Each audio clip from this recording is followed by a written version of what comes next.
freeway in Washington state, striking the rear of another vehicle, pushing it into a third vehicle. The vehicle Singh directly hit caught on fire, and the 29-year-old driver, Robert Pearson, died on the scene. The second illegal immigrant is Juan Hernandez Santos, who is accused of crashing an 18-wheeler into a car, causing a 6-vehicle pileup involving a school bus. On multiple occasions, ICE has said that when detainers aren't honored, federal officers have to pursue the illegal immigrants in the local community, saying, quote, "These at-large arrests are more dangerous for the public, aliens, and officers." Ding, ding, ding, ding, ding, ding, ding.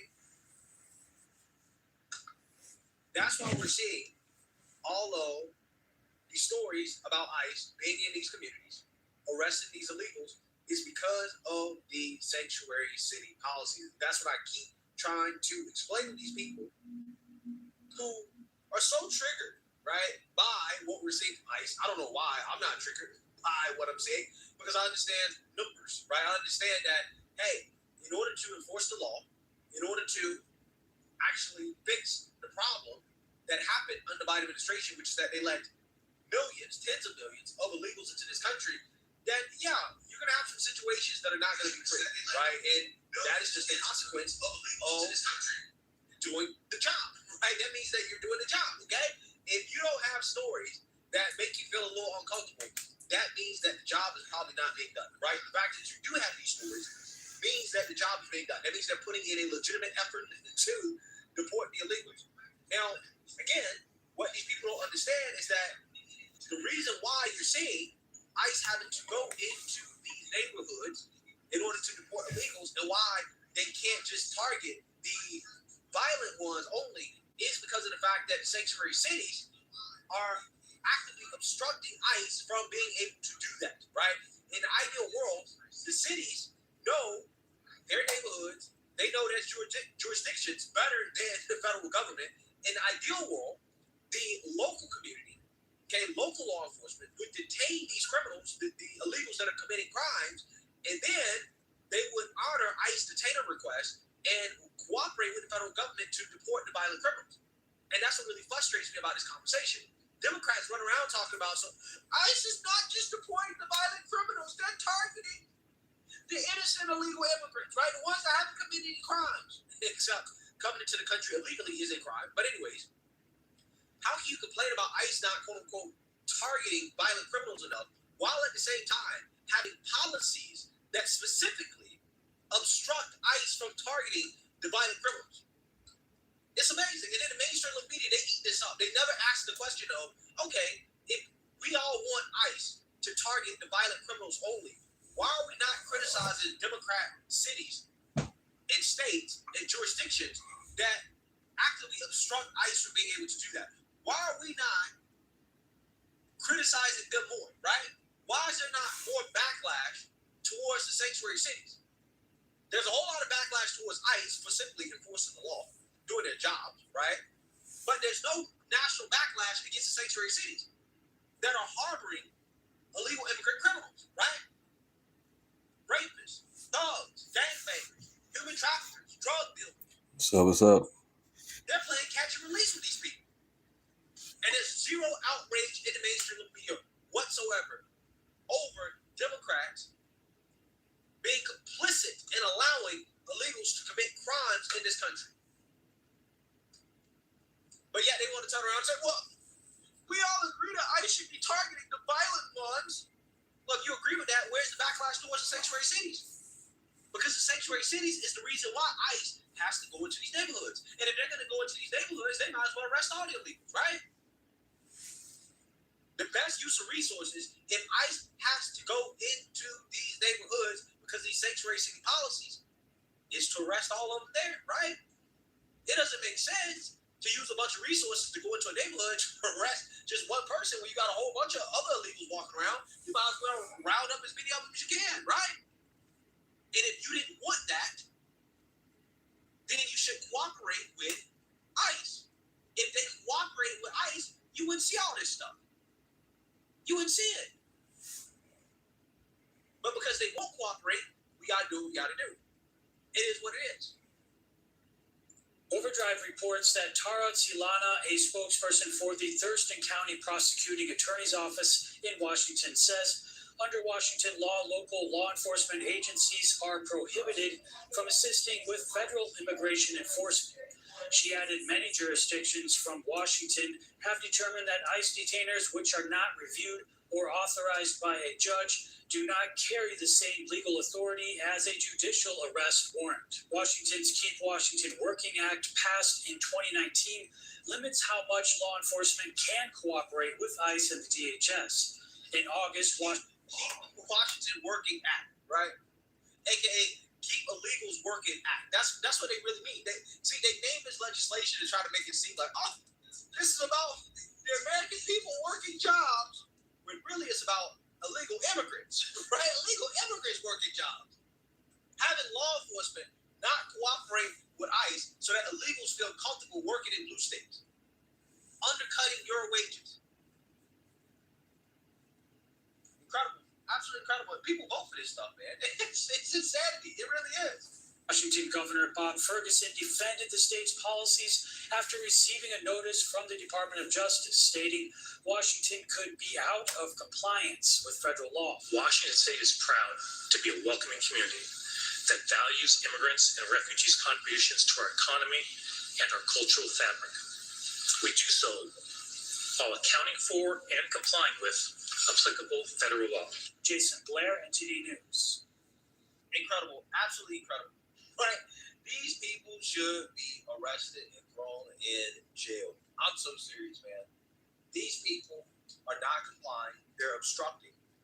Sanctuary City should be illegal. The mainstream liberal media is ignoring this. They don't want to talk about it, right? They want to move on and cry about ICE doing their damn jobs, but they don't want to talk about these sanctuary cities that are actively harboring murderers, rapists, thugs, criminals, gangbangers. Right. Stop voting blue no matter who, please. Stop doing that. They're going out of their way to not help the federal government arrest those people and deport them. But then they want to talk about, we all agree with violent illegal immigrants being deported. No, you don't, right? Because if you actually agree with that, if that was something you was concerned about, then again, there would be backlash against these sanctuary cities. In this case, these sanctuary city policies basically have allowed an illegal immigrant truck driver who killed somebody, allegedly was involved in killing somebody, right? To just walk free. To walk free.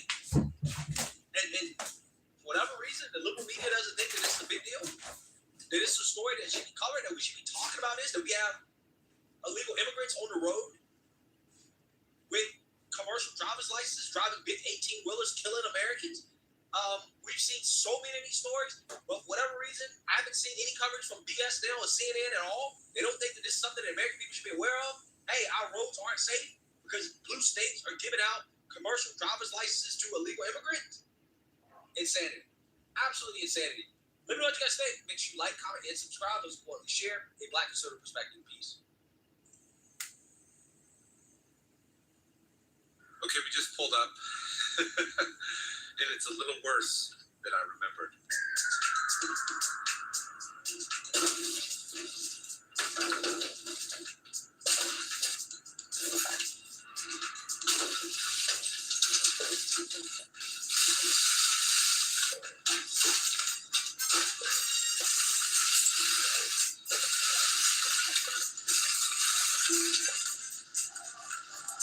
Okay, everyone, we just found something. And I haven't found one of these in a while, but get your bingo card out.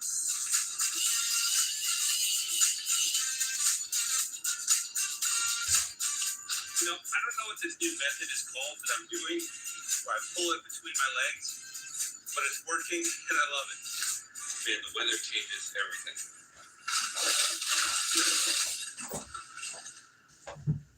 Hello everyone and welcome back to the channel. I want to start by wishing you all a very Merry Christmas. Actually, my wife and I are headed out in just a minute to the mall to finish up some last minute gifts. Pray for us. It's going to be crazy there. Now, not exactly my favorite place to be in the holidays, but it's all part of it, isn't it? And I am happy to say the polar vortex has left Michigan.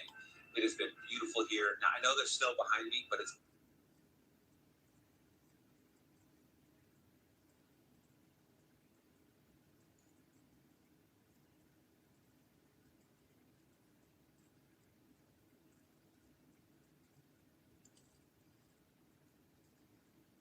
things are really imploding, shall we say, over at one CBS News at this hour. Whoa! I mean, it's getting testy. We thought it was bad when Scott Belly was calling out his bosses. Now What's up? the rank and file going wild, because Barry Weiss said, you know what? Like and subscribe. I want to include something from the administration. You know, maybe you just need the other side on this one. Welcome to the program, everyone. I do hope you subscribe, share, like. I am Trish Regan. This is the Trish Regan Show. Do subscribe. I hope you're watching live on YouTube. You can also catch me on Spotify. We got a lot, as I said, going on at this moment in time. The absolute collapse of the mainstream media. I don't think any of these people quite realize how irrelevant they've become, but nonetheless, we're here to remind them. All right, CBS in total meltdown at this hour. We've got chaos because new management is spiking a story over at 60 Minutes. It was supposed to have aired last night. It is on the prison that it has become rather infamous, CCOT as you know it, and some Venezuelans were scooped up in these raids and they were sent down to this prison. And so the idea was 60 Minutes was going to report on how horrible this was. And, well, you know, the new boss said, gee, I think you might want to hear from somebody else on it. Like, I don't know, Stephen Miller. The media's all worked up about this. Amazingly, you actually have Mika and Joe taking the side of CBS. Let's watch. The White House's use of the infamous El Salvador super prison CCOT. The decision was abruptly announced last night in this short social media post. The final call to shelve the report, for now, reportedly came from newly installed CBS News editor-in-chief Barry Weiss. Barry, how dare you? How dare you ask for the other side? I mean, don't you know this is CBS News? We only have one side. Legacy media has only one side to this story. You don't go looking for anything else at all. She's going to find this out the hard way, I have a feeling. You know, the whole thing is just going to go up in smoke, because one, nobody watches them, two, nobody trusts them, and three, the place is so riddled with a lot of old-time folks, you know, left over from the Vietnam era. That, you know, you're just not going to be able to change that. I'm sorry, Barry. I know that you and Ellison have really, really big plans, and I admire you for it, but I want you to know what you're up against. And it's a lot. Okay, so you get people getting fired, for example, these two guys, Tweedledum and Tweedledee. You know, I never even noticed their newscasts that they were. Does anybody even watch? And I say this, by the way, as somebody who used to be a correspondent on the CBS Evening News. You know, when I was a little kid, I used to watch ABC World News Tonight because I lived in New Hampshire and we only had one network there in New Hampshire, WMUR-TV. So we would watch ABC World News Tonight. Ted Koppel, you know, that whole crew, Peter Jennings. And so growing up, I wanted to be, if I was going to be a reporter, I wanted to work in network news. Yeah, that I did. Been there, done that, right?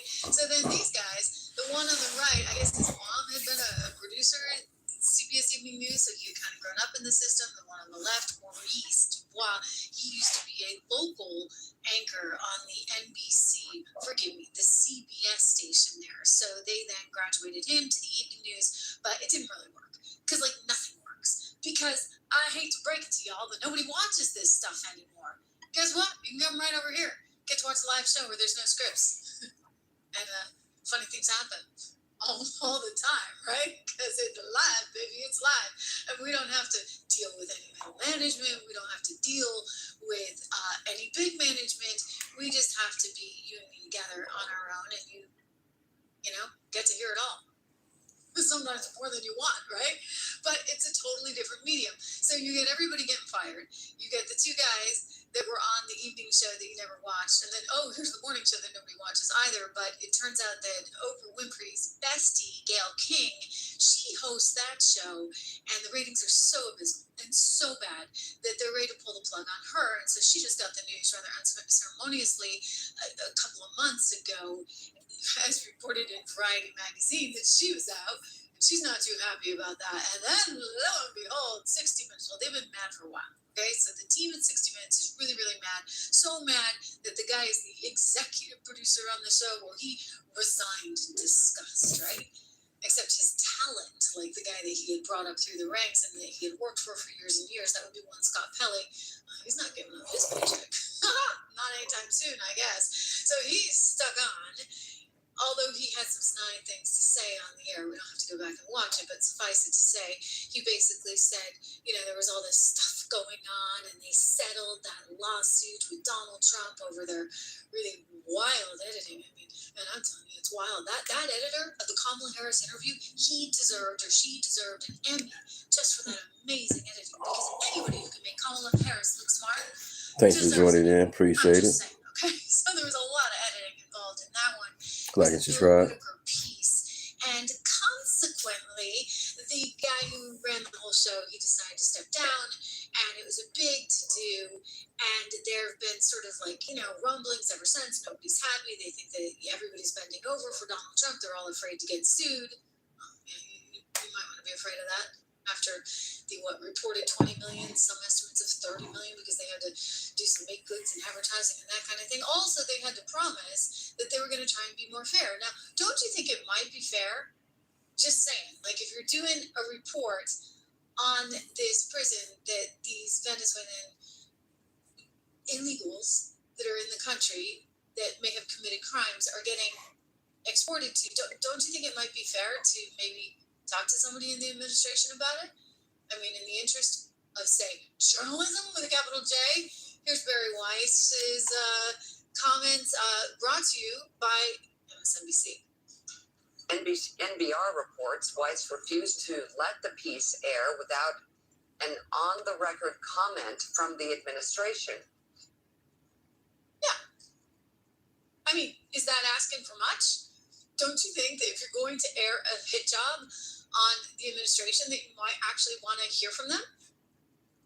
Just saying, right? In the interest of let's represent all sides, but apparently not. So here's the deal. Ms. Weiss, Barry Weiss, and I told you in the beginning, I don't know how she's going to do this. I really think she has her work cut out for her, and it's in part just because of the newsroom itself and all the people that are there. I mean, maybe she could just clean house and fire them all, but she's still going to actually put a product on the air every day. So she has her work cut out for her, trust me. One of Ms. Weiss's suggestions, after having reviewed the piece, apparently this went back to Thursday and Friday when they were in the editing room and she was looking at it, she saw it and she said, she suggested they include a fresh interview with one Stephen Miller. You know Stephen Miller. He's the architect of this whole policy. Yeah, he's the architect. Here you go in the New York Times, the Trump immigration crackdown, or a similarly high-ranking Trump official, they're saying. She did even Thanks for joining in. Appreciate it. Like and subscribe. Information for Stephen Miller to the 60 Minutes staff. Because apparently they don't have it, which is a little bit odd. Just saying. I mean, you're 60 Minutes, right? Anyway, Ms. Weiss also questioned the use of the term migrants to describe the Venezuelan men who were deported, noting that they were in the U.S. illegally. Okay, so I guess we just call them illegals then. I'm getting kind of confused because at one point you couldn't even call them migrants. That was bad.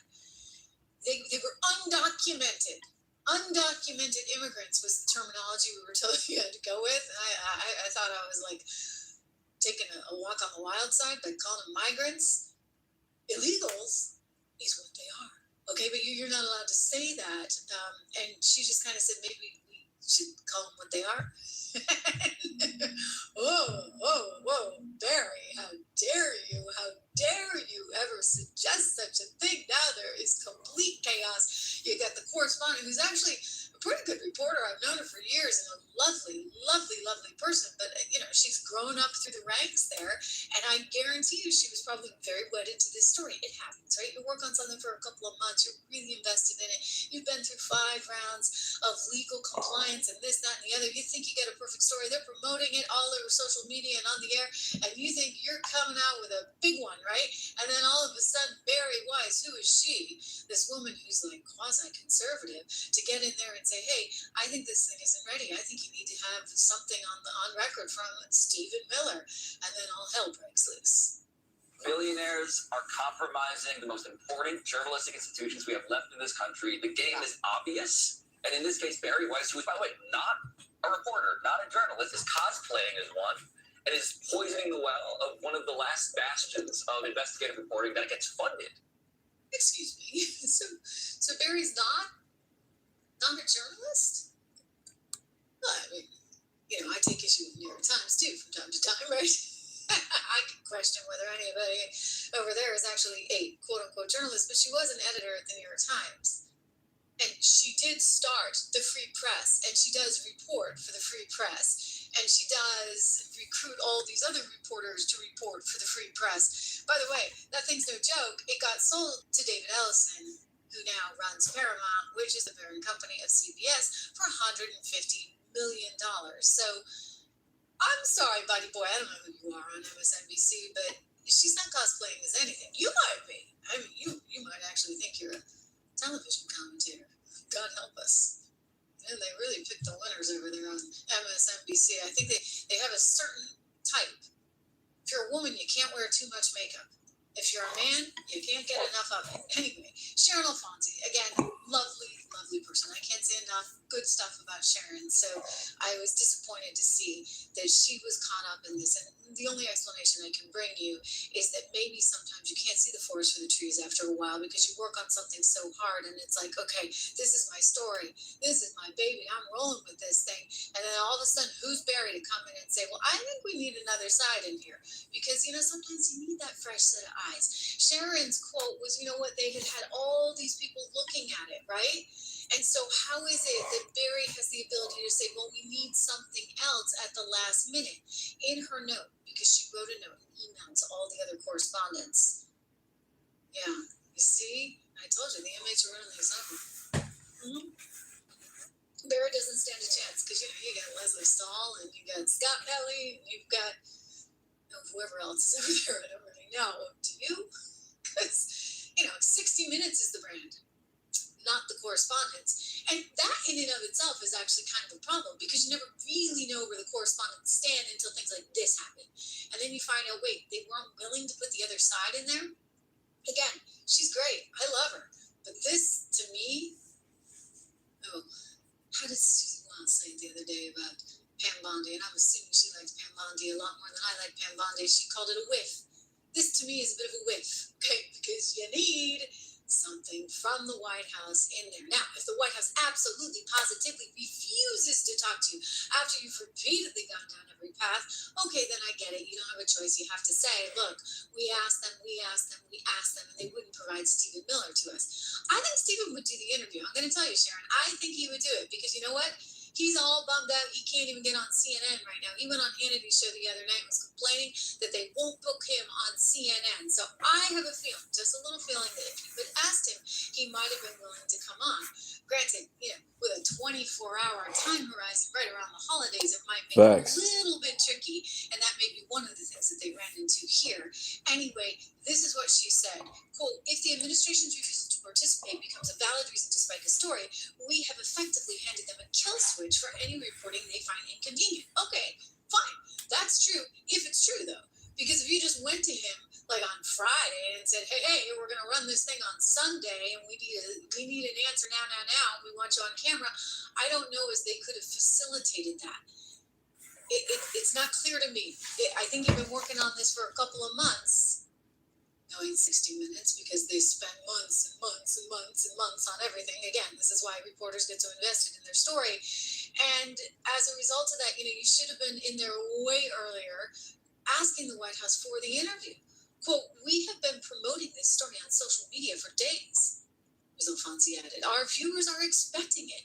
When it fails to air without a credible explanation, the public will correctly identify this as corporate censorship. We are trading 50 years of gold standard reputation for a single week of political quiet. I hate to break it to you. You traded that a long time ago. A very long time ago, and Sharon, that had nothing to do with you and everything to do with your predecessors. 60 Minutes is not what it was. There's no reason for 60 Minutes to really exist today. I mean, if you want to get in-depth, long-form reporting, you can get that from a variety of different magazines, both on the left and on the right. But do we really need a television show that drags out the way it does? Oh my goodness. They speak in slow motion. That in and of itself is a turnoff, right? I mean, the show's done. Nobody needs it.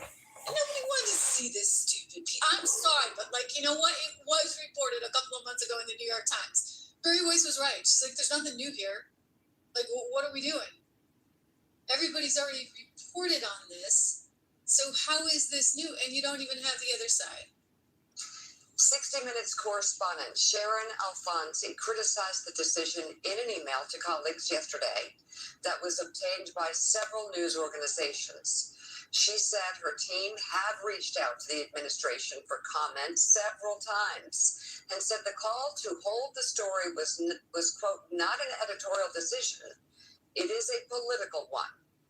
Weiss responded in a statement, writing in part, holding stories that aren't ready for whatever reason, that they lack sufficient context, say. Thanks for joining in. Like and subscribe. Thank you. Thank you. Happens every day in every newsroom. I look forward to airing this important piece when it's ready. Okay. So there you have it. You finally got an adult in the room. And the kids are going crazy. And they're throwing a temper tantrum. How can this be? I mean, my gosh. So this is total meltdown. Total mutiny. I mean, you get 2 anchors that were fired. You get Gail, who's about to be fired. You get a whole bunch of 60 Minutes that are probably going to be fired. Because you get a bunch of prima donnas running around that don't believe that they actually have to have another side of the story. So what might Miller have said? Well, he might have said these people are here illegally in the country and they have committed crimes, and I have no interest in doing anything other than deporting them. Because Joe Biden really screwed this thing up. I mean, I don't know what he would have said. But we should have heard it, right? If you're going to air the story, then you need both sides. This is journalism 101. You know what? You don't work in cable. Oh, we'll get to that. Because if you worked in cable, you might have gotten away with that. So go take Rachel Maddow's job. Lord knows they need some help on ratings. Not that anybody from 60 Minutes could save them. Again, that ship has sailed. But here's Miller on Hannity recently with what he might have said. This was not a loophole. The Biden administration, Secretary of Homeland Security, Alejandro Mayorkas, devised a scheme to fly illegal aliens into the country and then to escort them en masse across the border by the millions, and to give them something known as parole, which gives them a work permit, which gives them a social security number, which gives them access to the voting booth. This was the plan all along, to get them here illegally so they can get free government benefits, get hooked to welfare, and be able to participate in American elections. This was an attack on democracy by the Democrat Party. It's the same attack that we see, Sean, when you have California, a sanctuary state, that is refusing to turn over even illegal alien criminals to ICE. So these are illegal aliens in California who have been arrested by California police, by California law enforcement for serious crime. They are refusing to hand these criminal illegal aliens over to ICE. Instead, they're freeing them back. Thanks for joining in. Like and subscribe. And offend again. By any definition, what California is doing is criminal. It is a violation of our laws. It is one of the most heinous things that I have seen. That's just a little sampling. I mean, it might have been even better. And you know what? I'm going to tell you something else. These 60 Minutes, it might have actually been good for your ratings.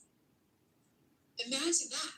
Like, it might have actually helped your ratings because then you have the other side, for goodness sakes. You just can't live in this world where there's only one side and you're repeating it ad nauseum. And by the way, it's stuff we've all already heard before.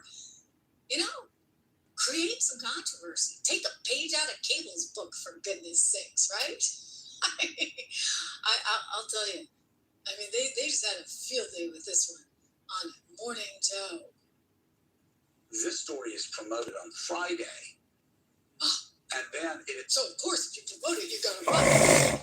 spiked on Saturday because the White House decides they're not going to give a comment. That's never stopped an article before where you go, we reach out to the White House, they refuse to offer comment. That line features in a number. Well, you probably can't reach out on Friday, okay, for a Sunday story like 60 Minutes. That was probably not a good move if that's the case. Stories that I write, that is common practice. What is uncommon is the chronology here.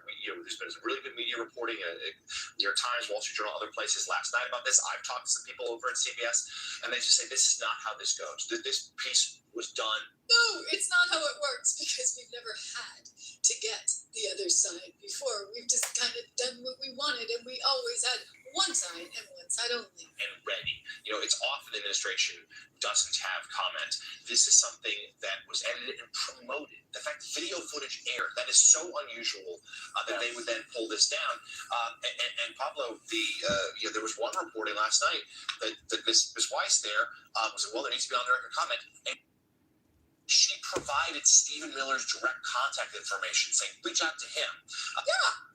What's wrong with that? They're acting like this is some kind of crazy thing that she actually said, hey, go get the other side. That, of course, didn't happen yesterday. And they pulled this down. It is raised. It seems to be fulfilling a lot of the fears that have been raised about the ownership. And also, this is what the reporter wrote. Our story, this is in Michael Grimbaum's piece in the New York Times today, our story was screened 5 times and cleared by both CBS attorneys and standards and practices. It is factually correct.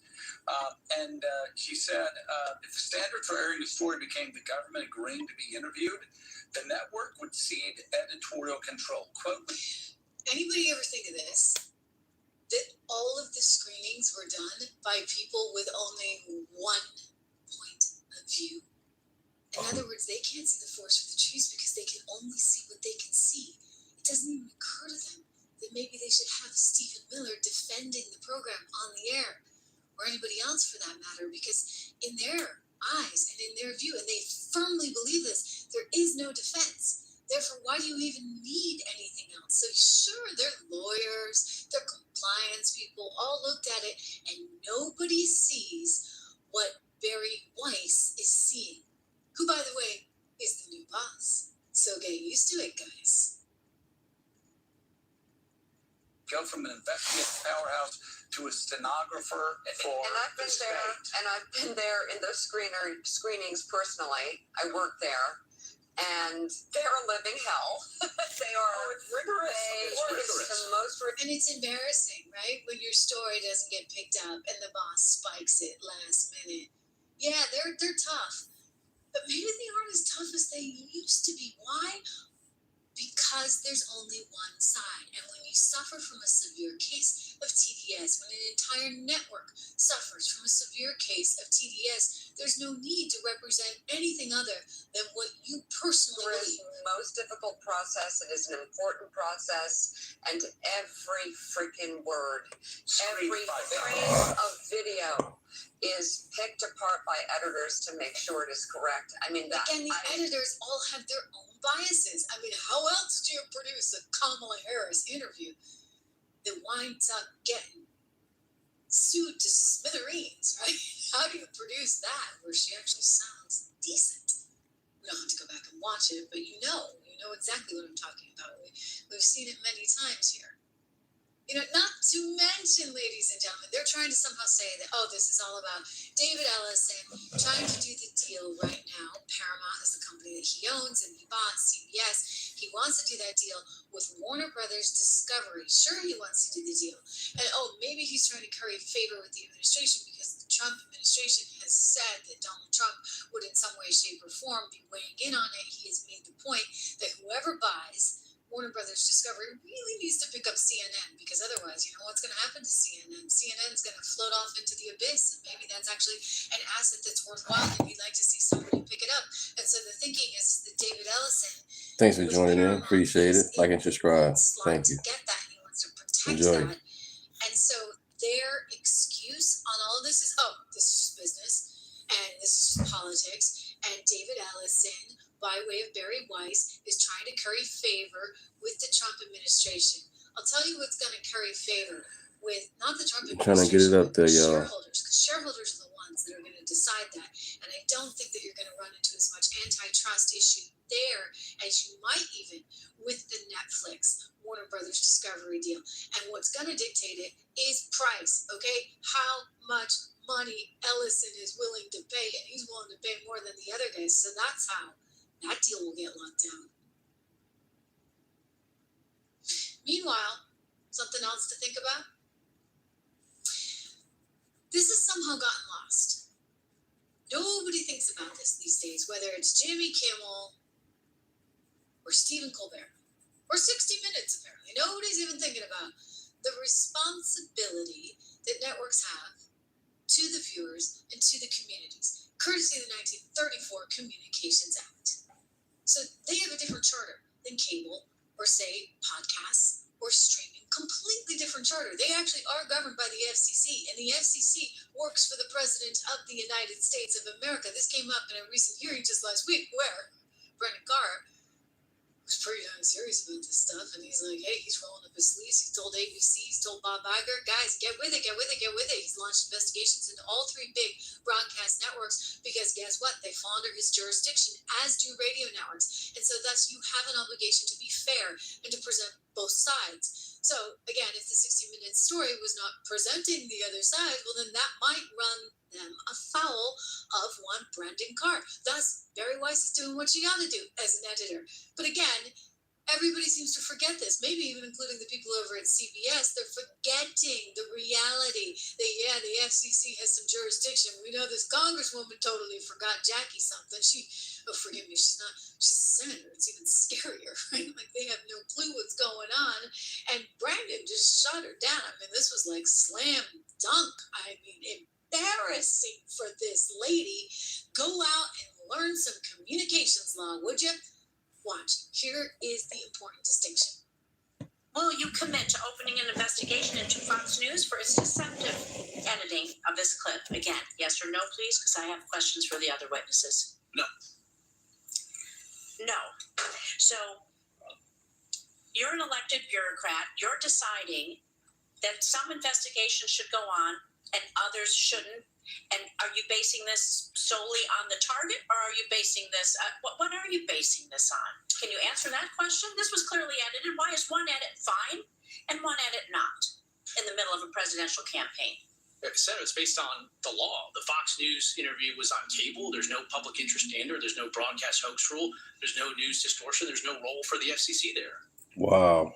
Well, I think there is a rule for fairness, and the American public understand what's That's fair and crazy. just. And There's a broad fairness rule that we should apply to the FCC to cable companies. I'm going to go on to merger threats. Then Chairman Carr, is there? Oh, that's just bad. I think she's just bad. She's just bad at her job. And clearly ill-prepared. She's trying to, once again, make the mistake. There's so many. And by the way, this is not like a Democrat thing because Ted Cruz keeps making the mistake too. Teddy, here's the deal. Okay, broadcast is one thing. Cable is another. And streaming is a party. So make sure that you subscribe, share, like all that good stuff. It's really important. I mean, the podcast, we're over here in the Wild West. I love it. Like, I've never had so much fun. Anyway, 60 minutes. I'm sorry, the show's over. It's just over. Like, who watches 60 minutes? Do you know anybody? I mean, other than like if there's a football game on and they come on a Sunday night. I mean, I can't even tell you who's on the show. It's so passe. I don't know. Maybe they get some numbers again left over from a football game, but nobody's watching. Everything is like old news by the time they get to it because we're living in a really, really fast culture. Really fast, right? Everything's on Twitter. Like here I am doing a podcast every day, and sometimes we're like, oh gosh, is it too late to do that because it just came out in the last 6 hours or in the last 12 hours, and they're waiting like months to get to stories. I guess because they get to package them all so brilliantly and beautifully. And I'm telling you, you don't need that, right? The packaging doesn't matter anymore. Think about that for a second. Because I think actually the rawness is something that viewers appreciate, right? You like it when my microphone goes down. Well, not really. But you'll put up with it a little bit, right? There's a rawness to this that you're not going to see, for example, in the likes of 60 Minutes. And the reporting, I think, as a result, feels more genuine. There's an opinion here that I wear on my sleeve proudly. It's gotten me in trouble a lot of times over the years, but I don't care. Really, I don't care. I'm willing to take that heat. I'm willing to stand up. And to a certain extent, I credit this reporter, Sharon, for saying, hey, I'll take this heat and I'll stand up. I don't think I needed to have something on record from the administration. I would beg to differ, but at least show us your cards, right? Show us your hand. Let us know where you stand. Don't try and pretend you're one thing. Don't try and pretend you have no bias and then actually have enormous bias. That doesn't work for me. It doesn't work for America. which is why no one trusts the legacy media institutions anymore, period. And Barry did the right thing. She said, hey, you know what? We're going to pull this until it's ready. Get over yourselves. It's the right thing to do. She's also making other changes, right? She's getting rid of the Tweedledum and Tweedledee duo because, well, they're not rating. And all they do is read little intros. And you pay them a ton of money to read like 2 sentences into a minute 30 package on who knows what, with its own form of bias in there. And so these days are over. Like, things are changing in real time, and either these networks catch up or they're left behind. I want to go to Barry speaking recently on the issue of how the news industry has to change. It's so boring. It's like, you know, I'd say watching paint dry. She said it's like eating tofu. That's a good one. Watch. One of the problems is a lot of people have tried to do centrist news. I know this because I am like the target audience for those things. And the reason that they have all failed is it's like trying to force feed spinach down someone's throat, right? It's felt very like tofu, oatmeal. It's like centrist news is choosing the midpoint between every single topic. It's felt like an absence of charisma and identity in a moment of unbelievably low trust in all of our public institutions, especially the mainstream press. I don't think it's by pretending like we can go back to having a view from nowhere. I think it's about who's in the room, right? I think it's about redrawing the lines of what falls in the 40-yard lines of acceptable debate and acceptable American politics and culture. Charisma. I don't see any charisma on 60 Minutes, do you? I don't see any charisma on the evening news programs, do you? So yeah, you need a little personality, you need a little charisma, you need a little credibility, and you can't be hiding behind something, pretending you're one thing, that you're so fair, right down the middle of the center, right down the fairway when you're not. Okay? But just call it what it is. Let us know your bias. Hey, people tune in to Rachel Maddow. People tune in to Hannity. People don't tune in to 60 Minutes. They don't tune in to the CBS Evening News. They don't tune in to the CBS Morning Show. And it's because they don't trust anyone. They don't know who they are. They don't like them very much. And why should they, right? Like, you know, it's like having an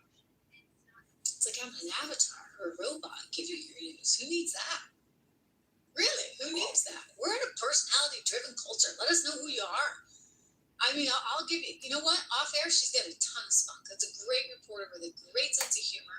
And I always thought she'd be like perfect on like Saturday Night Live. I don't mean that in a derogatory way. I mean that actually because she's really funny. But none of that comes through. None of it. Like, you don't really know where people stand. And this is what has to change. If network news is going to succeed in the future, I need to know who these reporters are. I need to know that they have a personality and a pulse. I need to know that they can speak faster than you think. I'm trying to think of this. I've got a paragraph in front of me. In a major media shakeup, CNN's parent company, Warner Brothers Discovery, tells Paramount to walk away, signaling a possible alignment. I'm not kidding. This is how they teach you to speak at CBS. I know. I used to work there. Okay, they'd be like, "Slow down, slow down." I can't slow down. I got way too much to say, and not enough time to say it. Okay, like, there's no slowing me down.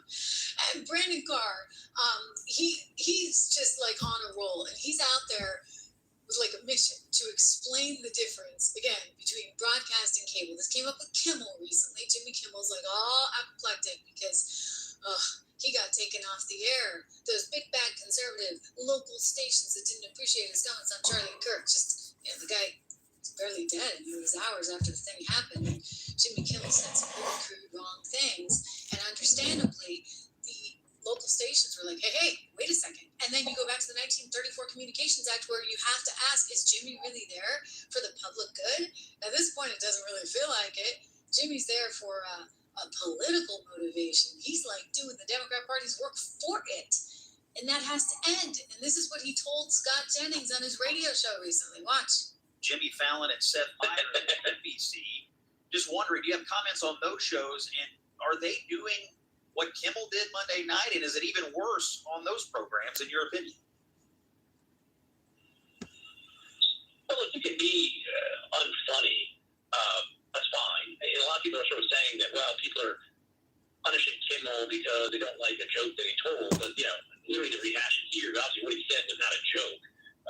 It wasn't presented at all that way. But when you look at these other TV shows, what's interesting is the FCC does have a rule called the equal opportunity rule, which means, for instance, if you're in the run to an election, you have one partisan elected official on, you have to give equal time, equal opportunity to the opposing partisan politician.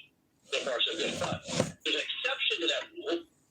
Wow, lost a subscriber. News exception. That If you're a sucks. bona fide news program, you don't have to abide by Like and subscribe. and over the years, the FCC has developed a body of case law on that, and it's suggested that most of these late night shows, other than SNL, are bona fide news programs. And potentially, I would assume you can make the argument that The View is a bona fide news show, but I'm not so sure about that. And I think it's worthwhile to have the FCC look into whether The View and some of the other programs that you have still qualify as bona fide news programs and therefore exempt from the equal opportunity regime that Congress has put in place.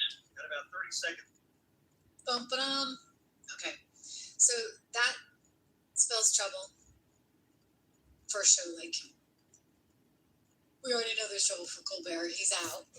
We know that there is trouble for The View, and we now know that there's trouble for 60 Minutes. Now, maybe their new manager will save them from themselves, or maybe the whole thing will just implode because why pay all these salaries to all these anchors when you're really not getting anywhere, right? Like, what is that getting you? How do you make any money? I gotta tell you, David Ellison is not a dumb guy.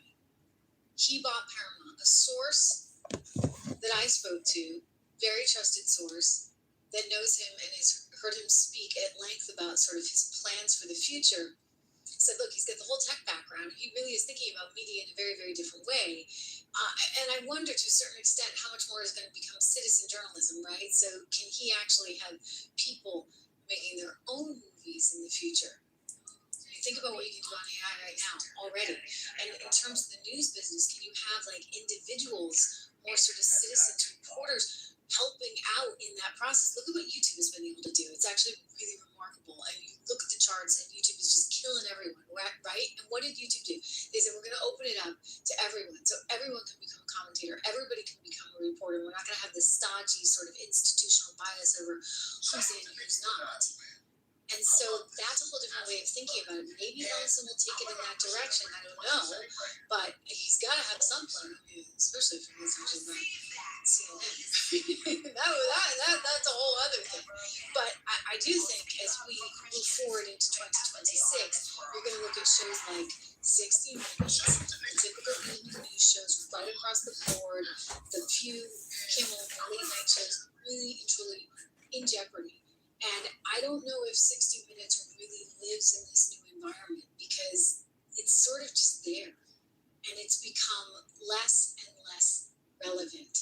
Again, it could change. I think that the reporter who was reporting this is, somebody who's got a ton of spunk and a ton of personality. You don't see any of it. And it's high time that we start to know a little bit more about the journalist. How are we supposed to trust them otherwise? Again, you know what? If she just came out and said, listen, this is my view. I don't care what the administration thinks. We asked them for an interview. They couldn't give it to us quick enough. And at least then we'd have some respect for her because we'd know, that's her opinion. That's her view. What's wrong with having an opinion? If you're going to try and actually be a journalist, then be fair, for goodness sakes. You can't not have both sides. Oh, the Democrats, boy, oh boy, they're getting humiliated in real time over these Epstein files that just came out, hundreds of thousands of pages. I think we're up to 300,000 documents now. And Bill Clinton is prominently featured. Now, apparently, Donald Trump was in a picture and they had taken it out, and now it's back in. And there was a whole thing, and the Democrats were trying to run with that, saying, he wasn't in it. They deliberately did that. And as we now understand it, it was because there was some concern for the victims, etc. And now it's back in there. So much ado about nothing. But I would tell you that the one you really ought to be worried about would be one, Mr. Bill Clinton, because there are a lot of pictures, like in swimming pools, women, and this is awkward. I mean, just awkward. You should have seen Jamie Raskin trying to explain this one on CNN over the weekend. I got to show you because it'll kind of just, I know, it'll make your skin crawl. But he's trying to save face. And this is the most unbelievable place that he went. I'm going to share it now. There were a number of pictures of former President Bill Clinton with Jeffrey Epstein, with Ghislaine Maxwell, in a jacuzzi, swimming in a pool. How do you explain that connection, and are you comfortable with it? I mean, I have no idea. This is why we want to get to the bottom of it and get all of the facts out to the public. I mean, that's what this is about. And, look, there are clearly lots of people that are in photographs with Jeffrey Epstein. He was very much of a socialite. A socialite. Wow. All right, that's where we're going with. That's crazy. He's a socialite. A socialite with Dems, apparently. A lot of Dems. I don't see as many Republicans, but, he had a lot of Dem friends. So this is going to get awkward. It's going to get more and more awkward. But hey, you guys asked for this, right? I do recall you demanded this. Hey, you had what? 4 years you could have gotten this stuff out in the open under Joe Biden, but you chose not to, which, by the way, told me something. I mean, for goodness sakes, 4 whole years. If the Epstein files were that important and your ticket to take Donald Trump down, you certainly tried everything else. Why didn't you give this one a whirl? Oh. Because maybe it wouldn't have taken him down. Maybe it would have taken some people down that you didn't really want getting taken down. Right? The Deputy Attorney General, Todd Blanche, was on NBC's Weekend Show making an interesting point about this timing, shall we say. To be clear, releasing the files is not what President Trump has ever had an issue with. When he calls this a hoax, he's talking about the fact that there's this narrative out there that the Department of Justice is somehow hiding and protecting information about him, which is completely false, as evidenced by the fact that the Epstein files existed for years and years and years, and you did not hear a peep out of a single Democrat for the past 4 years. And yet we're supposed to believe that, lo and behold, all of a sudden, out of the blue, Senator Schumer suddenly cares about the Epstein files. That's the hoax. And that's the hoax that has existed for months and months and months. This isn't about whether we would release or not release the Epstein files. As a general matter, we do not release the files of criminal investigations and prosecutions. There's laws around that. There's laws that protect victims, that protect the innocent. So we're doing something here that is more transparent than we've done in any criminal investigation in the history of this country. Don't forget that. So they're going out of their way to make sure all of this is coming out. Donald Trump actually thought that some people might not like having their names in there, the innuendo that's implied, and he wanted to make sure that people didn't get wrapped up in this unnecessarily. So he kind of was like trying to be a gentleman about it. But no, they didn't want it. Then all of a sudden they turned around and said, well, it must be because he's somehow involved. When it turns out it's them. And it was always them. And so I don't know how they're going to get away with excusing this with Bill Clinton, but it's certainly pretty darn embarrassing for Billy Boy. And here's the deal. Before you guys say, oh, he has immunity, guess what? He doesn't. Okay, newsflash. This happened after he was out of the Oval Office.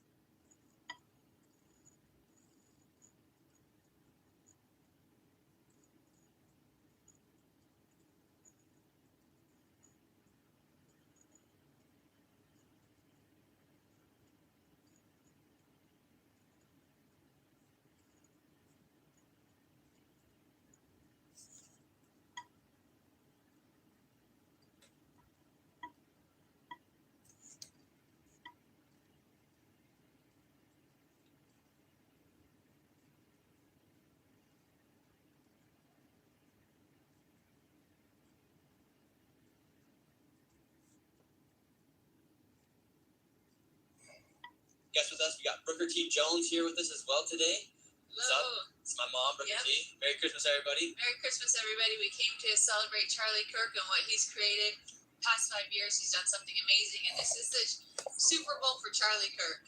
Alrighty. And you guys go ahead and download the new Polymarket app. It's in beta phase right now, but go ahead and download it so that way when it does go completely live, you guys can be there. right exactly when it goes live. So go download the app right now. It's in the pin comment above. I use their prediction markets. As you guys see, been using them for a long time now in my videos. So go ahead and download the Fly Market app, and let's go get into the protest. All right, here we go, everybody. It should be interesting. A little fun fact. All right, we're good to go. All right, it's a pretty sad reality that we do got some literally like anti-Charlie Kirk protesters outside right now. They got their megaphones going. They're probably trying to kick somebody out right now. I can already feel it. We'll see what happens. Booker T, or actually, we'll bring Booker T on right now. One second, Booker T. I want to tell you guys a little backstory about me with AmFest. About 2 years ago, 2023, I came to AmFest just to do interviews. And then after listening to people talk and whatnot, I actually went down to the border. And then from the border, because I heard how crazy it was at the border, so I went down to the border. And then from the border, you guys know that's kind of where I got my start here on YouTube and doing this more journalism and more journalistic style videos. And so from AmFest, it wasn't for Charlie Kirk and AmFest, just for this event that they put on every single year, Nick Shirley would not be where he is today. So we have a lot of appreciation for Charlie Kirk and his organization, Turning Point. All right, let's see what happens. Thanks for joining in. Like and subscribe. This could get a little ugly. It could get a little dicey because you got all the people that like Charlie Kirk, and you have the people that don't. We'll see what brings them out here today. Got the chat right here too. Boys and girls are here. How are you guys doing? What made you guys come out here today? We're not. She's not gonna talk to people today. How come? No means no. No means no. So where are you guys coming out from then? Here. Phoenix. Just coming out to the protest against Charlie Kirk. No, his not against organization. Charlie Kirk. What are you guys out here protesting against then? What do you think we're protesting against besides Charlie Kirk? Yeah, well obviously. Can you Can I what? think about more ideas? Yeah, so you guys are probably anti-Trump. You're anti-Charlie Kirk. No, we're not anti-Charlie Kirk. He was a citizen just like all of us, and he had the right to do whatever he wanted to do within the rules of the law, and he did. Yeah. You guys are out here protesting outside of his organization's events, which speaks a lot. What's your flag say today, sir? Say again? What's your flag say? Turn to the other side so you can actually see it. Can you see that? What's it say? With, I can't even get the flag. With fear for our democracy, I dissent. Hello, how are you doing, sir? What is that? What do you mean by that? Well, it's Justice Sotomayor's quote, right? You know who Justice Sotomayor is? You do not. She is one of the Supreme Court justices. Oh, Court Justice? Okay, great. Oh, shit. I think my sign's Flag falling. broken. All right, keep moving on. How are you doing, sir? Hello. Love, not hate, makes America great. Amen. Good. How are you doing? What do you think about these protesters out here today? I don't know. There hasn't been protesters for any of the other days, so it's a pretty small group, really. It doesn't seem too rowdy. Kind of a sad thing to be protesting, right? It is a sad thing to be protesting. It's really been a wholesome event. A lot of good speakers, some interesting drama. It's been a great day. Where are you coming out from? Kansas City. Kansas City. What makes you want to come all the way to Kansas City for the? You know, it's probably the political Super Bowl of the year. I think it looks on the conservative side, and just a lot of good speakers. Excited for JD Vance tomorrow. Great. Yeah. Awesome. We're gonna speak to this. Yeah, absolutely. How you guys doing? Good. Nice to meet you. Thank you. Why do you idolize a man who was a racist? Protester says. No way. Look who it is. Cruella DeVille. We got Cruella DeVille out here. Thanks for joining in. Like and subscribe. From Salt Lake City, she traveled long and far to be out here. Cruella DeVille. What is it, Cruella DeVille? Name's Chelsea. Chelsea, how are you doing? Hey, what's up? Or Melania, your hat says. Hey guys, it's Nick Shirley. You guys, it's Nick Shirley. He's here in the flesh. It's Nick Shirley has looked at my porn. I probably jerked off to it. So thanks for being here, Nick. Yes, sir. She's a failed adult filmmaker. Oh no, I actually that was just a side gig. This is my real gig. And how's it going? Oh, I show my pussy for free now. Oh, that's just you're just living such a wholesome life, aren't you? Well, I don't know. I guess I'm like pro taking care of people. I think that's pretty wholesome. I think wanting to feed children is wholesome. I think being on the side of the poor and the downtrodden is Advocating wholesome. for abortion as well. Abortion? Well, I don't really care what someone does with their body. Actually, here's my thoughts on abortion. Are you ready? Abortion. She has openly said that abortion is a good For thing. kids in the classroom, then it's good enough for kids in the womb. Am I right? Thoughts and prayers for abortion only. No more laws of man on women's bodies. Why do we need God to be involved? Why do we need man to be involved when God is the Hey there. Thanks for joining in from Arizona. Thanks for joining in.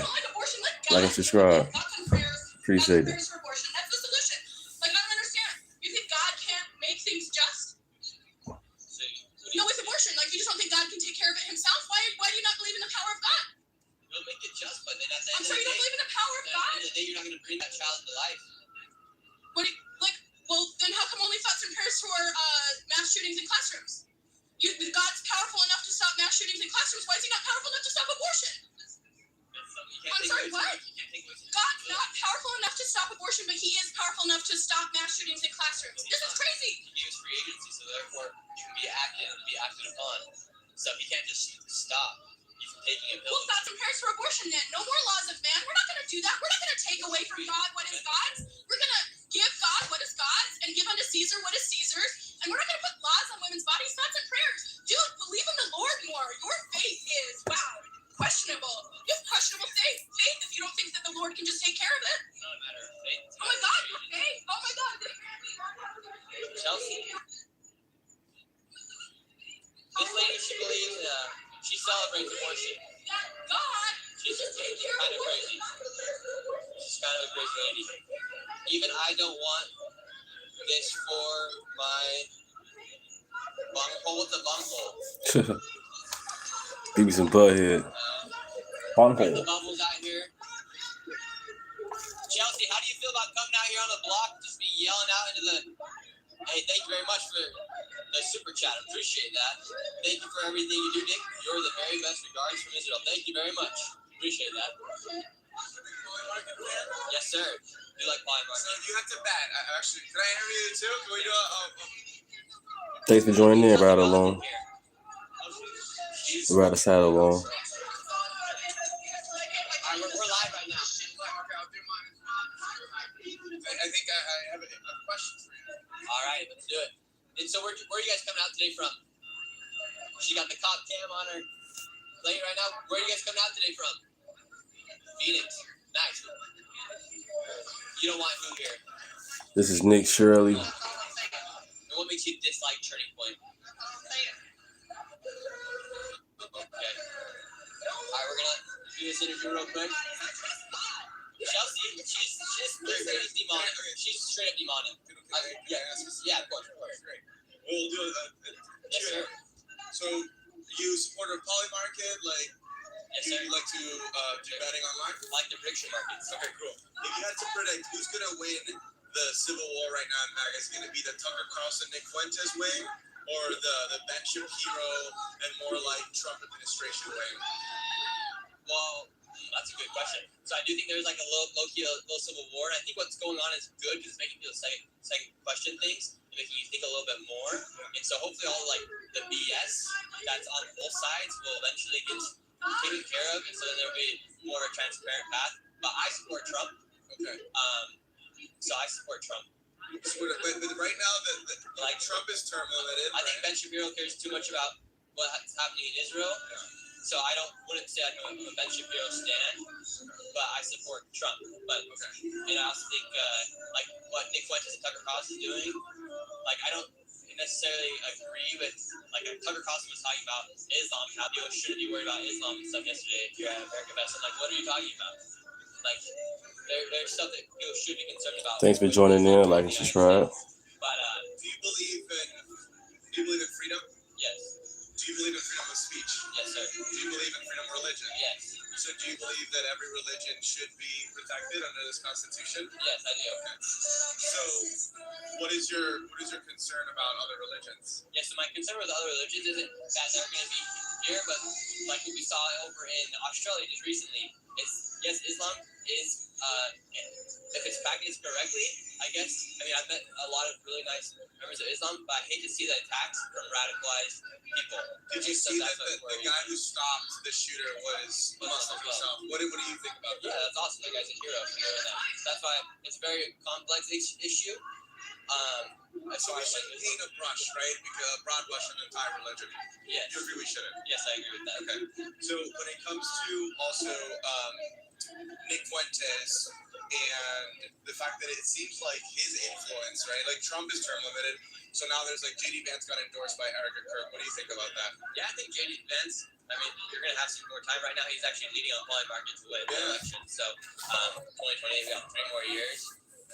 Nick Fuentes and I know Nick Fuentes is not like JD Vance. So where do you side on the questions? There's a few questions. Who's our option? I mean, there were still 3. Yeah. Over 3 years. So I guess exactly. So we'll see if there's different options that are brought about. But if JD Vance is a Republican and he's going against someone like Gavin Newsom, obviously you have to vote for JD Vance. So there's also something that I've been noticing. I've been talking to people going to the turning point. Look at Chelsea. There's people that. Do you agree, and they're going to agree, that big donors have too much influence over politics in either party? Yeah, I mean, like, yeah. Thanks for joining in. Appreciate it. Like and subscribe. A restriction in the amount of Nick Shirley. dark money, back money, billionaire money in elections. Yeah, 100%. Do you think that corporate lobbyists are influencing legislation? Do you think that is ideal in a democracy? No, I don't think it's ideal. It's just something that happens. I guess, like, am I going to be able to prevent it? I don't know. Can we speak out against it? Yes. Would you support legislation to stop that? Yeah, I don't think like someone should be able to buy someone's opinion. Okay. You know what I mean? Now, when it comes to basic freedoms, when it comes to freedom, right? Do you think that no matter the government, we should make sure that we have accountability? Yes. So like Tim Walton, Minnesota, he should face something for the fraud that he did. Yeah, Tampon Tim should be arrested. $8 billion. That's crazy. These nonprofits, So government shouldn't be used to government should be used to enrich yourself, right? No. Okay. So like that's one thing that people like me respect about Trump is he already made his rich before he got into politics. Well, I'm actually going to ask you about that because Trump administration has opened these crypto. So they've opened these crypto coins, and you have seen governments like Qatar and other firms funneling millions of dollars into Trump's family. Yeah. And there has been investigations of how there's been like immediate exchanges by the Trump administration. Trying to get my subscribers up. I'm at 354. Trying to get it up there, y'all. Has been getting wealthier. They're the wealthiest there's ever been in the past about a year. And that foreign influence can be traded in exchange for government favors. Are you worried about that since you are a big anti-corruption advocate? Yeah.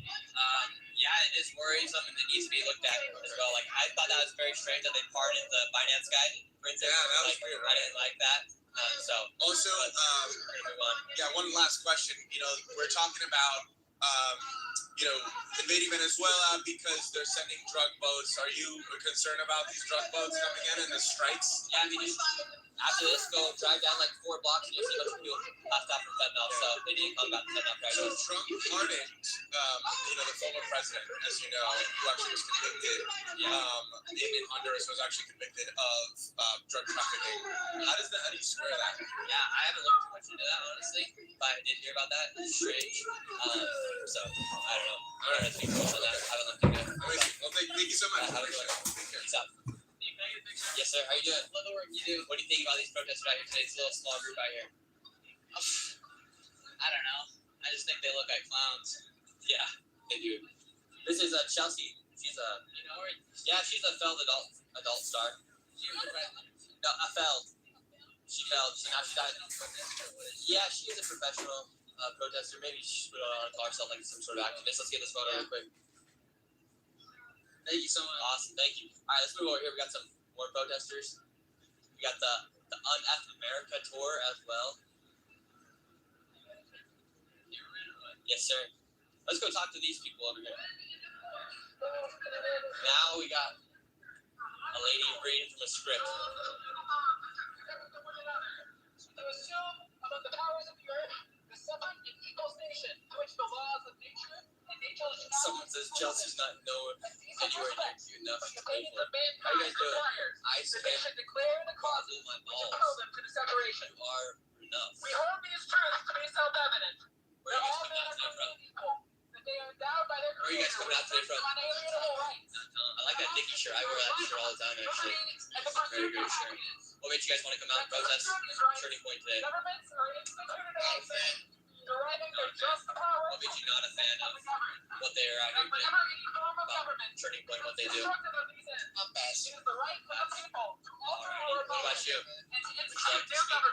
Laying its foundation on such principles and organizing its powers in such form as eventually most likely to affect their safety and happiness. What's this flag right here? I'll tell you just a second. Okay, we're gonna speak this lady just a moment. How you doing? What's going on? Chilling? Chilling like a villain? Yes, sir. Just working right now. We're live streaming. Yes, sir. It's hot out here.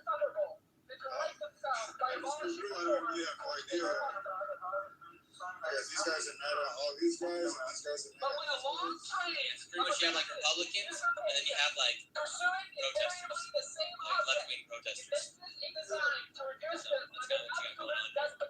She's pretty something. What do you think about what's going on in America right now? You're just vibing. Tomorrow and I like Spain. It's pretty good, actually. Yeah, that's great to hear. We're gonna speak with this lady in just a second, everybody.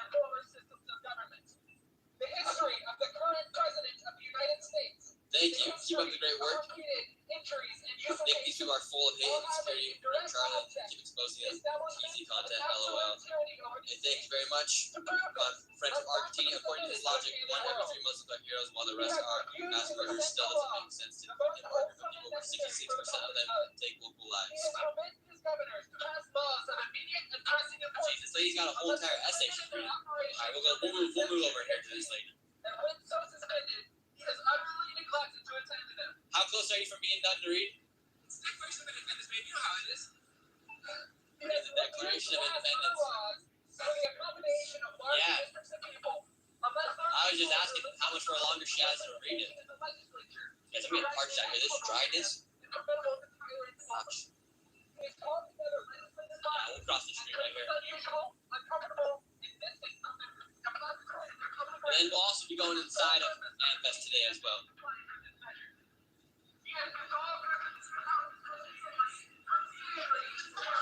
Oh wait, looks like we got a little protest going. What's going on? We got it. Good. Let's see. How are you guys doing? I know, we just wanted to see what was happening. Baby Jesus hates racism. Where are you guys coming out today from? You're home. It's weird. None of these people will talk. Racism won't fix the economy. This kind of stuff right here. Trump said that. What's your guys' sign say? We are not Charlie. No Christo fashion. How's it going? Nice to meet you. Yes, sir. Of course. Here, let's come over here real quick. Thanks for joining in. Like and subscribe. Oh, great. Thank you. Oh, street sign. Oh, awesome. I'm glad you guys were able to find me and say hi. Thanks for watching. Thanks for being here today as well. Have you enjoyed the festival? Or what would you call this? A festival conference? Yeah, conference, I guess. Yeah, how do you enjoy it so far? Has it been good? It's been really good. I had to miss yesterday, but came on Thursday for opening day. Awesome, bro. Well, thank you so much, Asher, for watching. Tell your mom, God bless your family. Let's see if we can get some people in debating out here. All these protesters are too afraid to actually talk. I'm interested to see if they actually have anything worth saying. What's good? We got Chico on the camera today. You know, Nick Shirley. How's it going? Very nice to meet you. Great. How are you guys doing? They're doing great. They're insulting us a little bit. The moment they insult us, they hide behind their sign. You want to debate somebody on street? On street? Yes. Who? Any of these protesters? You know, if we could be, I think Taylor's over there. Taylor's over there. You want to get him? Let's see. Let's do it. Let's do it first time. All right, let's find somebody to debate. All right, here we go, everybody. What's your name? My name is Blake Midell. All right, Blake Midell. All right, you want to do the racism won't fix the economy or Trump's veto? I don't know. Let's keep it short. I don't do much debating, but we can try. We can try. All right. Let this young man, baby Jesus hates racists. These guys already hate me over here. Really? Let's see if these guys will talk to us right here. Let's see. They had some stuff to say about me earlier. Excuse us. How's it going, sir? Thanks for joining in. Like and subscribe. Thank you. Thank you. You're here to protest. We're giving you the opportunity to speak, yet they won't speak. What's going on? Turning Point USA. You see, they lashed out at me earlier, and then when I tried to respond, have a civil conversation with them, they hide behind the sign. Very, very shallow. Isn't the whole point of protesting to let people know your opinion? Definitely. And they should be out here. If they do want to make a difference, if they want to further progress their cause, they need to be actively talking to us. This right here isn't actually going to fix anything. It's just riling more people up, causing more violence. Very true, right? If they were to try to build some sort of common decency or have a common ground, they would be speaking with us versus putting music trying to get our radio station down. Yep, they want you to get copyrighted. They keep turning on the sirens. I don't know much about the sirens, but you know, it's very, very. Let's see this guy with the Trump's pedo sign. How you doing, sir? Sir, with the sign. Could you tell this man why you think Trump's a pedo? Katie Johnson. Katie Johnson. I was looking at Katie Johnson. It's kind of hard to hear at the mask. Katie Johnson. That would be one of the main reasons. Obviously, his connection with Jeffrey Epstein. You see the new files that came out? Yeah, they jacked it. Yeah, what'd you think about like all the photos that started coming out? Oh, yeah. Oh, yes, sir.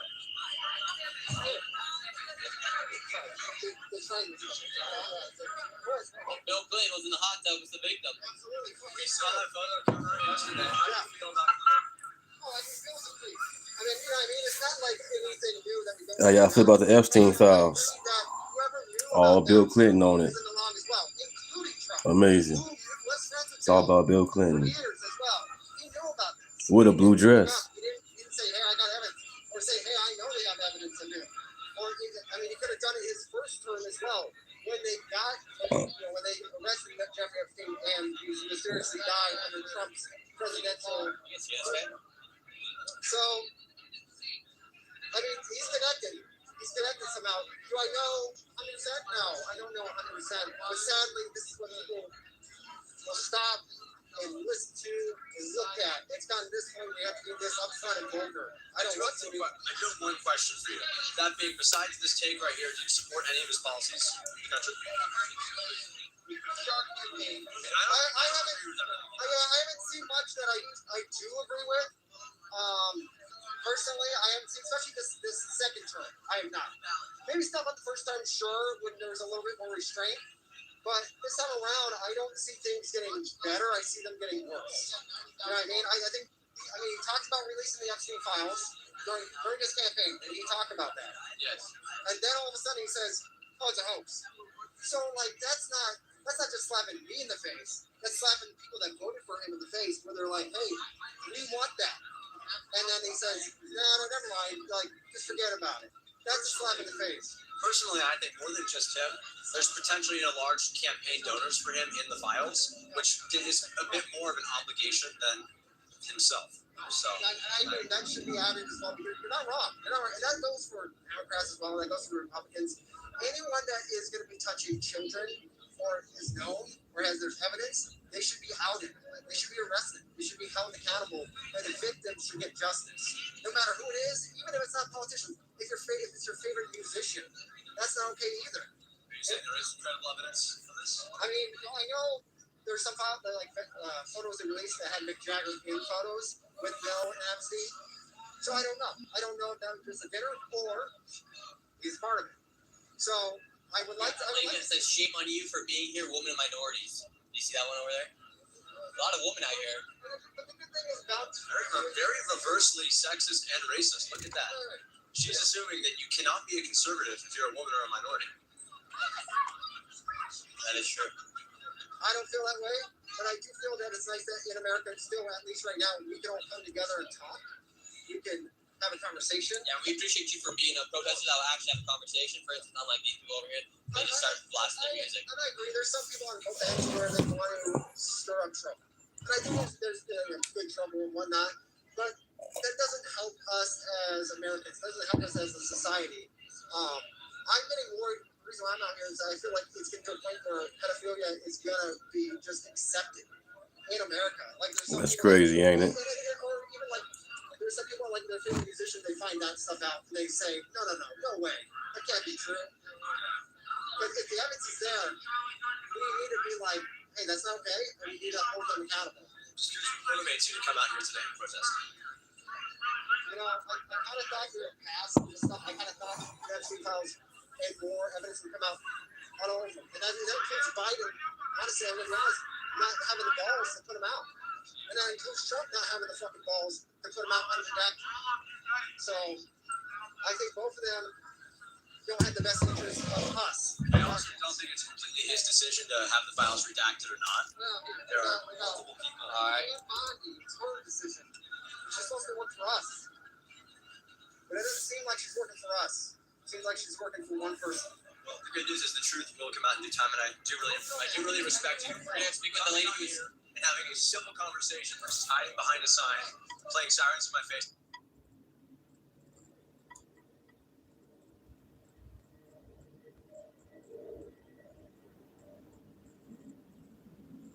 Think of it. That's bigger. In their country, they live on nothing. They have nothing. That's so sad. They steal $9 billion.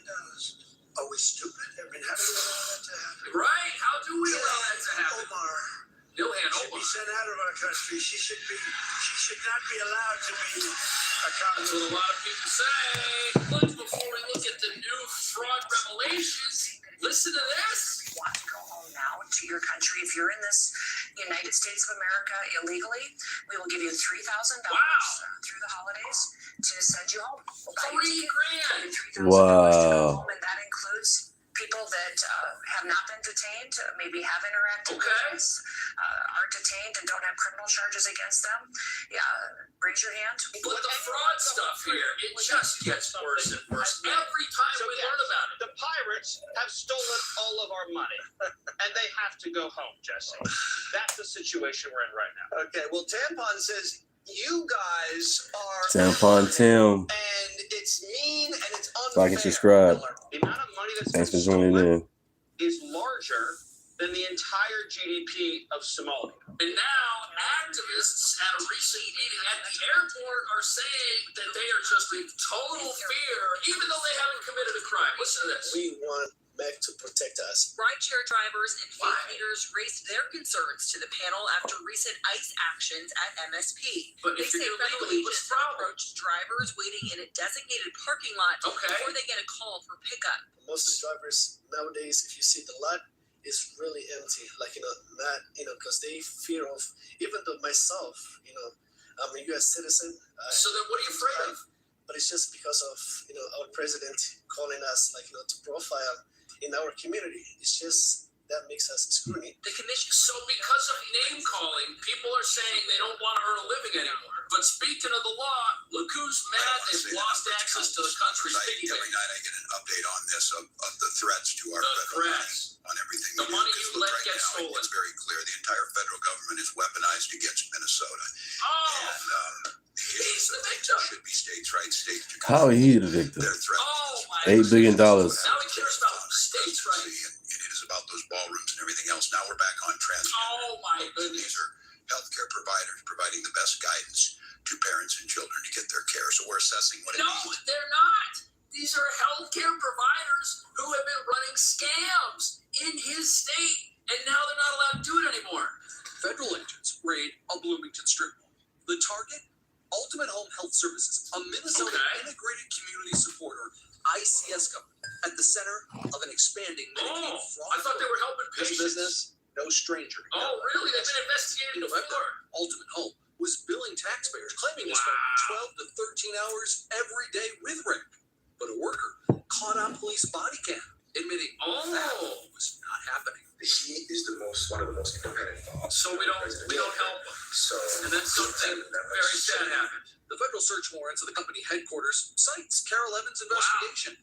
Agents Carol pulled out Evans. computers and boxes. Bringing justice. Part of what federal prosecutor Joe Thompson called a new massive investigation. That's what it ICS is. program fraud. Medicaid has paid out more than $400 million Right. to Minnesota. So why should they keep getting money? Tell us, Tim, why should they get the money? We're assessing what it means. It's on every front. It's CDLs. It's transportation money.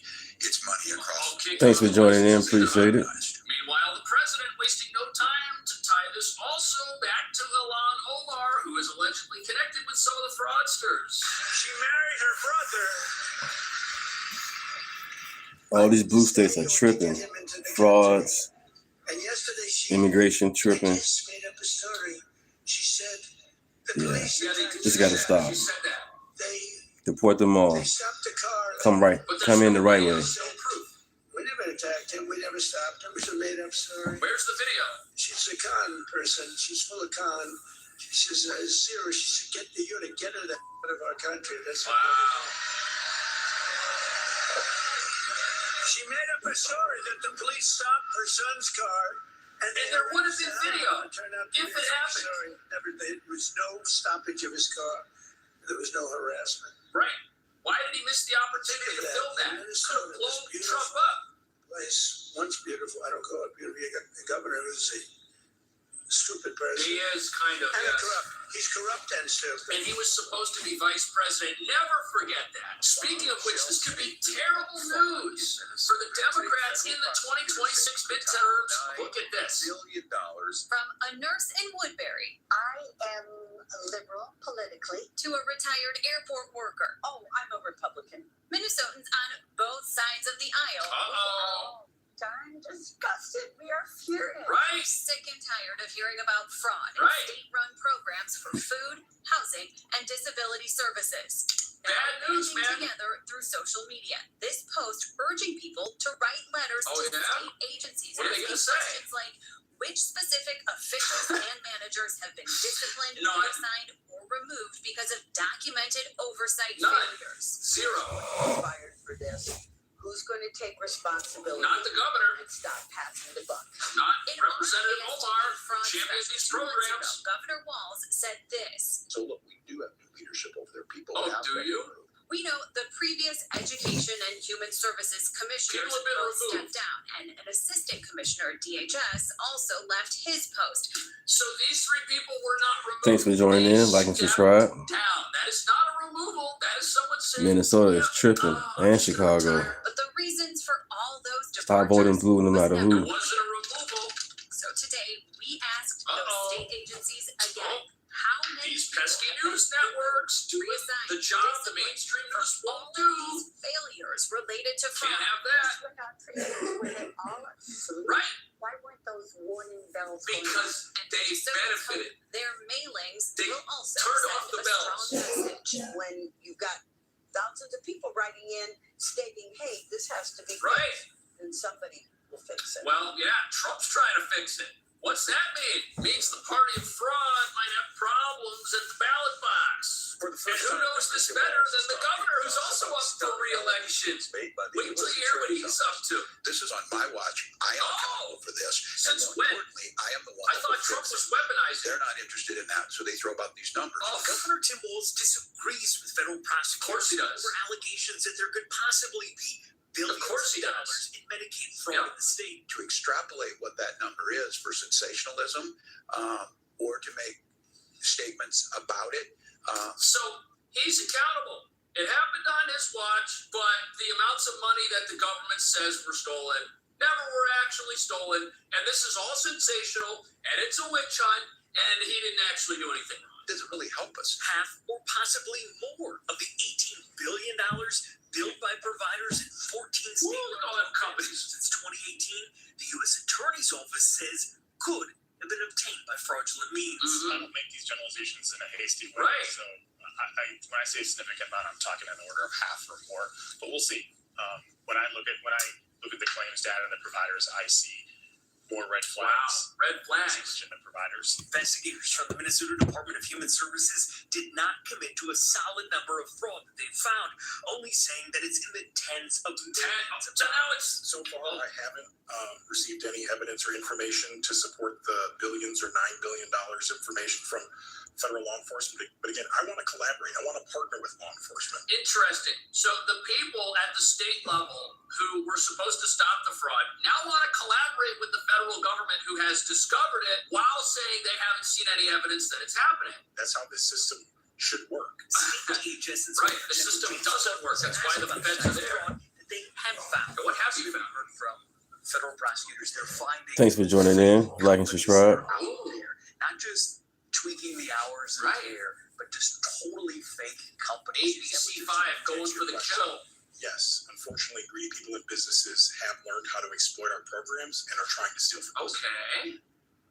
So why don't you do something about it? Investigators also echoed what we heard from federal prosecutors yesterday. Right. That There's all they can do is echo it. Efforts now on the ICS program. Oh, now. The voters in that program, what that program does is help Minnesotans with special needs with their daily chores. And those were the programs that were robbed. You have people who are in need, and they were the ones that were stolen from. They didn't steal from the rich to then go on some luxury vacation. Nope, they stole from the needy. They stole from the poor. They stole from people who were promised help was on the way. Little insight as to how some of this fraud has actually been legalized. Right, it's going on right under our noses. State-sponsored fraud, unethical behavior allowed for by unethical legislation that basically makes it so that this fraud can never actually be seen, tracked, or anybody held responsible for having engaged in it.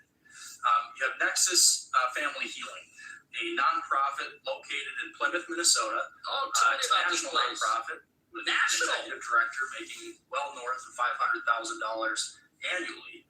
He's doing well. Is awarded a $1 million grant contract through Hennepin County. And then all of a sudden, that $1 million grant turns into a 3-year, $7 million ongoing contract. What a scam. Nobody knows. Why? Nobody knows that either. So when Hennepin County workers turned to Julie Blaha within the state auditor's office and had some reason for concern, what were they met with? Complete radio silence. Because Julie Blaha refuses to do anything. You have a state auditor's office right now that nobody knows what goes on inside. Right. There's no actual duties. There's no responsibility or accountability that's coming out of that office. It's just $8 million in biannual funding towards an office that does nothing other than TikTok dances. Wow. It's sad.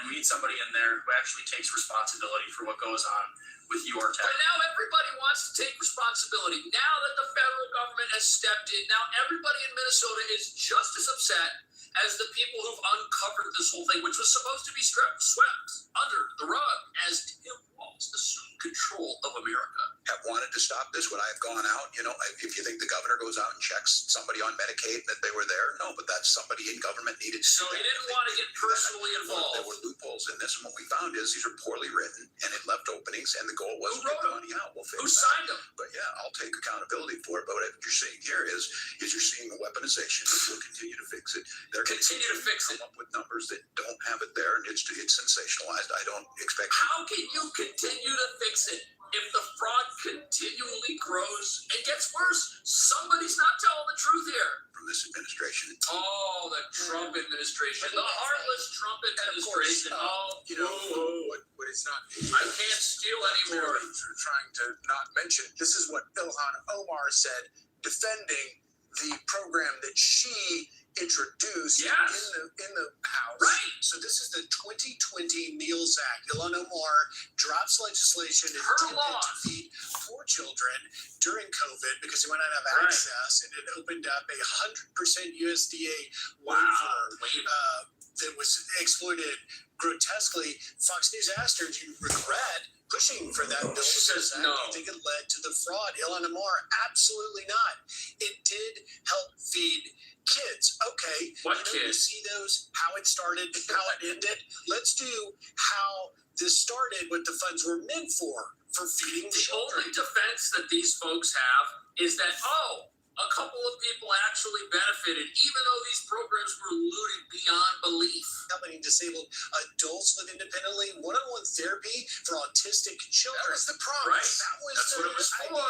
Now, here's where the funds allegedly went. You see Oh, tab no. on the right side We're of the learning screen. more. Wire transfers to China and East Africa. Nice, China. Maldives, first Sending class money to plane China. tickets, luxury vehicles, lakefront property in Minnesota, designer jewelry, and crypto. And Oh, that's my just goodness. Crypto. we know. Great. Ilhan Omar, and to a lesser degree, even Governor Walz, is not owning up to the fact that this was so grotesquely. Their careers. Thanks for joining in. Like and subscribe. The Oversight Committee under Chairman James Comer is subpoenaing documents and may even drag people like Governor Walz up to Capitol Hill and say, did any of this money that was being sent back, forget the gifts and the luxury cars, did any of this money go back to terrorist organizations? And that's what we're going to find out. Well, there's other questions. People want to know, did the money go overseas, get laundered, and come back? There's lots. Oh, better not ask questions like that. Better not think.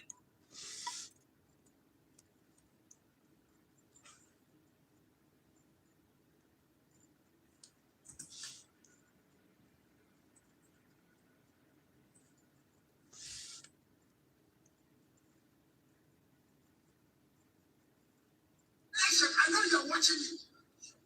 I, of course, think that we need a free college education. That's second. And I want Black people to stop getting killed. Hi guys, welcome back to the channel. I am Carmen JC, and we're back with another great episode. Today we're going to be talking about Nicki Minaj's surprise appearance at Turning Point USA, which has caused an uproar at Line. She appeared at Amfest, and barbs are going crazy, people online are going crazy, and obviously the left is going crazy. And I just want to start by saying people can change their minds, right? You don't own people, you don't own their thoughts, you don't own their political ideology. They can do whatever aligns with them, and if you don't align with them, then that's fine. I once was a liberal, right? I once had the wrong mentality, and I once was a part of the problem. So for me personally, I know I changed my mind, and I did it authentically. I did it because I was ignorant at first, and now my life is totally different. And this all came about because she wanted to stand up for Christians, which I think is a beautiful thing. I think standing up for Christians, more people need to stand up for Christians. Let's go, Nicki. Nicki Minaj, let's go. On the stage, which I just want to add, this is the most natural I've seen Erica Kirk behave. Like, this seems like the most, like, every other video. Thanks for joining in. Appreciate it. Like and subscribe. She seems very nervous. She seems very, like, I don't want to say authentic, but I do want to say, like, very, like, hard to, like, kind of cringe. I don't know. I don't want to feel like I'm attacking her, but that's just my own personal opinion. But I feel like in these clips with Nicki Minaj and other clips I've seen, Thanks for joining in. Like and subscribe. She looks more like, I don't know, like she's okay now, or she looks more like this is where she wanted to do, or this is where she like is passionate about, or something. I don't know the right words to describe what I'm saying, but I want you guys to go ahead and take a listen to this clip of Erica Kirk and Nicki Minaj, and she's addressing basically why, well, the Christianity and why she said something about it, what she feels about Christians. So let's go ahead and take a listen to this first clip. All right, guys, the holidays is here, and I want you guys to have a great Christmas, a Merry Christmas, and I just want to thank you guys for always being here and supporting the channel, because I am completely independent. And if you do want to support the channel, make sure you guys go ahead and hit the Buy Me a Coffee link below, as well as the super thanks. I love you guys beyond words. You guys are so amazing, and let's get back into the show. Truly feel that there are people out there who felt good about chastising Christians right here in our country. And it's kind of really, really sick. We can't let people like that be in power, you guys. That's the truth. I can sugarcoat it and laugh and kiki, but the truth is, I am here today to tell you guys that. Let's go, Nikki. Absolutely cannot let people who have a problem with us worshiping God, we cannot have them in power. We cannot have them in power. All you have to do is look at what is happening in other places in the world. Look at what is being done to Christians all around the world. And ask yourself why people in this country that were in positions of power felt so comfortable to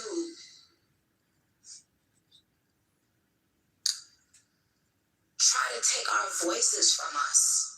They were that afraid. They are that intimidated. They are that insecure. They are that small inside that hearing us and seeing us worship God irritated them. Our spirit irritates them because when we speak, they get shown up. I think that is beautiful. I think the messaging here is great. And I think that, like I said, when people are doing the right thing, we should not shame them for it. We should not try to belittle them because you don't align with maybe the administration that they're representing or that they are aligned with. And that is okay. I think it is important for us to talk about persecution of Christians. I think we clearly see it happening all over the world. It's happening in Nigeria, like it's everywhere. And look at England, like these people do not care about Christians and they don't care about Jesus. They don't care about God. They just care about their agendas. They care about money and they care about power. And the sooner we are able to see that, the sooner that we will be a better country and a better people, just humanity in general. And she went, like I said, she went to the UN, and we'll get to that in a second, but she also confronted Gavin Newsom, and Gavin Newsom said something like along the lines of he wanted to see trans children. I want trans children. And for me personally, I think it's disgusting. I think children, if they can't drink at, 15 and they can't, smoke cigarettes at 15 and they can't drive until 16, why should they be able to make decisions about their lives when they're that young? I think that it is totally disgusting. And there's only two genders, okay? There's nothing that you can say is no amount of changing definition of things is just going to make me think otherwise. So I want you guys to go ahead and take a listen to her, read her tweets that she wrote to the infamous Gavin. Thanks for joining in. Like and subscribe. Thank you. Love you guys. So we're just going to dive right into this. You had some fun words for Governor Newsom. I have to read these tweets because they're amazing and they are so funny. Okay, first one, we'll do this one. Unless you want to read it in your own voice, I think it'd be really great. Okay. Oh, Gabby Poo, it only gets worse from here for you, buddy. It's the end of the road for you, my love. Get on the nearest jet ski and let that beautiful hair blow in the wind. It'll make you happier than this race that you will not win. Enjoy life. Peace.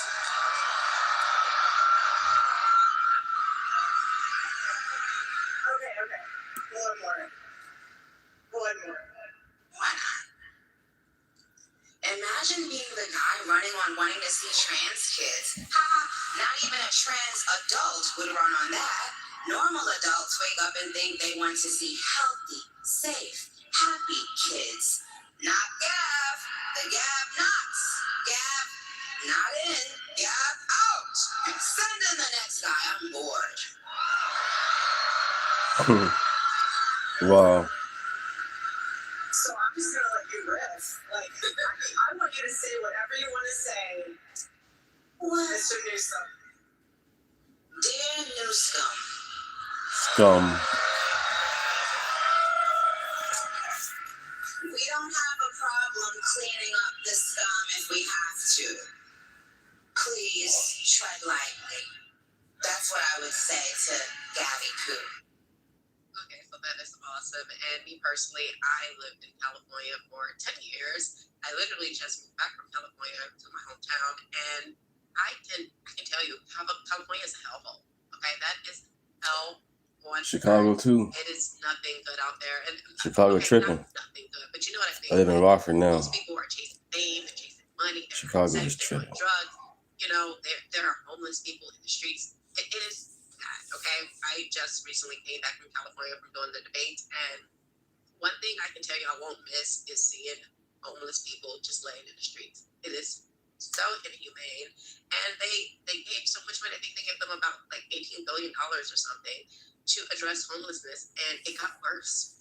Okay, it got worse. And look at him. Just look at him. Look, do you want this guy to be the leader of California? I mean, obviously he is the leader of California, but like, look at him. Okay, it is a joke. It is completely a joke, and I think more people need to speak up about these things and do not be afraid of being ostracized. You can't be afraid of being ostracized. So her and Erica Kirk are going to continue, and she's actually going to bring up Black women and how they treat white women. And I definitely was interested in what she said about this, so I want you guys to hear it. So let's go ahead and take a listen. We were not being represented and not being admired for our beauty. If we felt like that as Black women, why would we want to do that to other women? Why would we now need to make other people downplay their beauty so that we can feel, no, that's not how it works. I don't need someone with blonde hair and blue eyes to downplay their beauty because I know my beauty. Do you understand? It doesn't bother me that a woman feels and says that she's beautiful. Why shouldn't she feel that? Why have we gotten to a point where certain colors or certain kinds of people have to be afraid of loving themselves and loving the way they look? Like, isn't that why?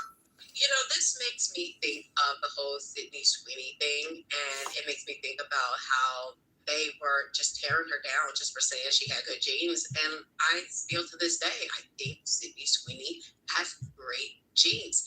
And I think that this goes to like just even feminists. They say they're for women, but then when it comes to white women, it's like, well, you can't be proud of who you are. You can't be proud of being white. And I find that to be disgusting. So I am so happy that Nicki Minaj brought this up. And I would love to see her address more issues like this. I would love to see that from her because people are waking up, and the time is now. If we want to save our country, the time is now. Now, Nicki Minaj went to the UN. She was the first rapper ever to address the UN. And I want you guys to take a listen to a small clip of that because this is relevant, I promise. Let's go ahead and take a listen. In Nigeria, Christians are being targeted, driven from their homes, and killed. Churches have been burned. Families have been torn apart, and entire communities live in fear constantly, simply because of how they pray. Sadly, this problem is not only a growing problem in Nigeria, but also in so many other countries across the world, and it demands urgent action. And I want to be clear. Protecting Christians in Nigeria is not about taking sides or dividing people. It is about uniting humanity. Nigeria is a beautiful nation with deep faith traditions and lots of beautiful barbs that I can't wait to see. When one's church, mosque, or a place of worship is destroyed, everyone's heart should break just a little bit. Now, this really enraged the left. There was so many people making videos about her. There were people talking about her husband because he had this, I don't know the exact charge. I don't know if it's like molest or rape. I don't know what charge he has exactly. But he do have a charge on a sexual crime, and then her brother also had a sexual crime. So they took this time to just start pointing this out. And mind you, when the things was actually happening, they supported her through it, right? they were okay with it, but because she disagreed with them, they tear you down. And Black people love saying we are not a monolith. We don't all think the same. But the moment that someone thinks differently, they want to tear you down. They want to destroy you, and I find that to be disgusting. So Mark Lamont Hill, he's going to go on Joe Budden's podcast and address this whole UN Christians being slaughtered thing in Nigeria. They're laughing. They're like, no, this is not happening. And I'm going to show you that it is happening. But let's go ahead and take a listen to what Mark Lamont Hill had to say on Joe Budden's podcast. Let's go ahead and take a listen. United Nations. She's the first rapper, certainly the first female rapper, I think the first rapper, period, to give an address to the United Nations, speaking about the what do you call it? The treatment of Christians in Nigeria. Speaking about the persecution of Christians in Nigeria. We care. All right, so just say you hate conservatives, say you hate MAGA, and just move on. Don't try to make it like someone being sincerely concerned about Christians, that they are just repeating MAGA's talking points. Because if you've seen anything like what I've seen online, yeah, it is definitely a persecution of Christians in Nigeria. And obviously, yeah, there are some Muslims too, but who was the persecuting? Who is the people? It's Muslims, right? It is Muslims that are radical Muslims, and they want everyone to be Muslim, essentially. They want Nigeria to be a Muslim country. So obviously, they're going to kill Muslims who don't pray. That makes sense, right? That makes sense. I pulled a few videos of Muslims literally begging Donald Trump to come to Nigeria, and I want you guys to take a look at some of these videos. So let's take a look at the first video. Come and save Nigeria. We are facing a lot in this country. The terrorism, the Boko Haram, they are killing our brothers and sisters. The U.S. government, please come and save Thanks for joining in. Don't like whatever our leaders are saying. The terrorism, the Boko Haram, the banditry, they are killing our brothers everywhere in Nigerians. The killings is not only the Christians. They are killing both Muslims and Christians. They are killing everybody. The U.S. Alright, so he says like they're not really killing Christians, they're killing Muslims too, which like I just said, like, and I'm not gonna act like I'm some like geopolitical expert because I'm not. And I do look into things, and I do know that Muslims are killing Muslims because they don't want to follow the law that they want them to follow, right? So they're not radical Muslims. So it's either you're with us or you're against us. And like I said, Christians are being killed though en masse in Nigeria, and that is not the only video. Let's go ahead and take a listen to another video. Trump must come in Nigeria. He must come. We support the coming of American soldiers in Nigeria. And President Trump must come in Nigeria.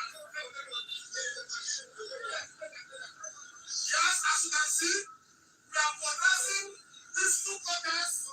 We support the coming of President Trump in Nigeria. This killing of Christians is too much in Nigeria. We need Trump to come in Nigeria for fight against the terrorists. We need Trump. We are support of President Trump.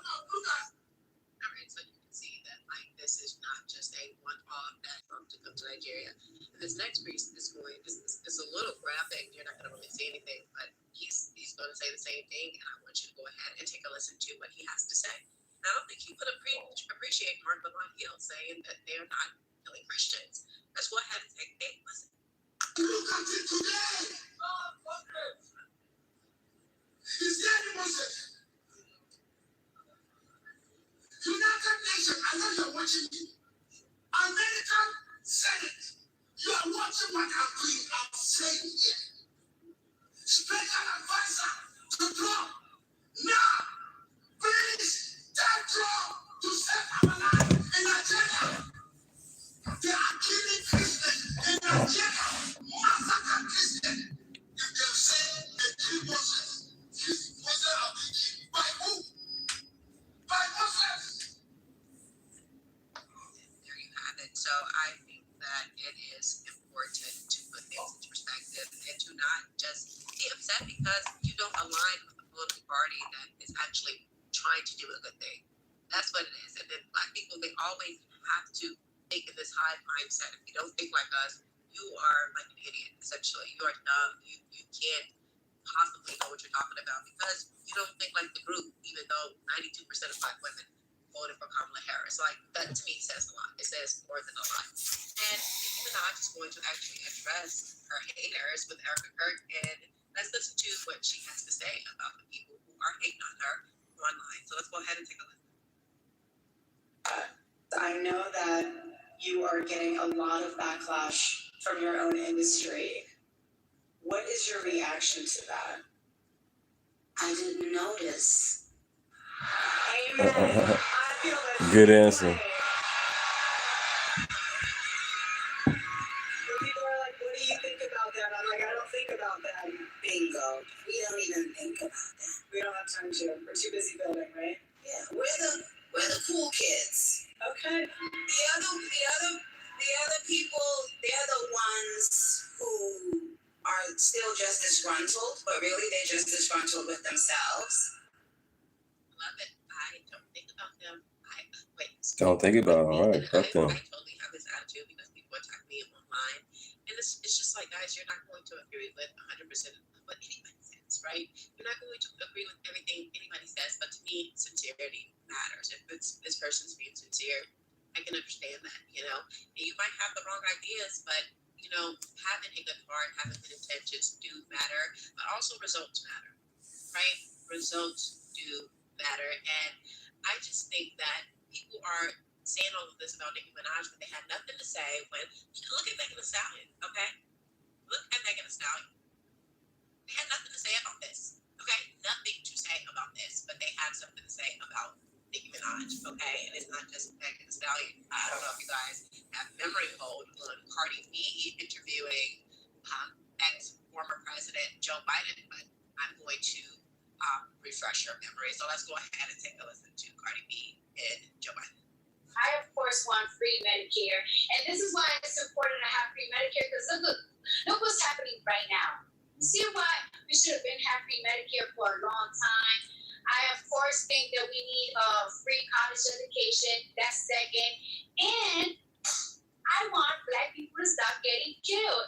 We're going to have, if I get elected president, free college education for 4 years of college, flat out. Anybody with a family less than $125,000, you're going to get free education. Everybody gets free education. It's completely comical. Like, she wants free for everyone. And it's always these out-of-touch people that think that free just means free. And it doesn't. Okay, somebody has to pay for what's free. And this is what they don't understand. And Joe Biden said everybody's going to get free college. And I just want to know, do we have free college, right? Do we have free college? And then she says, well, I want Black people to stop being killed. I want Black people to stop committing crimes, okay? And if Black people stop committing crimes, maybe we can see if there's some actual injustices happening. But with the amount of crime that Black people commit, you know, it's kind of hard to see an injustice happening. I saw online, though, also this video going around about Charlie Kirk where he mentions Nicki Minaj, and I think that this is pertinent because she was just at his organization. And I'm going to show you this. This does not mean that people can't change their mind once again, or their mind once again, but I do want you to hear what Charlie Kirk said about Nicki Minaj. I think this is fair. So let's go ahead and take a listen to the great Charlie Kirk. Nicki Minaj, Cardi B. Okay, Nicki Minaj is causing dads to leave the home. I don't think that's a good role model for 18-year-old Black girls. Thanks for joining in. Like and subscribe. Thank you. That talking about like glorifying wet female genitalia is exactly, I don't know which one wrote that song. Which one was it? I think it was Ben Shapiro. Yeah, that's right.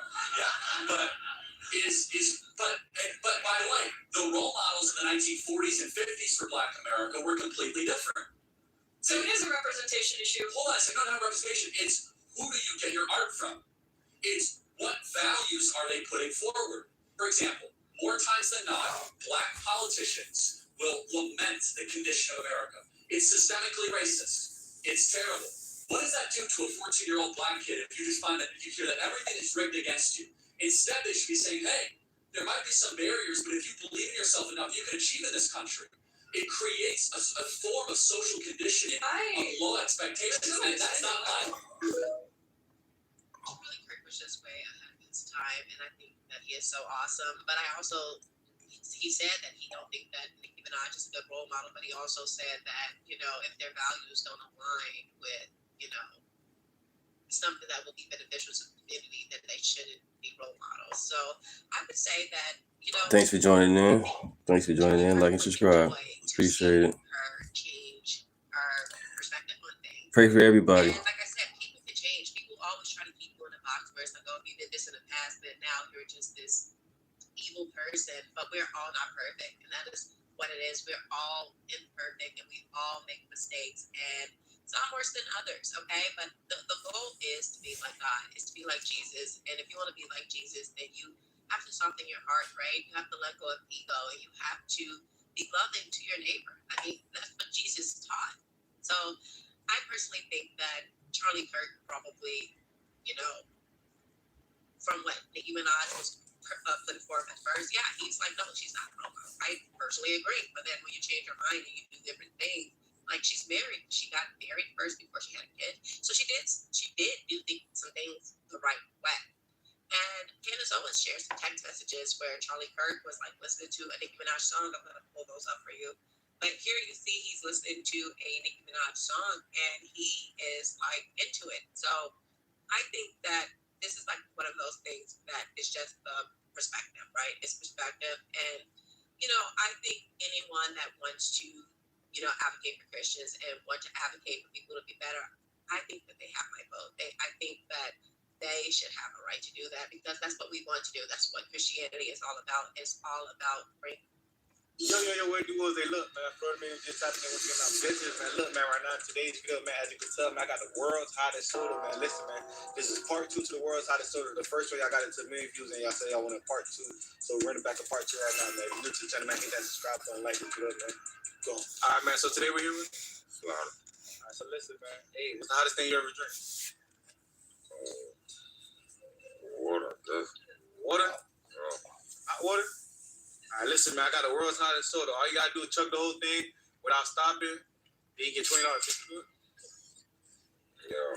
Makes think you do it. Huh? I just ate that little hot stuff you just had. Let's see. Chug the whole thing without stopping. Like and subscribe. What it smell like? Hot. All right, go ahead. Don't stop. You stop, you lose. That was down in it. Yo, don't stop. Keep going. Keep going. That boy almost done. Keep going. That boy did it. Done? Hey, what you got to tell the people that want to try this? What you got to tell the people that want to try it? Hey, called you hot? That what they said. They said the world's hottest soda. Is it hot to you? Hell no. Ain't hot? Like a Skittle. Feel like a Skittle? It ain't hot. Hey, you going in for another one? Yeah. I ain't gonna lie, the most of my deal was 3. Yeah. Now stop it. Hey, come a little closer. Your whole squad. Do it. Don't stop. Keep going.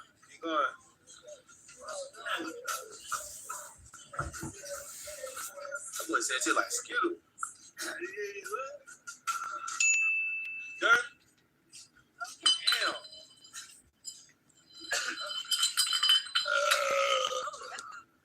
Hey, what you gotta tell the people I want to do too? Do it. Going in for 3? Oh, good. Yeah, you stopping that too? Hey, it still taste like Skittle? Yo, it ain't hot. Ain't hot, ain't spicy? Do it, man. You run through it. Do it. Alright, man. Do it. Come. Alright, man. So today we're here with Come to John. Listen, man, what's the hottest thing you ever drink? I don't know. Remember? Alright, listen, man. I got the world's hottest soda. All you gotta do is chug the whole thing without stopping. You can do it? I'm trying. You think you can do it? I think so. Let's see. Remember, you stop, you lose. What it smell like? Nothing. Damn, that boy's thirsty. Yo. You did it. Damn. Nothing, man. What you gotta tell the people I'm gonna try? I want to try again. Going in for another one? Sure. Have another one. So this is easy? Yeah, hey, I'm not. That's not. I'll tell you what. I have to do this. Go ahead. Hey, don't spit nothing now.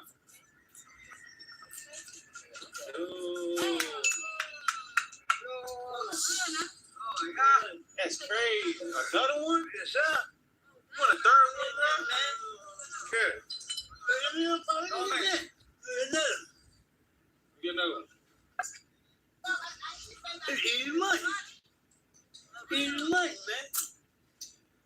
See if you can do it. Yo. Man, he gonna be like 5 seconds. Yo. You gotta tell the bait I want to try 3. You going in for a 4th one? Hey, is it hot? Nah, Ain't hot? ain't hot. You going in for a 4th one? Ain't gonna do it. Nah. He ain't gonna do it. Nah. He ain't gonna do it. You gonna do it for the community? I do it. You gonna do one more? Yeah, come on. Let's say one more, man. It's up to you, man. You think you can do it? Let's see. Let's see. I'm gonna spit out at $0.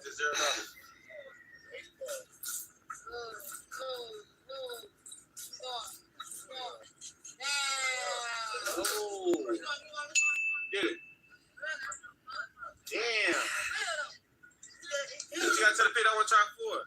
I thought Where's good? You want it for 5? no. Yes, sir. That's crazy, bro. I appreciate it, bro. That's crazy, bro. Come on. All right, man. So today we here with? Yeah. All right, so listen, man. Hey, what's the hottest thing you ever drink? How you think it? What's the hottest thing you ever drink? I say, I didn't think it. What's the hottest thing you ever drink?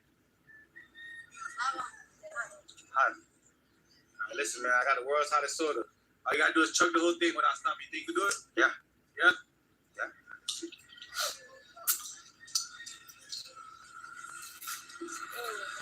Don't stop.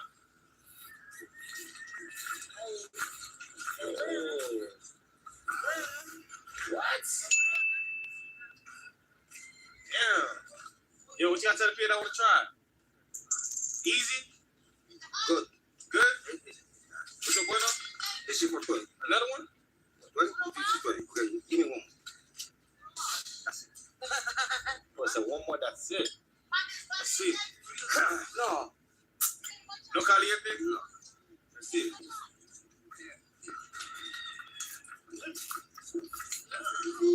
That's good. Chug it. Don't stop, don't stop.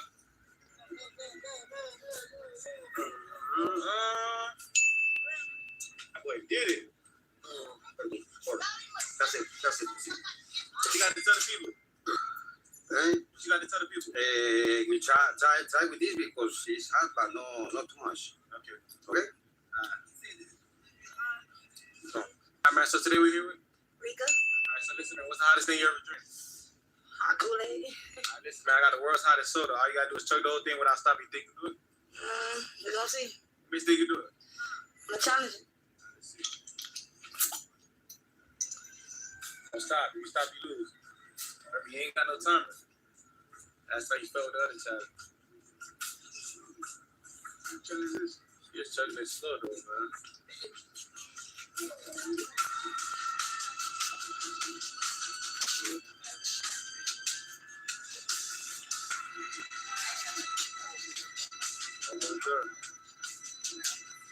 Hey, don't stop.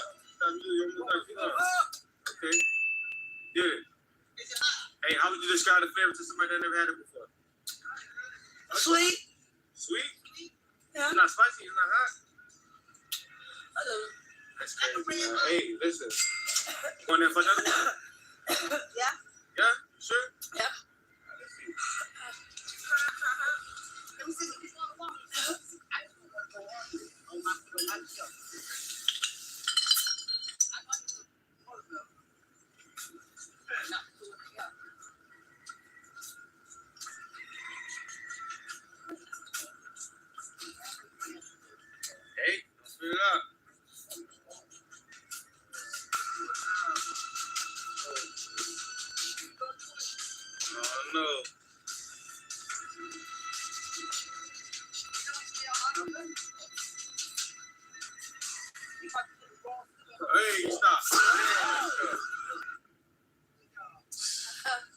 tell the people I want to try too? Go for it. Go for it? Yeah. Go for it. Go on. All right, man. So today we're here with D-boy. So listen, man. What's the hottest thing you ever drink? Never drunk and hot, like some South juice. Okay. South juice, yeah. Okay. Bitch, I got the world's hottest soda. All you gotta do is chug the whole thing without stopping. You think you can do it? Yeah, I'm gonna check this out. Let's see. What it smell like? Smell like goddamn soda. What does it smell like? Yeah, describe how you describe it. Like, smell like grass. Grass? All right, go ahead. Stop.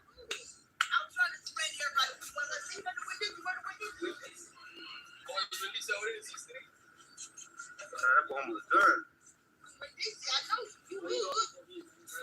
Straight up. Hey! You almost fell, man. Hey! What you gotta tell the people I want to try this?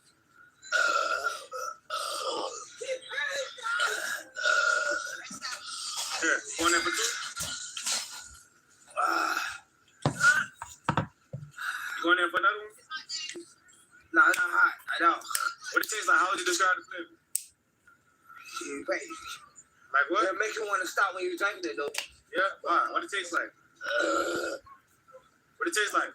Red hot. Hey, you ready? Red hot strawberry. You ready for another one? Nah, I'll take another. All right, let's see. Damn, I gotta do another. See you do it. Let's cup out. Going in for a second. I ain't cupping out. What? You put the prawns up on the wrong bottle? Let's do it. Damn, it's just a stone out, Paul. Let's do it. Look at it. That's it.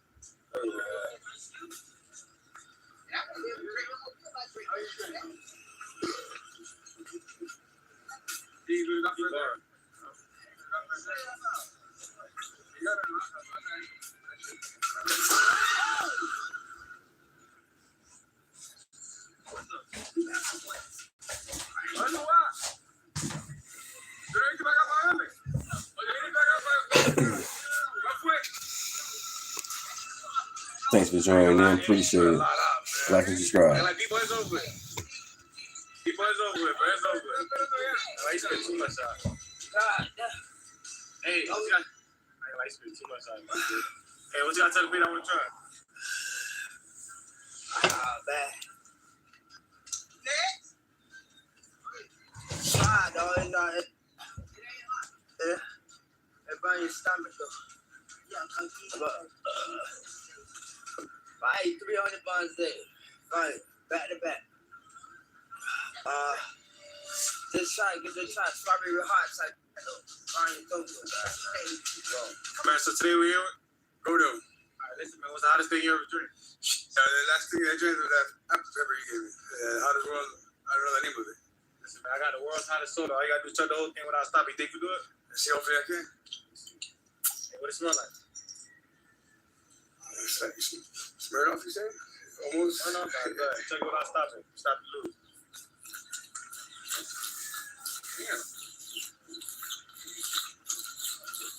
It's thirsty. Yeah. You got to tell the people I want to try. There. That's all right. Let me get another one. Is that all right? Yeah. Another one? Yes, sir. I'm going to do a second one. Now, that's crazy. Yeah. Damn. Let's go for a third. You go for a third one? Sure. Let's see.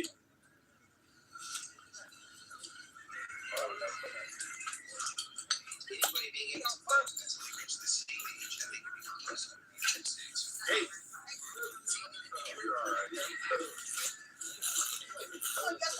Yo.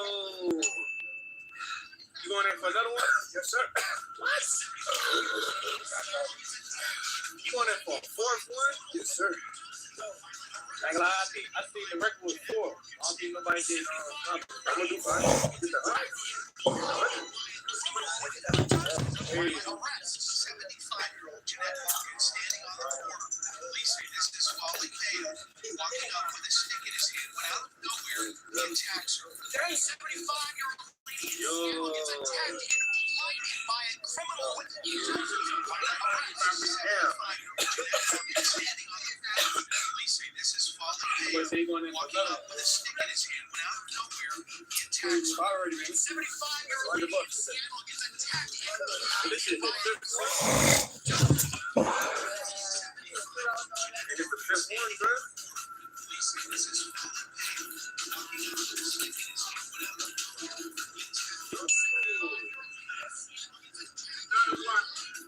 You got one more in? Get it to a full. Yeah, full? Yeah. Yeah, 5, man. I think you got one more in? Yeah, hey, what you got to tell the people? I want to try 5. Good luck. So you're quick. Yes? Hell yeah. Hey, how would you describe the flavor though to somebody that never had it? It's good. Spicy. Spicy? How spicy does 1 to 10? Give it a 7. Okay. Alright, man. So today we here with? I'm Eric. So listen, hey, what's the hottest thing you ever drink? Nothing. I got a soda right here. All you gotta do is turn the whole thing without stopping. You think you can do it? Yes, sir. No, don't stop. You stop, you do it.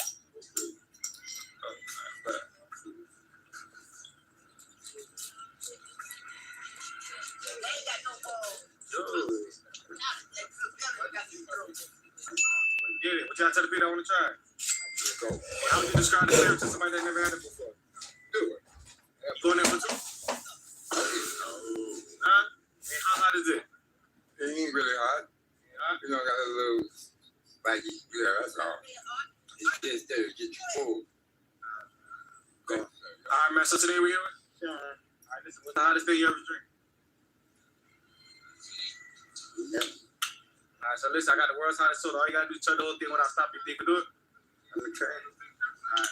You gotta do it without stopping. Turn around to the camera. See, turn around. Listen. Stop and do it.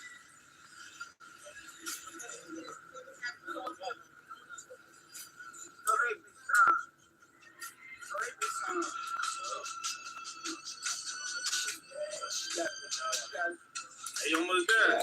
Stop. Okay.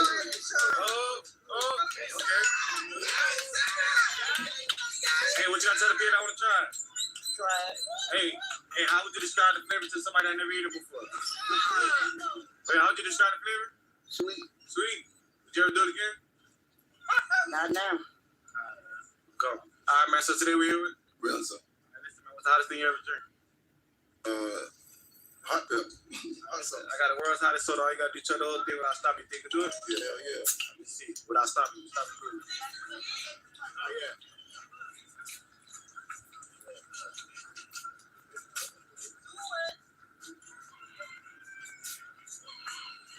Get it. Y'all tell the people I want to try it. Hot damn. How would you describe the flavor? Hot. How hot is it for 1 to 10? You ain't going in for 2? All right, man. So today we're here with? That's a blessing. All right, listen, man. What's the hottest thing you ever drink? That hot glass. Hot gummy? Yeah. All right, listen, I got the world's hottest soda. All you got to do is turn the whole thing without stopping. You think you can do it? Try. How many think you can do it? You know he finna goddamn fish there. I know something. I got That's a sick. I got a candle for you. You gonna use a tea for it. The tea.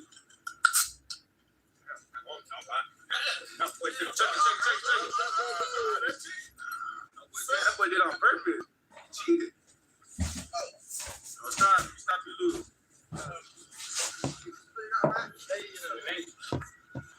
Yeah. But did it. Hey, what y'all tell the people I want to try? What? You ever do this again? Yeah. I know. Ain't no more, man. It's over with, man. It's great. That's a blessing. Hey, listen, man. If you're new to the channel, man, hit that subscribe button. Like this video. Follow me on Facebook, man. Florida Man MG, TikTok. Florida Man MG, POV. You feel me, man? Listen, man. We out here working consistent Florida good. I've been posting every single day. Y'all make sure y'all smash the like button. A lot of y'all never smashed the like button before. I make sure I hit that like button. Hey, tell them hit that like button, bro. Hit the like button. Yeah, you fine for today. After this, I'm fine, man. But yeah, man. Y'all do it. Matter of fact, If they subscribe, man, I'll hire you back. If they subscribe. We're going.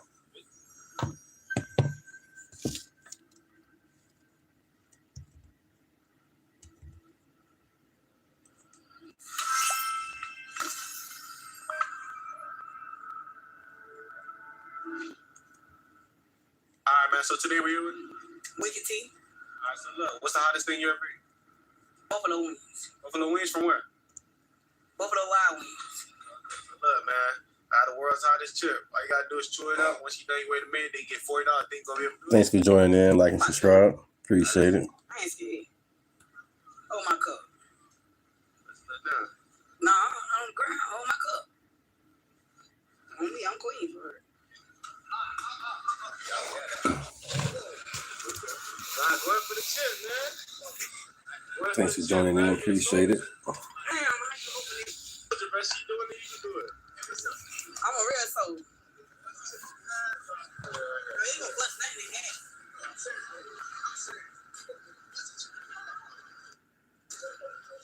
I ain't this big shit. Take everything in the bag.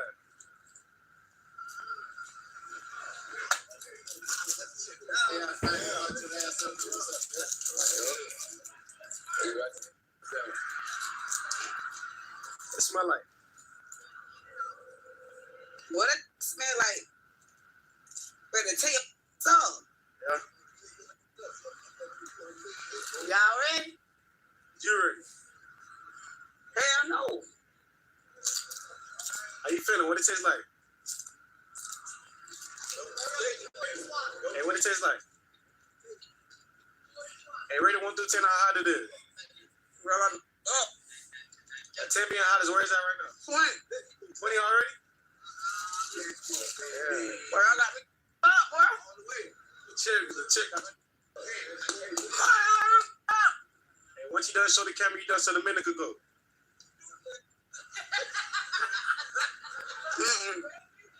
How you feeling? Okay, you did it. Hey, how you feeling? Well, what about that? Hey, for the people that never did it before, what you got to tell them? I got me up. Hey, you ready for another one? I'm do that. You ready for another one?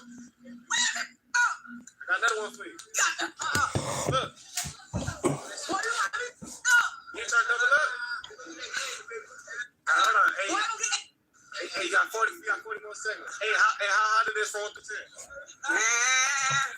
Still a 20 or a window. Hey, is this hotter than the wings? I ain't talking to you, bro. I'm saying, is it hotter than the wings or not? I ain't talking to you, bro. Hey, is the wings hotter or... Man, is it hotter than the wings? What about it? How you feeling? What a milk? Hold on, you got 20 more seconds. I'm a real nigga. Hey, would you ever do this again? I'm living like this, so. Hey, would you ever do it again? Thanks for joining in. Like and subscribe. Living like that. I ain't on that. Man, what? Go get my milk, bro. Yeah. Go get my milk, bro. Hey, what you got to tell the people that thing that's easy? For the people that think that's easy, what you got to tell them? Get that milk. Ain't easy. It's on my head crying like. Boy, go get my milk. I'm not swinging with all you niggas. Get that motherfucking milk.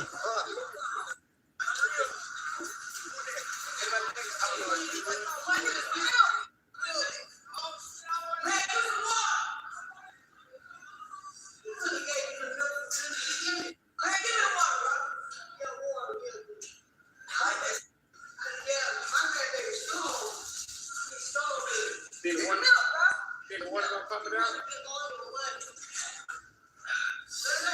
Give me milk.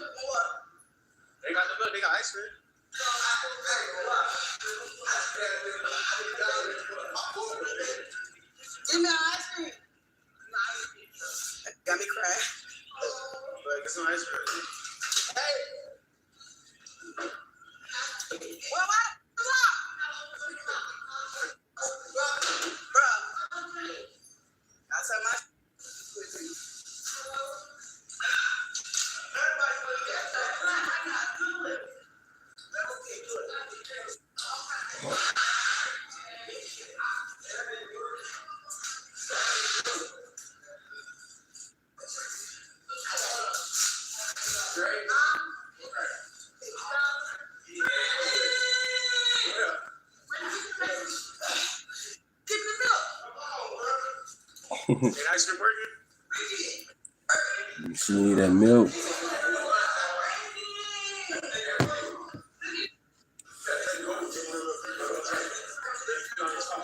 Thanks for joining in, like and subscribe. Thank you guys. Appreciate it.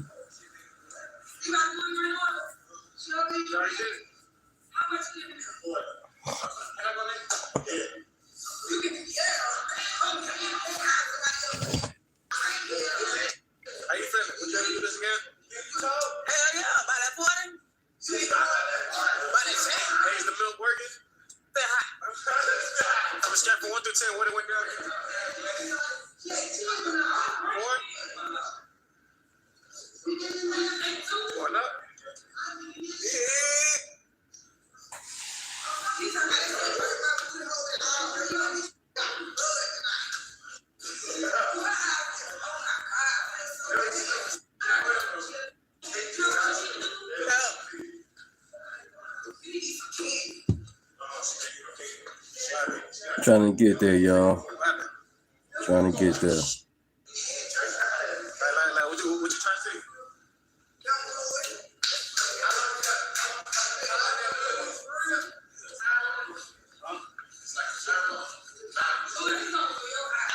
Well, when it's gonna stop?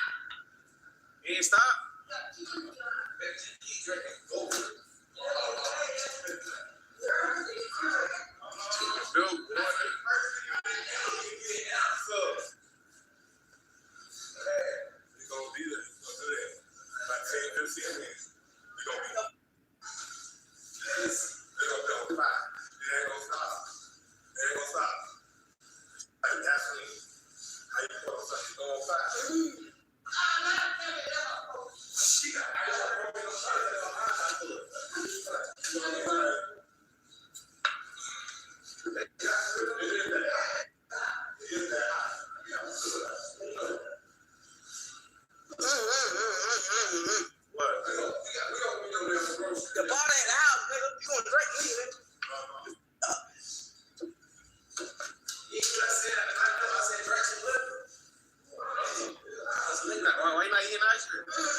Buffalo wings you had?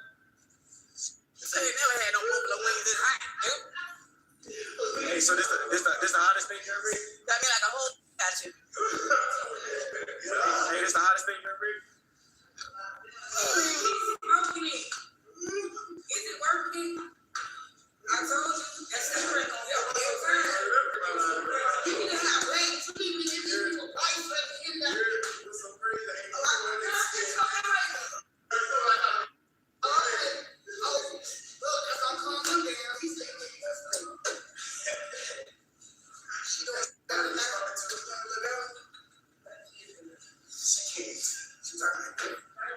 you ate the whole thing.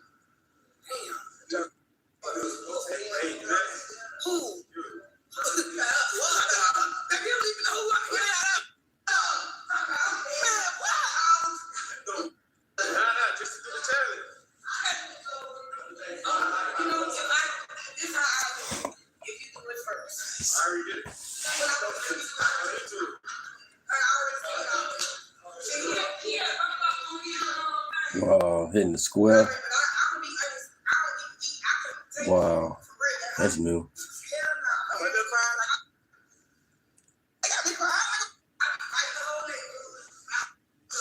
Hey, is it calming down? It ain't calmed down yet?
Good. Feeling better? You feeling better? One more. Wow, one more. Remember again? All right, man. So today we're here with Lewis. All right, so look, what's the hottest thing you ever eaten? I don't know, honestly. We got some hot. I done ate that ghost pepper.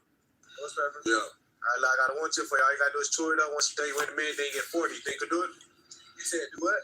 So all you gotta do is chew it up. Once you think you wait a minute, then you get 40. You think you can do it? Yeah. I can do it.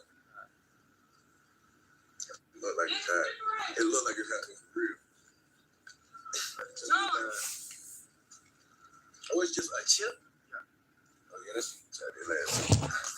I know.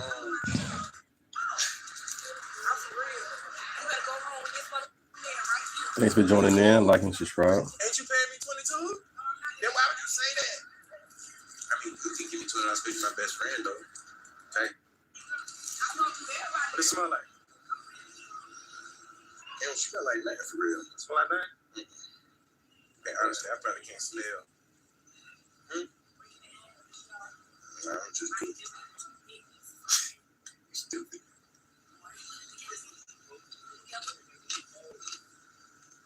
How you feeling?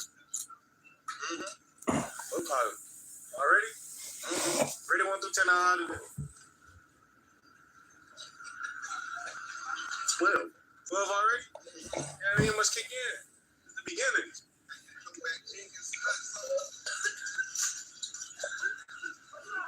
Once you done show the camera, you done so the minute could go. So once you done chewing it, show the camera, you done so the minute could go.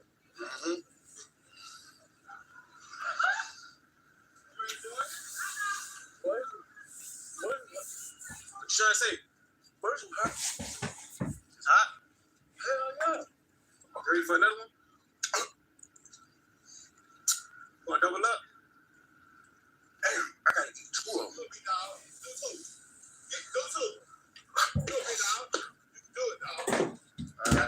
Look, now you gotta wait a minute. Hey, for the people that never did it before, what you gotta tell them? Do it. Do it. Hey, why you keep on moving though? You wasn't moving like this earlier. Hey, is this hotter than the thing that you had? It's the hottest thing you ever eat? Yeah. Would you ever do this again? Nope. But you gotta tell the people that thing that's easy. It ain't easy to talk. Ain't easy to talk? Nah. Want to double up? Nah. You try to get another one for another 40?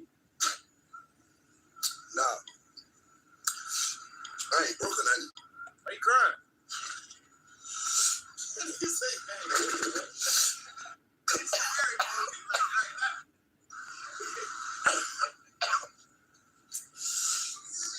Why touch that hat. Got 20 more seconds.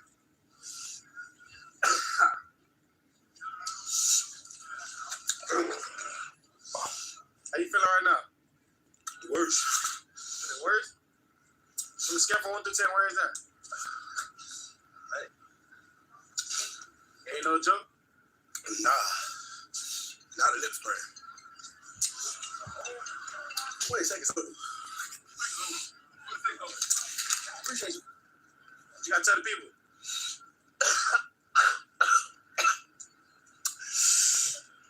Hey, what motivation you That shit gotta tell hot. people that want to try this? Test your limits. That's the motivation for right there? That's it. Wow, Magnolia.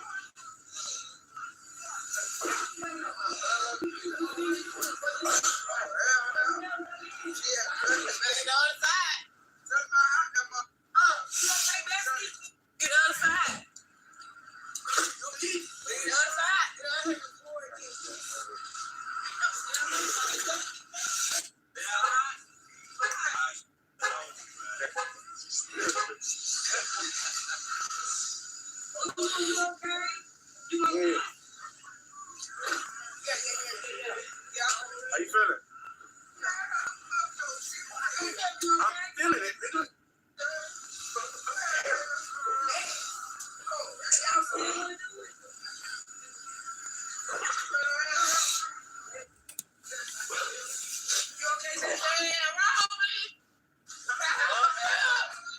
said what?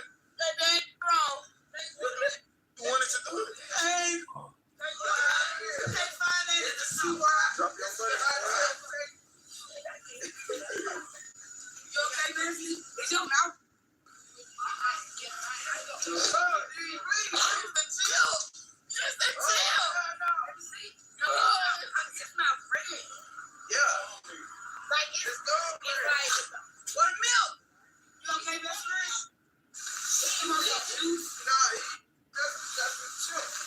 It doesn't look like it.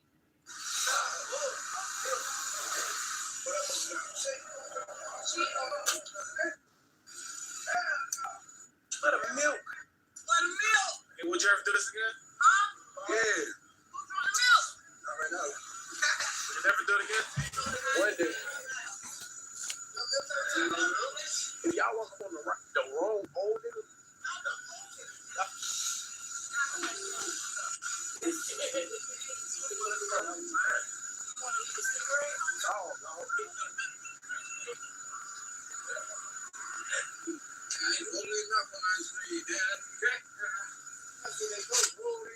Hey, they the inside. The inside, what it is?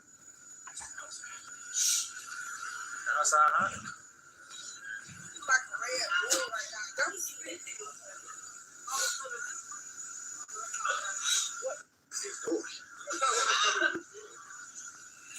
Ain't working? Y'all know this ain't gonna work.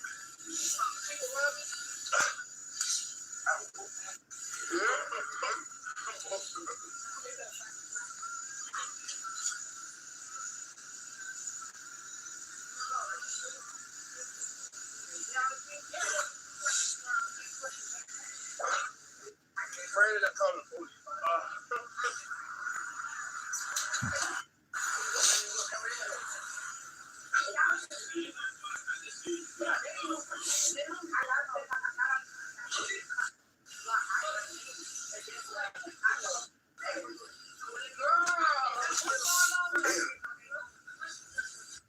It's reconnaissance. Okay, man, that's how your mouth's on fire right now and gonna try to correct me. You burning right now. Don't use that. That sounds a little sus. Tomorrow. He way over there trying to get over here, his best friend conversation. You the one motivated me to come over there. I didn't say eat the chip. I said let's go up there. He said eat the chip. I'm gonna throw 20 on top. I'm gonna throw 20 on This top. man said I couldn't. Soon as I, Go get about $20 because he ate the chip. soon as I ain't there, he's about, oh no. You want $20 Apple Pay? How you want to cash out? Okay, who else next? Cause I got 20. Hey, look. Y'all chip DC wanna try to tell us. I got $20. Who else? Who else? I got a dog. She got a dog and she just ate.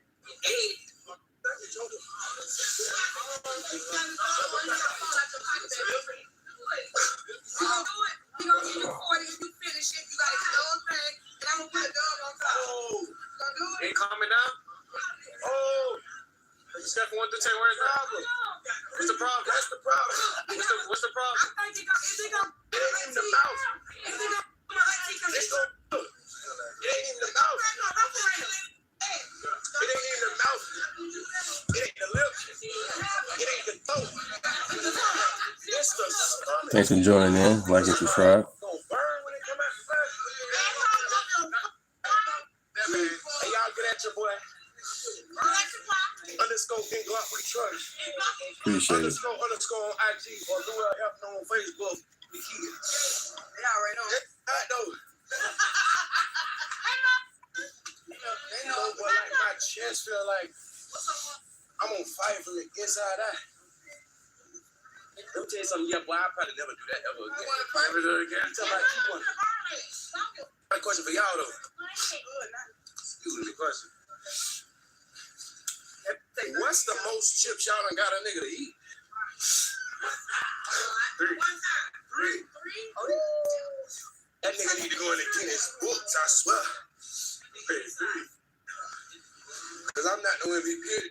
I'm gonna go home and cry. But hey though, the mouth ain't even hot no more.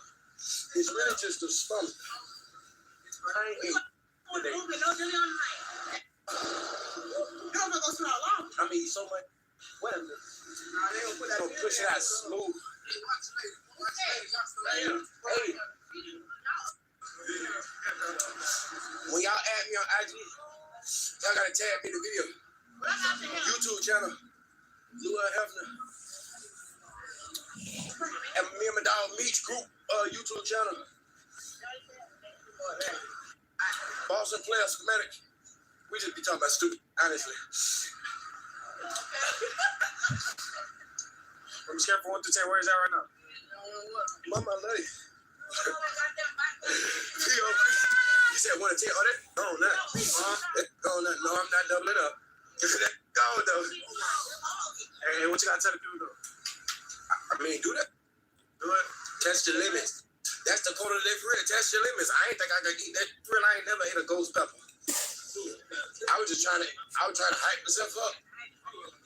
Oh, you thought I was gonna do 2 of them? You gonna do 2? Yeah, right here. You gonna do 2 of them?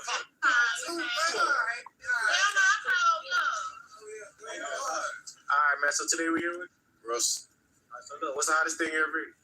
Hot fries. Hot fries? Yeah. All right, look, I got a 1 tip for you. All you gotta do is chew it up. Once you're done, you wait a minute, then you get 40. Think you can do it? Yes, sir. All right, listen. He said he was chewing up.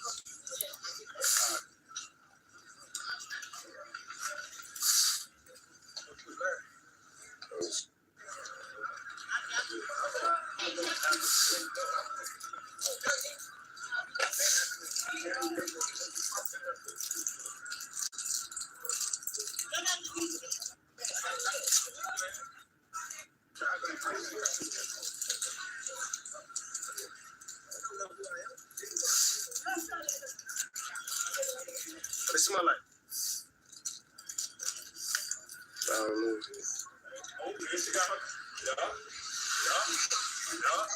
Okay. Okay. Okay. How you feeling? Go ahead, bro. How you feeling? Straight out that 0. You feeling? That's powerful. You said it's powerful? Huh? Still going in for 2? Yeah. Yeah, that's my bro. That's my bro. My bro. You want to see He's gonna pull a bitch. You think you're gonna be able to do another one? Hey, show the camera you done once you done. You done chewing it? What other shit is it?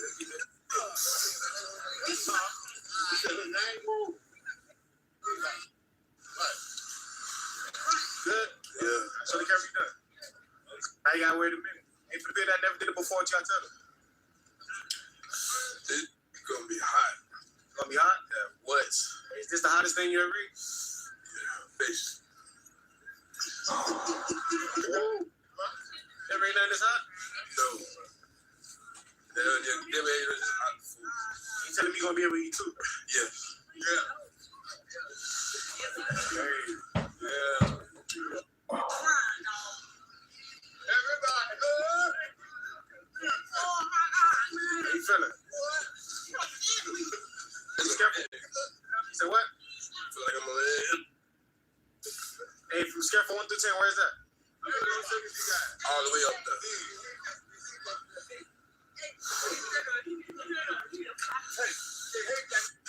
You gotta tell the people that mean that's easy.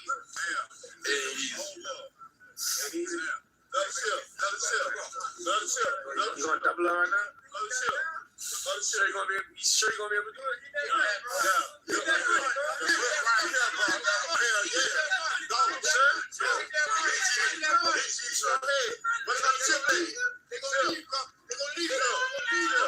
Hey, you spit it out there, sure.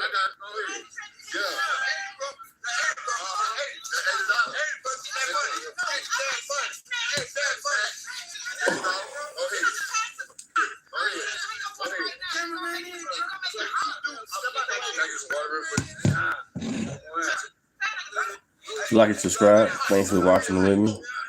Thank you, thank you.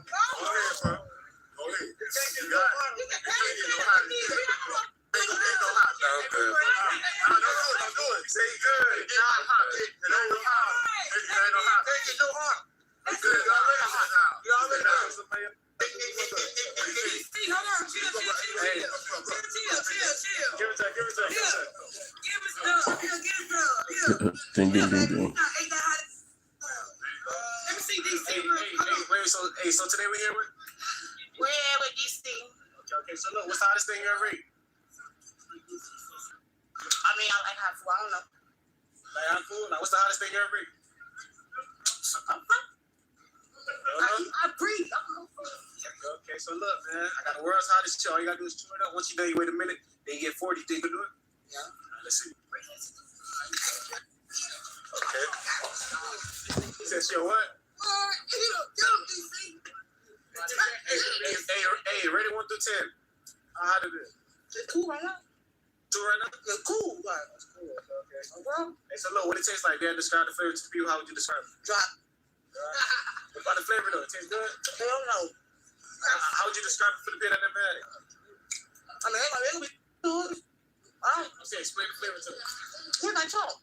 Chalk? How you know what chalk tastes like? I mean, drop. Like a chalky substance, like dry. Let me see Hey, once you done, show the camera you done. Where we from, DC?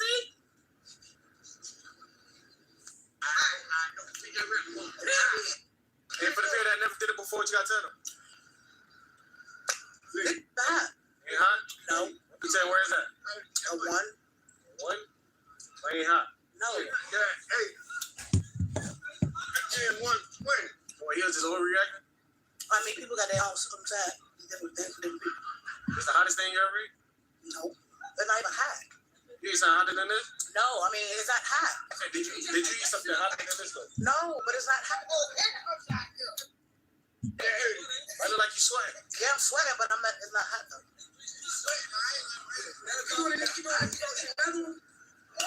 You gonna double up?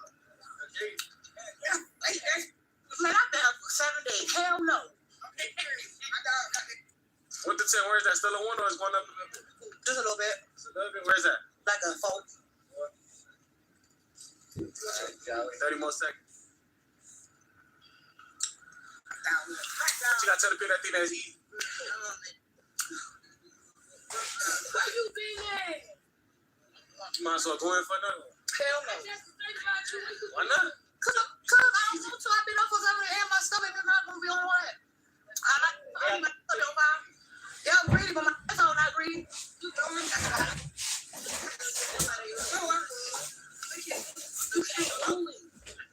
I'm not doing another one.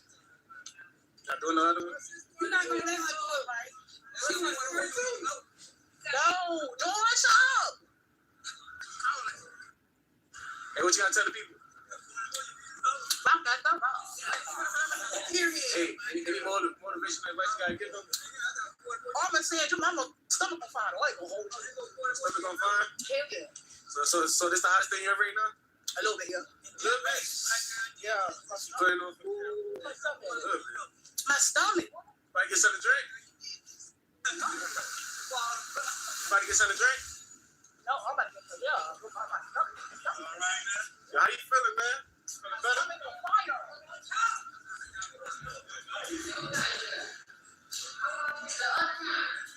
That's the only time? Okay, forget about it. Oh, that's what they do. Okay, check it out. Can I get you a few Pepsi? How you feeling? My stomach. My mouth is a stomach. It's the stomach?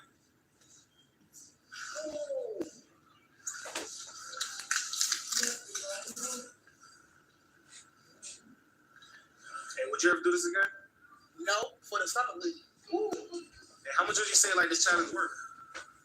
A little bit more than 40. Like how much? I'll say like 70. Hey, bro. I need to get the herb. Expedition. Let's get it started this year. Think Arizona gonna work? Yep. I know.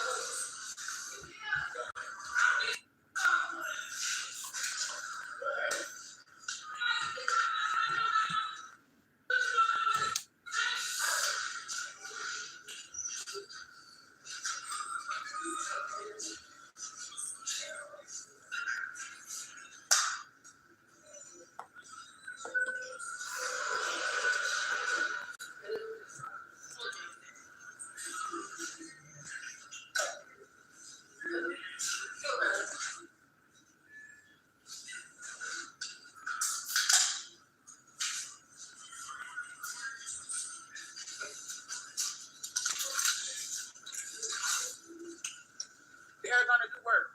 Where it went down to? 3? So I went from a 4 to a 3? Yeah. My gums on fire though. Man. Follow me on Instagram. Ain't them other 200 on. If you ain't raw, then Yeah, spell it out for us. as long as Spell it out. MIN 3 G's DA MUV 3 A's 2.0.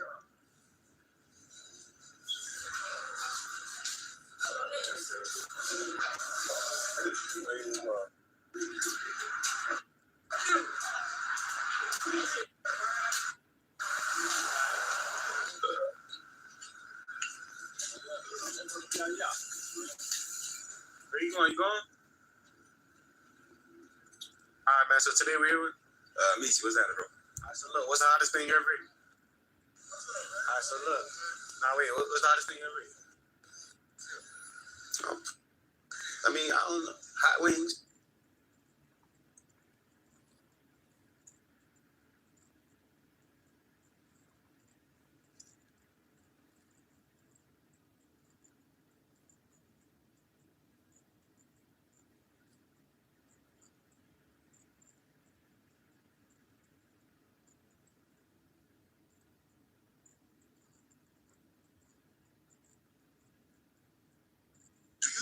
Voting age requirements should be changed. Let me know what you think about this. Another thing you could do is just eliminate anybody being able to vote until they reach the same age that they could become president of the United States. Is that not 35? Mm-hmm. So you think that everyone under 35 should lose the right to vote? Why shouldn't everyone under 35 That be was the able most boomer that I've ever Why shouldn't everybody under 35 be able to be the president of the United States?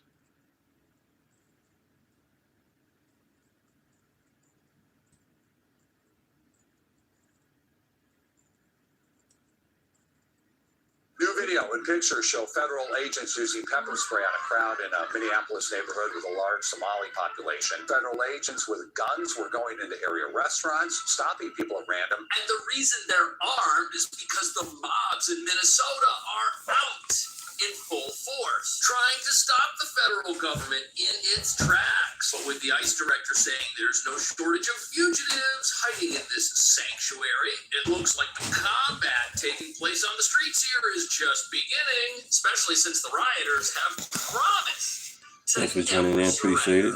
Thank you. Tonight, ICE agents in frigid Minneapolis as they surround this home, looking for a suspect charged with criminal conduct. They tried to stop an undocumented immigrant, but he ran back inside his house. They're actually snatching people from the streets. Customers and employees alike are afraid to leave their homes. Many people say, oh, they're fearful because they don't have papers. No, that is not correct. They're fearful because they're Latinos being targeted. The individual they were after entered illegally in 2023, and the arresting officer, he got into a fight with him, and he attempted to get his weapon. This is an individual who was then booked into Minneapolis PD, but before they could get all the paperwork done for an ICE detainer, he was released on the street. First-class plane tickets, luxury cars, fine jewelry, all these lavish things allegedly bought by Minnesota fraudsters with taxpayer money intended for hungry children. I would say this is happening in other states with other social programs. ICE says around 100 federal agents are now part of this operation in the Twin Cities, with more than 50 arrests just today.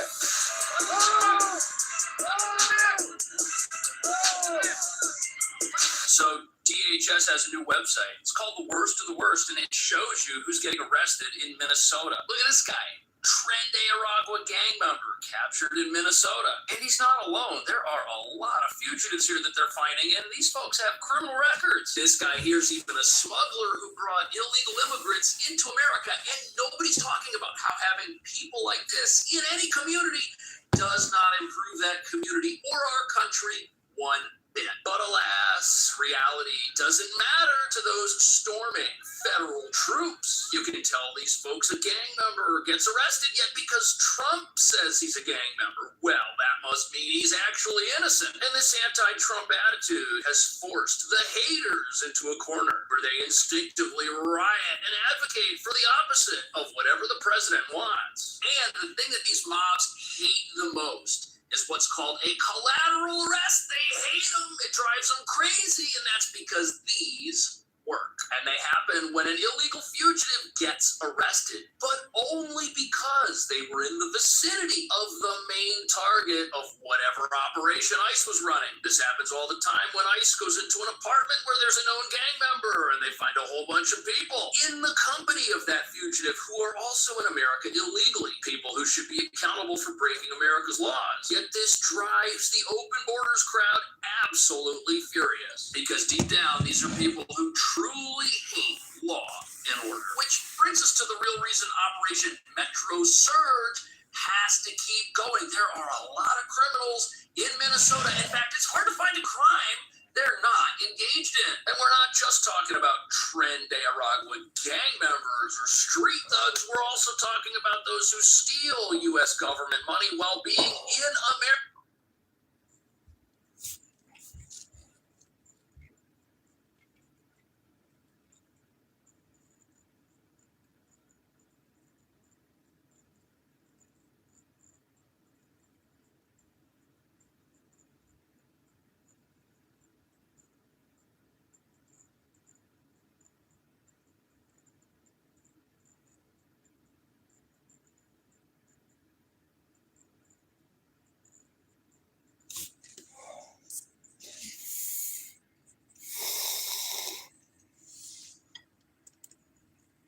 This guy really fucked up. New details about the magnitude of the alleged Minnesota welfare fraud surface. Oh boy, he massively fucked up. We're learning new details about the magnitude of Minnesota's massive welfare fraud. Federal authorities say a total over $9 billion. That's a lot of money. Fraud is not small. It isn't isolated. The magnitude cannot be overstated.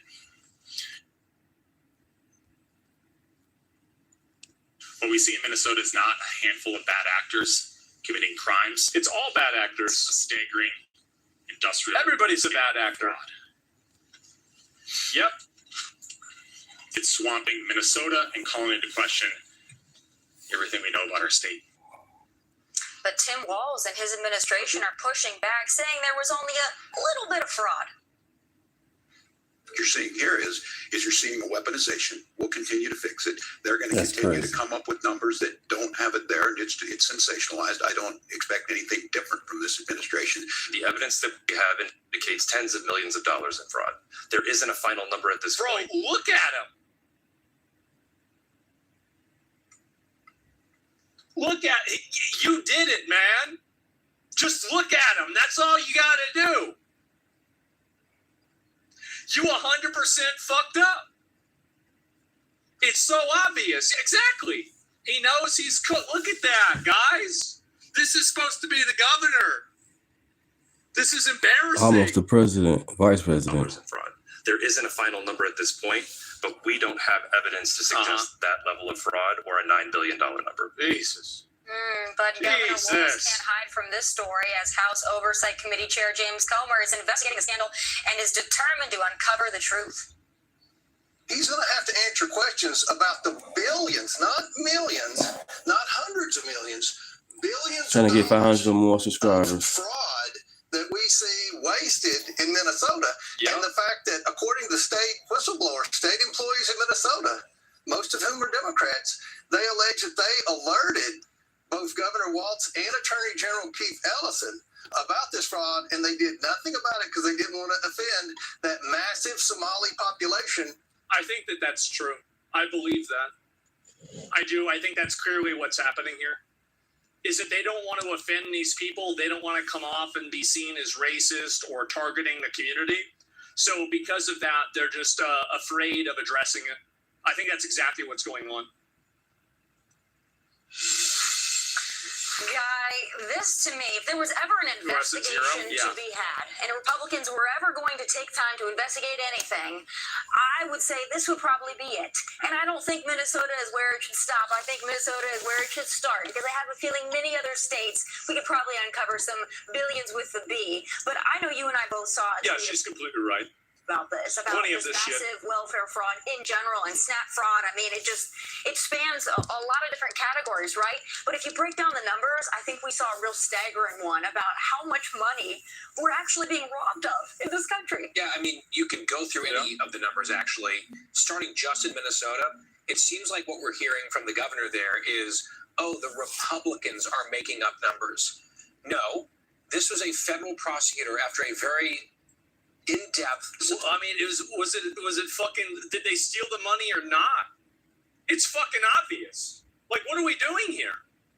Substantial investigation into what he called industrial scale fraud. I think there's fraud. It's bad, obviously, business due to negligence. It's not like he directly handled the money. It was on his tenure. What I think happened is that I think this fraud was this is my guess. And again, I could be wrong about this, but this is the way I think these people operate, is that this fraud was consolidated around probably a majority Somalian group, and they didn't want to go after them because they thought that it would damage their relations with that community, that racial community in their area, and they were afraid of doing that because it might look bad. So basically, they probably categorized criticism and the pursuance of addressing the fraud with kid gloves or with no gloves at all. They didn't even try. And I think that's what happened. I think that and you're right that there's fraud that happens everywhere, and it's not like this is some unique thing that happened because they're Somali. I think there's plenty of white people committing fraud too. But in this circumstance, I do think that's what happened. Because you've seen how hard they go to try to justify, high levels of welfare, and you've got the mayor there in where the fuck that is, Dearborn, Michigan, going out there speaking in Somalian.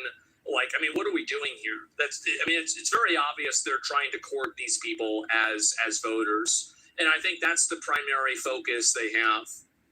That's what they're doing. It's completely niche because of the amount of scams. By no means is it an excuse. They're cowards and complicit allowing it to happen. No, I'm just explaining why I think it happened. It just seems like people are overly pissed off because it's Tim Walz and not because it actually happened. Thank you, fraud is bad. Well, the problem why they're mad at Tim Walz is, number one, he's well known because he just ran for vice president. And so he has a high profile.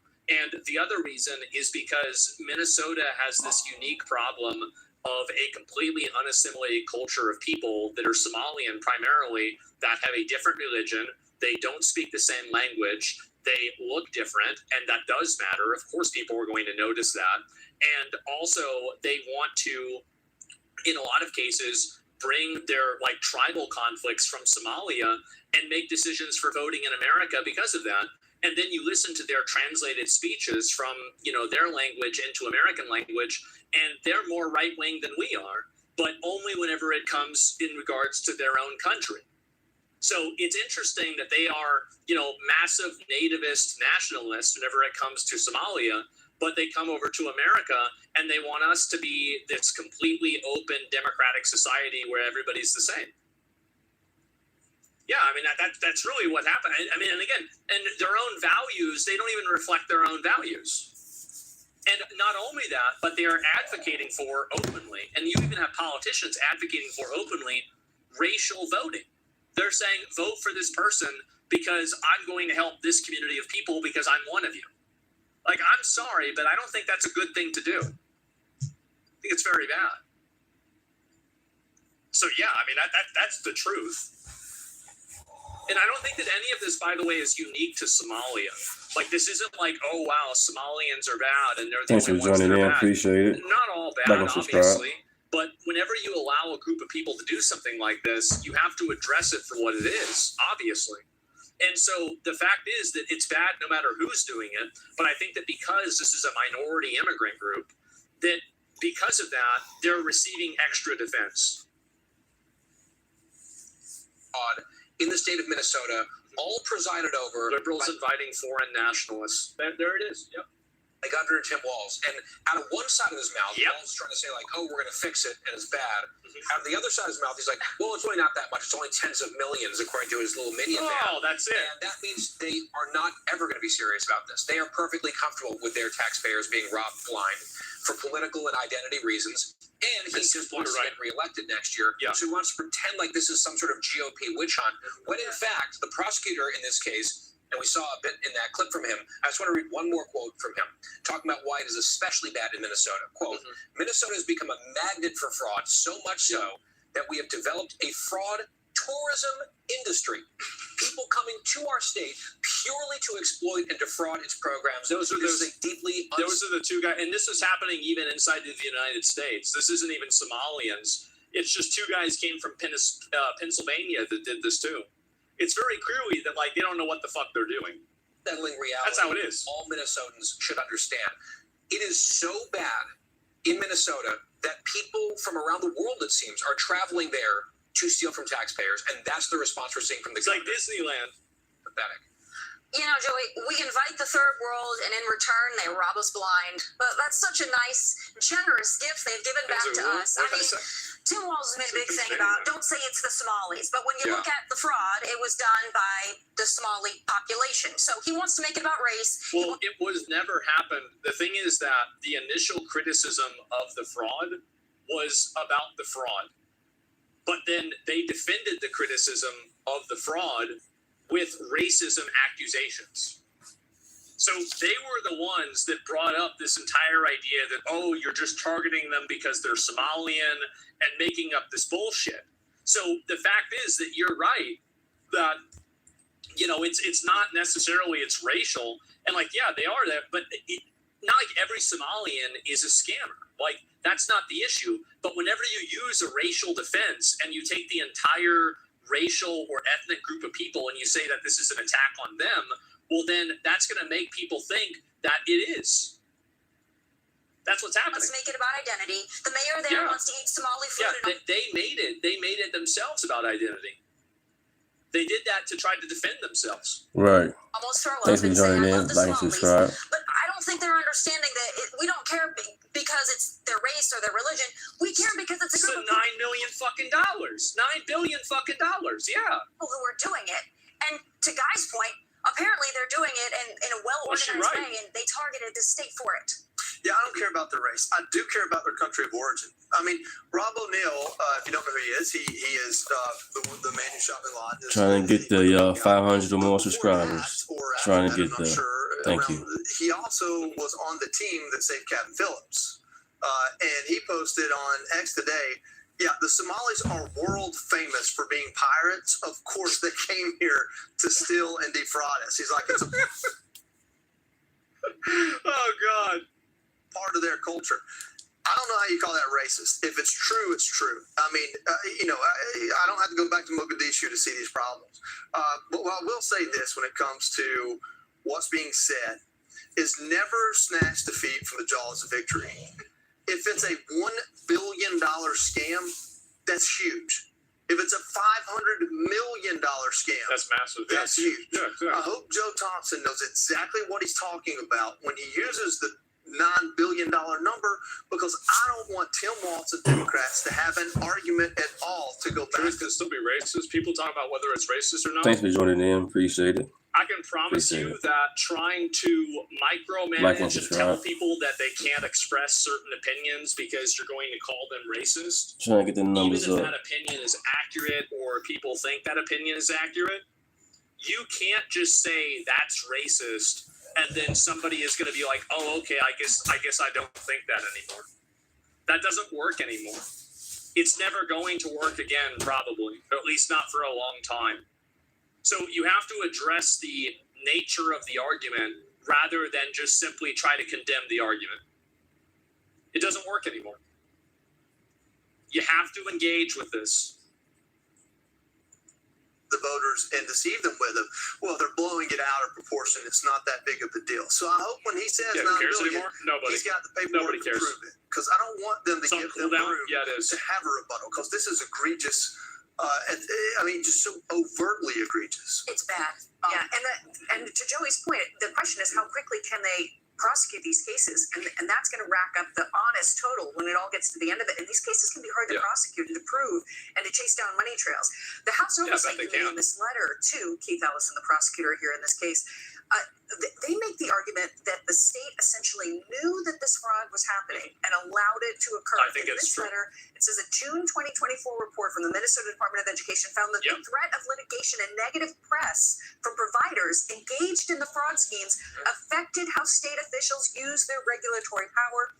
A former fraud investigator in the Attorney General's office said that state regulators, especially those of the Democratic-led administration, were reluctant to take action in response to the allegations involving the Somali community. So there were concerns for the government protecting itself, is the allegation. They didn't want to be called a name in the local or national press. Yeah. And I think also they wanted to cover up fucking up too. Like, I mean, there is also there's the ideological reason, and then there's also the logical reason, where it's like, we don't want to get called out for fucking this up, so we're gonna pretend like you're racist, so that way you can't talk about this. Thanks for joining in. Appreciate it. Like and subscribe. Taxpayers and all of us to be robbed blind. What a Christmas tale. Hey, Sean Hannity here. Trying to get it up. Wow. What a Christmas tale. Yeah, I want to see these people go to jail. I do.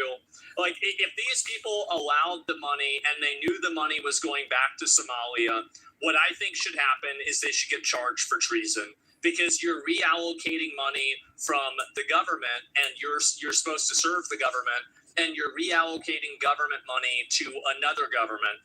I think that's treason, really. It's just that simple. And I mean, at that point, it's a sanctioned country. So yeah, I think anything's on the table, whether it be capital punishment, whether it's life imprisonment or anything else in between. I would totally be okay with it, and I think that's what needs to happen. It does. And unfortunately, I don't think that Trump is going to do that. I don't think that the problem is Trump likes to talk a lot about doing stuff. He doesn't like to do stuff as much as he likes to talk about it, right? So if you'll visa to be revoked, oh no, I don't think that's enough. So yeah, this is treason. I think it is. I do. I think it is. And yeah, it's very annoying. Would you bring back firing squads? I don't know. I don't really give a shit about how it happens, right? I have no idea. So yeah, I'll talk no action. But that's what I would do. And that's what I hope happens. But I don't think that it necessarily will. But some of these people do need to go to jail at least, right?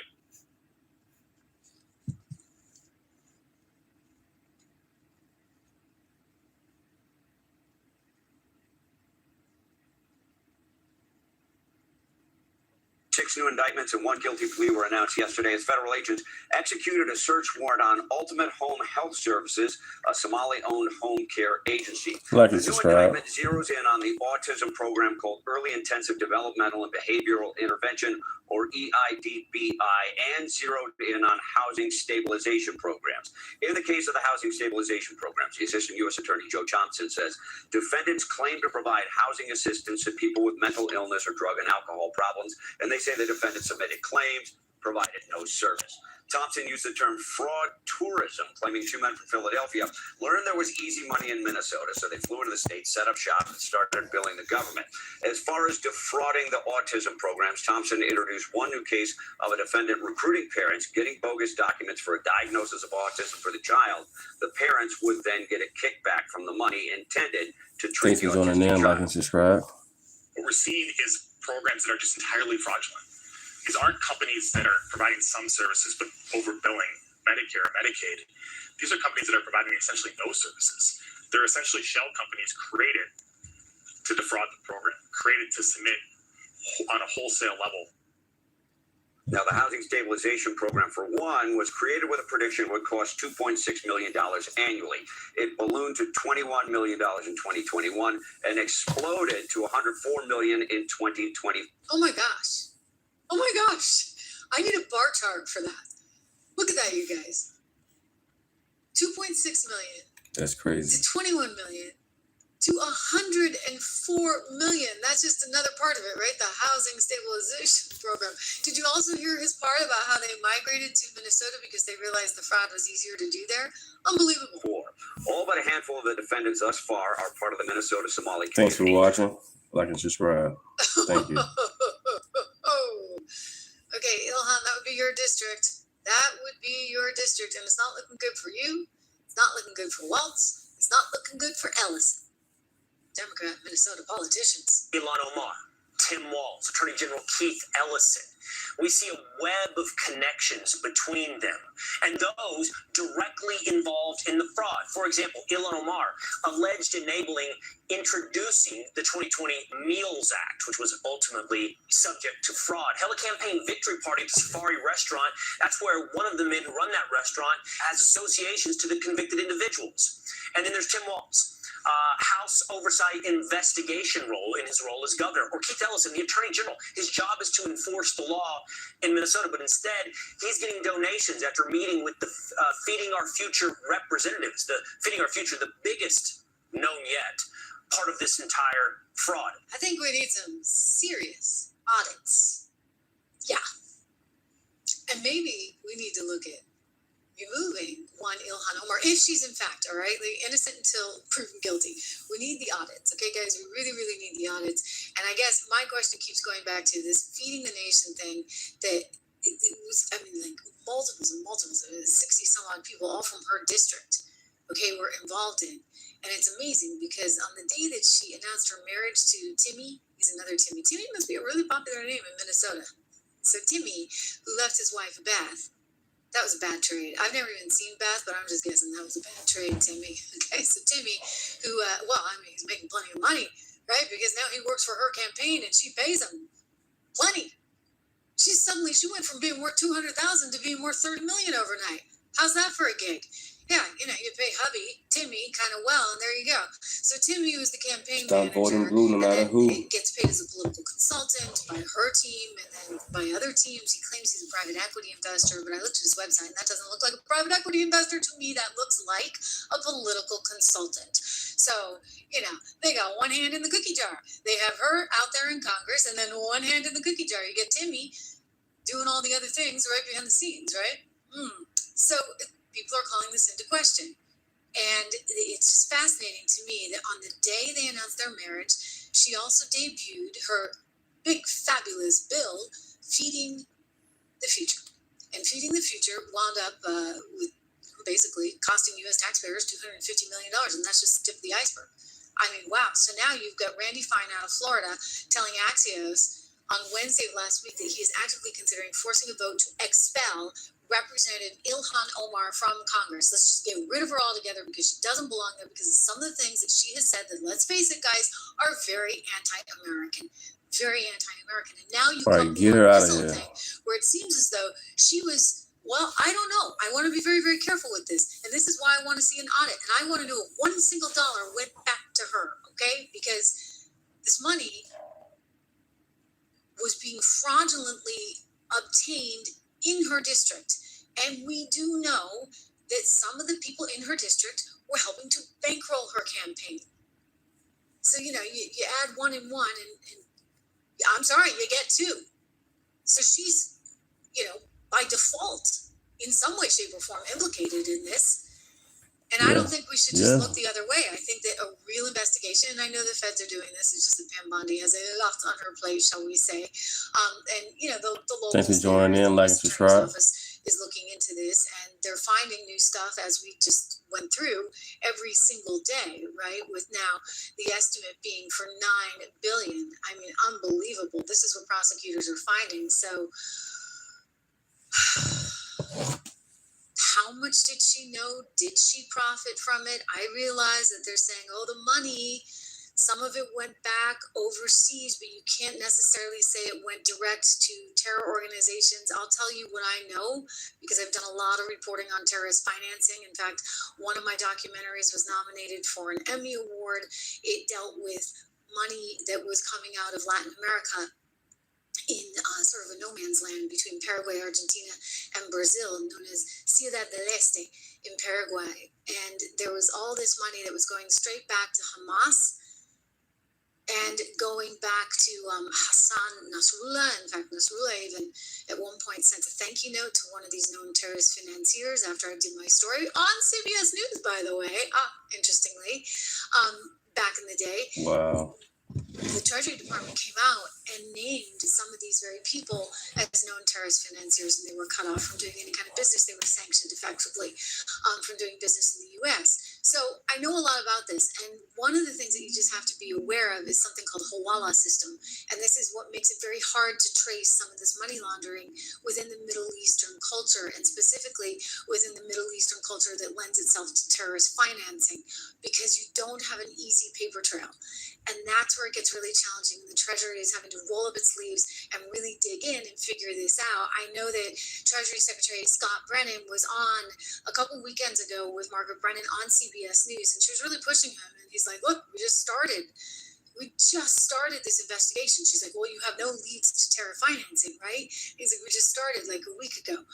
I suspect, just given what I know about the Hawala system, and that there's sort of a percentage taken off that goes to the cause, so to speak, right? To the cause. That goes to the cause, that you would have to assume that, in fact, some of it did go back to these nefarious sources. And so this is what's going to put one Ilhan Omar in a very, very, very bad spot.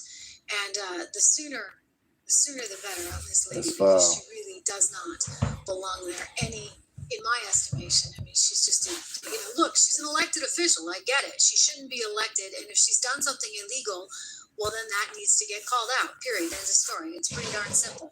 Okay?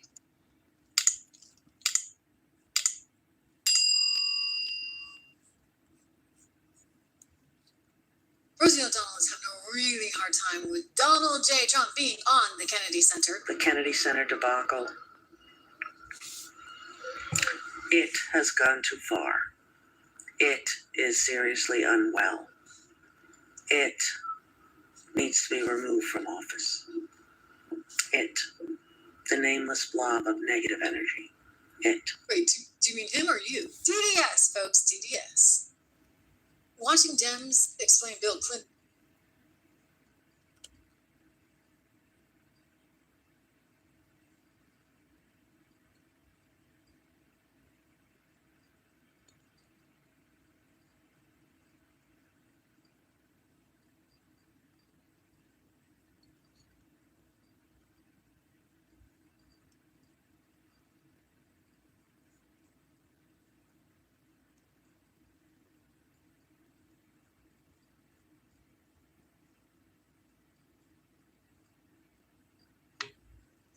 So while, yes, the Supreme Court ruled that you could do a few things while you are in the Oval Office and not be held accountable for it, that you do have presidential immunity then, if you commit crimes after you've been president, Appreciate then, it. whoa, you're Like and it's open subscribe. season. You're fair game. So Billy Boy could actually be in a whole lot of trouble now. And this is why he doesn't want to go in and testify, which opens him up to actually being thrown in jail in all seriousness, along with the wife. I mean, Hillary could go. After all, the orange pantsuit's going to make a comeback because they are insisting that they should not be testifying in the House inquiry into Epstein.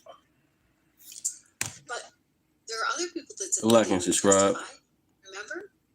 Steve Bannon, for one. With J6, he wouldn't testify. And then there was Peter Navarro, who also chose not to They don't testify. quit in all them And I files of actually that didn't thing. feel that bad for those guys at the time because I'm like, you get called to testify, and unless you get somebody who's going to give you a get out of jail free card, Democrats quiet. you're kind of going to be in the slammer because you're refusing to cooperate with Congress. I mean, you're going to be held in contempt, and that's that. All right, that's the rule. You didn't have Donald Trump to get you out. You didn't have anybody to help. You were going to go to jail. And so Peter and Steve, they knew that. But what about Hillary and Bill? Again, no immunity. Don't tell me he has immunity. He doesn't. This happened after he was president. So he's going to have to testify. And if he doesn't, he's going to have to go to jail. I mean, I don't see any other way around it. So, Bill, Hillary, I'd line up the lawyers and I'd start figuring out your story fast. Because those pictures aren't pretty. You definitely don't want to see him in a swimsuit, trust me. Like that, we can do without that, right? Anyway, Bill and Hillary are going to be facing a lot of trouble. Quick shout out for our friends over at Balance in Nature. I just wanted to mention they have something called the Total Health System, which is on sale right now. You can get the normal Balance of Nature fruits and veggies, which is what I take for 35% off with code word Trish. Or, if you really want to get committed to your health, you can do what they call the whole health system there at Balance of Nature. It includes a whole variety of whole food ingredients, and it's a great way to work it into your routine. As I said, I take the fruits and veggies and I get 16 different ones, but I'm actually eyeing this one because it's 31 different fruits and vegetables, 31, which is just fantastic. The whole health system by Balance of Nature. The supplements are pretty versatile. The fiber spice supplement mixes pretty easily into your drinks and adds a nice warm sort of depth and spice, I think, to your blend. You can put that into your tea. You can also open your fruits and veggie supplements and mix the powder into a smoothie or sprinkle it on top of your food. Balance of Nature's whole health system supplements feature ingredients like husk, flaxseed, cinnamon, turmeric, mango, pineapple, wild blueberry, shiitake mushroom, spinach, kale, and more. So you get 47, forgive me, did I say 31? I meant 47 ingredients of 100% real whole fruits, vegetables, spices, and fibers, perfect for your daily routine. And you get 50% off. 50% off right now, the whole health system for life. It's a limited time offer. I want you to go to balancenature.com, type in my name, Trish, to claim this offer. New and existing customers can lock in the whole health system at $79.99 per order for life. If you cancel in the future, you're going to lose that price. But anyway, Balance Nature, really, really good stuff. It's important to take care of yourself, your health, and your wealth, as I like to say. New poll. Not very good for Dems, very, very good news for Donald Trump. This is very good to see. He's back up on top in this conservative poll. President Trump's approval ratings rose to 50% in a new RMG research poll, marking his strongest showing by a pollster in more than a month. This is according to Newsweek, so great stuff to see. And this differs a little bit from what we saw out of Fox recently. Fox was talking about this erosion, if you would, in sort of how people were thinking about Donald Trump in terms of the economy. They were really getting frustrated, increasingly frustrated on the economy. And I've said all along, like, look, miracles do not happen overnight. You got all the way up to 9.6% inflation on CPI, 10 point something on PPI, producer price index. But when prices are up nearly 10% for consumers, and then they start coming down, they're up 7%, they're up 6%. All this stuff is cumulative, and we can't go back. Sadly, I mean, I wish we could, but you don't want deflation because then nobody's going to buy anything, right? You take somebody like me who likes a good sale. Clearance, as my dad taught me, everything on clearance. Clearance, he would say, Trish, is the best brand. When I was a little kid, I thought it was like Chanel or something. Clearance. We shopped at Marshall's, and I only looked at the clearance rack. Okay, so if you know that it's going on clearance next month or the following month, why would you buy it today? And that's sort of the thinking on the economy. You can't have total deflation because that's a hard cycle to break. So it is what it is. But he's totally leveled it off. We got 2.7%. It shocked everyone the other day. The CNBC reporter, I know him, Steve Leisman, he nearly fell off his seat. He nearly fell off his seat. He was like jumping out of his chair when he saw that number. 2.7%. That was really, really good and much less than people thought. They thought we were going to get upwards of 3%. So that's all good. And I think people are coming around on the economy. But there was a rather weak Fox poll recently. And I think that started to sort of switch around now. Up 50%. 50% strong approval rating there. Pretty good to see. So half the country is on board. Can't say the same thing for the Dems. This was a bad one. Quinnipiac poll out this week showing, and this is per Washington Examiner, they got a lovely picture of Kamala Harris, that they're looking at a 15% approval rating.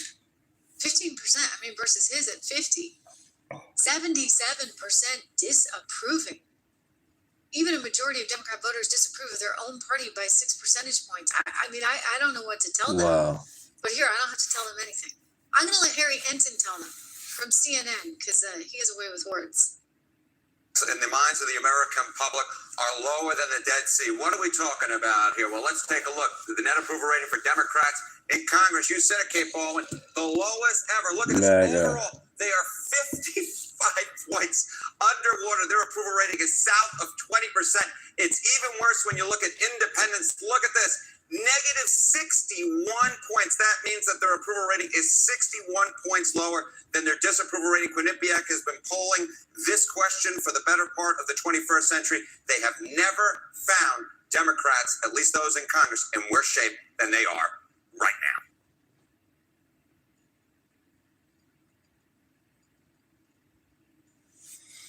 Woo!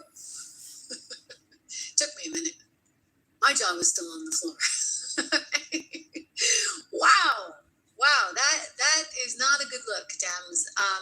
It does not surprise me, in part because one, the Epstein files that weren't, and it turns out that they're sort of implicating one Bill Clinton more than anyone else, and two, because of, well, the news that we just got out of Minnesota. And guys, this is getting worse by the day. We're going to get to that in a second. I want to also point out one other thing. I mean, it's like, this is shocking. They won't even release their own darn audit or autopsy, whatever you want to call it. And I think it might have something to do with the fact that they know Kamala Harris came off really, really bad in that, right? So they're looking at an all-time low in polls, and they don't want to go back and even look at what killed them in 2024. But dare I say, I'm going to go out on a limb here, okay? Because I think I know what killed them in 2024. Their candidates and their policies as well. But, let's just start with the candidates. You had one, Joe Biden, who feels like, I mean, how old is he now, guys? 80-something? I mean, he feels like he's 90-something. And he was deteriorating in real time really fast. And then you had the media trying to cover it up. So the media that's supposed to be on your side, all of a sudden everybody's like, well, we don't trust them because they're covering up everything. Everything. Think about all that they covered up, whether it be Russia, whether it be, I don't know, that COVID virus that couldn't possibly have come from Wuhan, China. The mask situation. I mean, they acted like, suddenly masks were the be-all, end-all. You needed to start wearing 3, even though Fauci told us, masks don't make a difference. But I guess he was lying then, but nobody bothered to call him out, except for yours truly. I was just in and out of hot water during the entire time. I'm like, wait, I can't say. Oh my gosh, it was mind-numbing, right? You like and subscribe. And look, I paid a price for it, but that's fine. I'm willing to pay that price. And I'd pay it all over. Trying to get there, y'all. Checking my subscribers up. The mainstream media in general, they're so scared and they won't pay a price for anything. And so they're just parroting whatever it is the left wants them to parrot. So you had a nation that recognized Joe Biden for all his faults and all his challenges, and a nation that did not trust the cackling hyena that she was. Sorry. I mean, but, that would have been the first thing I did if I were her political consultant, which I never would be. But I would have said, stop all that laughing. Get rid of the laugh. We need a new laugh. Somebody send her to laughing school because we cannot have that laugh debut on television anymore. It's done. Trash. It's over. And can someone please teach her how to talk? Teach her to have a thought and then come out with it. but not to ramble on in this just extensive word salad that's nauseating to listen to and goes nowhere. She makes herself look really stupid. She may, in fact, be very stupid. I suspect she is. But then again, what are you doing with her as the candidate? You should have primaried his you-know-what. You should have gotten a decent candidate in there, and you should have been ready to rumble. So it's your own fault. And then you spent too much money. Way too much money. I mean, look, they don't Right, want Kamala Harris ran a $1 billion campaign, still lost, and $20 million in debt now. Crazy. He had no words. No words. He had to pivot. He did this little pirouette that's kind of funny. Watch. Senator, you're a Democrat. I don't need to tell you that in 2024, the Democrats did do well. They lost the presidential election, didn't do particularly well with congressional races either. The Democratic National Committee did this so-called autopsy to figure out what went wrong and ordered this big report that was going to be made public. But just yesterday, the chair of the DNC basically decided not to go public with this release. John Favreau, who used to be a speechwriter for President Obama, now is on Pod Save America, he tweeted, "Unreal, the DNC's actual position that if the public knew more about what Democrats got wrong in the last election, it would hurt the party's chances in the next election." Isn't part of fixing what went wrong knowing what went wrong in the public? I'm always in favor of transparency, John, and greater knowledge about mistakes that may have been made. Frankly, my focus is on the future. I think we know what we have to do to win in 2026, including, by the way, making public more about what the president's doing in that Venezuelan strike. Okay. So my focus is on the future. I don't think we need to look past. We're not going to look back at our mistakes. No. Wow. Who needs to learn from mistakes? I tell my kids all the time, like, if you can't learn from your mistakes, you can't learn. All right? You actually have to own up to your mistakes. And our mistakes actually do make us better, and they make us stronger, and we should never really regret them. We just say, okay, we're going to do better next time around. But this guy, he doesn't want to admit any mistakes. And instead of saying, okay, we need to do better next time around, we're going to look at it. He's like, no, we know that. We know. We're going to stay focused on the future. We're not going to look backwards. We're not even going to take a little look under the hood to see what could possibly have gone wrong. Because, well, in fairness, maybe he really does know. They had lousy candidates, of which he also would be a lousy candidate. So I hope he doesn't have any ideas. Just saying. He goes straight to Venezuela. Venezuela, which, by the way, hallelujah. We actually have a shot, you guys, of seeing this revolution throughout all of Latin America. You got Chile going conservative. You got Argentina going conservative. You got Bolivia. You got, Ecuador, you name it, right? And now it looks like you may get a twofer. I'm talking Venezuela and Cuba, because there's a naval blockade, basically. You see, I know a lot about this. And I don't want to go too far down the rabbit hole, but I've spent a lot of time covering Venezuela, reporting on Venezuela. I've been to the Orinoco region. I used to hear Hugo Chavez speak many, many times. Thanks for joining in. Like and working subscribe. for CBS News, trying to get an interview with him. And he'd say, mañana, mañana, mañana. And I keep going and having to listen to these long speeches. By the time he finished, we never did have time for an interview. Anyway, I digress. The point is, that place has just deteriorated into a hellhole, an utter hellhole for the people that live there. Because of what? Socialism. And you know what they're doing? They're disguising their boats. They're changing the flags on the boats when they try and send the oil out. Or, I guess Chevron has some deal to get a little bit of oil out. Well, Donald Trump has said, no, we've sanctioned you, no more oil. No more oil going out of there, period. End of story. You can't change the flags. You can't have the Chevron boat going anywhere. And that means Cuba doesn't get any oil. So now Cuba's been cut off. Venezuela's cut off. And that means, like I said, a twofer. You're actually going to probably be able to take down both regimes simultaneously. And that'll be, ladies and gentlemen, that'll be something. Because you know what? That's right here in our hemisphere. We don't need the likes of communist socialist dictatorships 3 hours from Miami, thank you very much, where the likes of the Russians and the Chinese can hang out, Iranians too, while we're at it. That has to change. And so go back to the Monroe Doctrine, invoke a little U.S. history there. Let's have some sovereignty in our hemisphere. And let's make sure we have friends in the right places, which means, yes, Maduro is going to have to find an exit strategy. My sources tell me he's very worried because he feels the minute he leaves, he will die. And so he and his family are quite literally dead should he leave. So this is one where the administration might have to figure out some kind of something like they did with Marcos, right? Remember the Marcos family, Ferrando and Thanks for joining in. Like and Elda, subscribe. the woman with all the shoes. I think they wound up living happily ever after in Hawaii. I don't know as Marco Rubio would like that for one Nicolas Maduro, but it may come down in terms of practicalities to finding some kind of solution for him to exit stage left and stay off in the wings for the long time future. Maria Corina Machado, somebody who was actually educated at Yale, is a conservative, believes in capitalism, is right there, ready, willing, and able to take his slot. Don't forget, he lost the election last time around. Biden team, they didn't do squat. They didn't bother. Like, they just didn't even bother. Even Warner out of Virginia, the senator, admitted that they probably should have done a little bit more. They didn't, and thus here we are today with Pete Hegseth, Marco Rubio, and Donald Trump having to pick up the slack. Unbelievable. Hey, Right, you know, we're making some unbelievable. rebate checks in the mail. That thing is still on the burner right now. Yeah, hot and front and center on the burner.